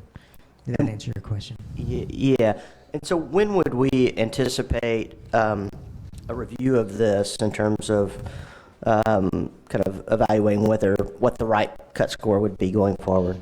Well, and I'm glad you asked that because we had originally thought that this current test would only be available through this spring, and then we would be having to move to another test, possibly temporarily. We don't know anything about that. Exactly. Since then, though, we have worked with ETS, and we now have permission to continue this same test for at least another year. While they're in the process of working, they're working with Texas to develop a new test, and there's going to be some options there because the new test that's being developed has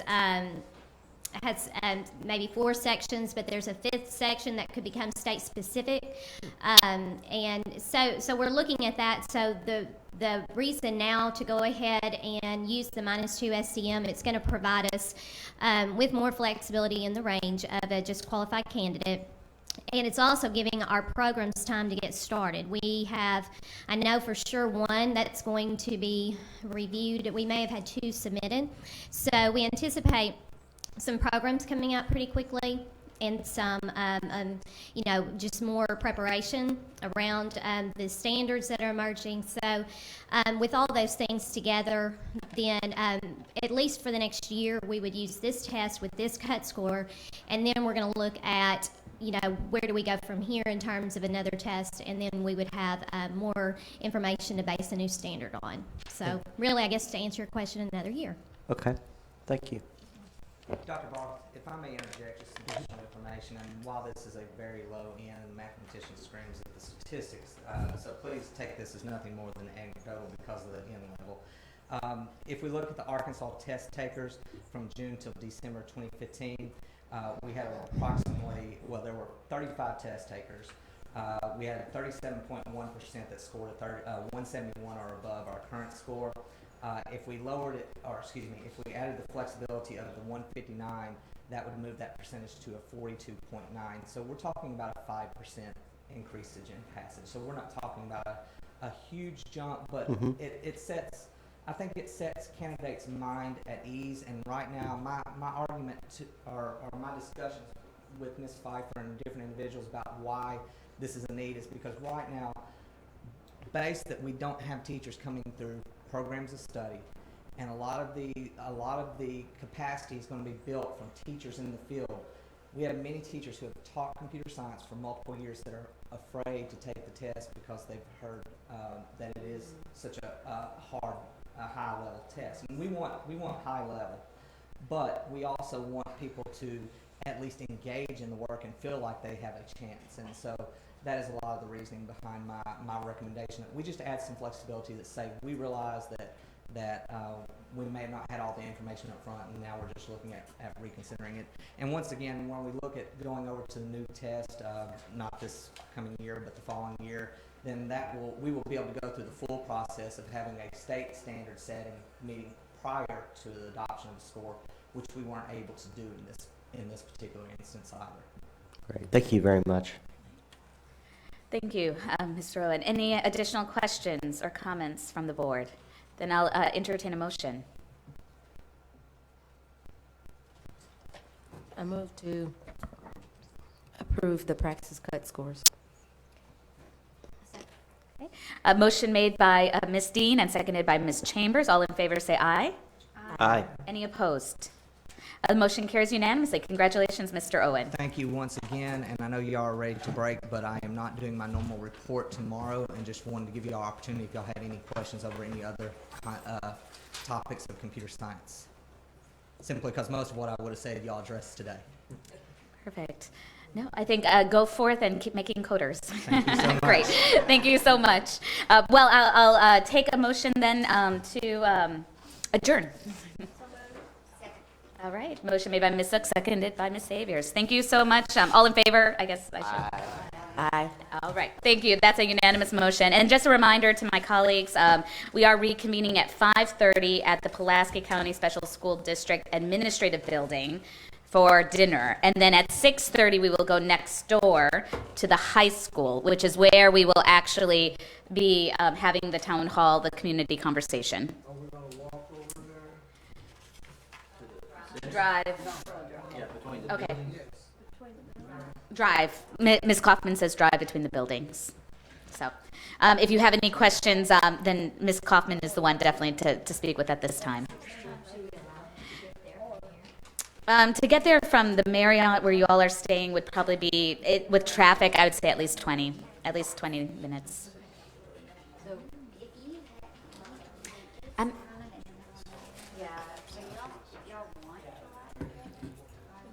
Ms. Ray, it will be rush hour. It will be rush hour traffic. See if I can head over there right now personally, because I need to get work done, so I'm just going to find a corner and work over there. There will be rush hour traffic, so what would normally be a 15 or 20-minute drive could be a 30 to 40-minute drive. It's that curve. It's the. I'd be happy to drive my cohorts. Yeah, no, please. Yeah, no, by all means. I'm slammed with work. I'm gonna. Do you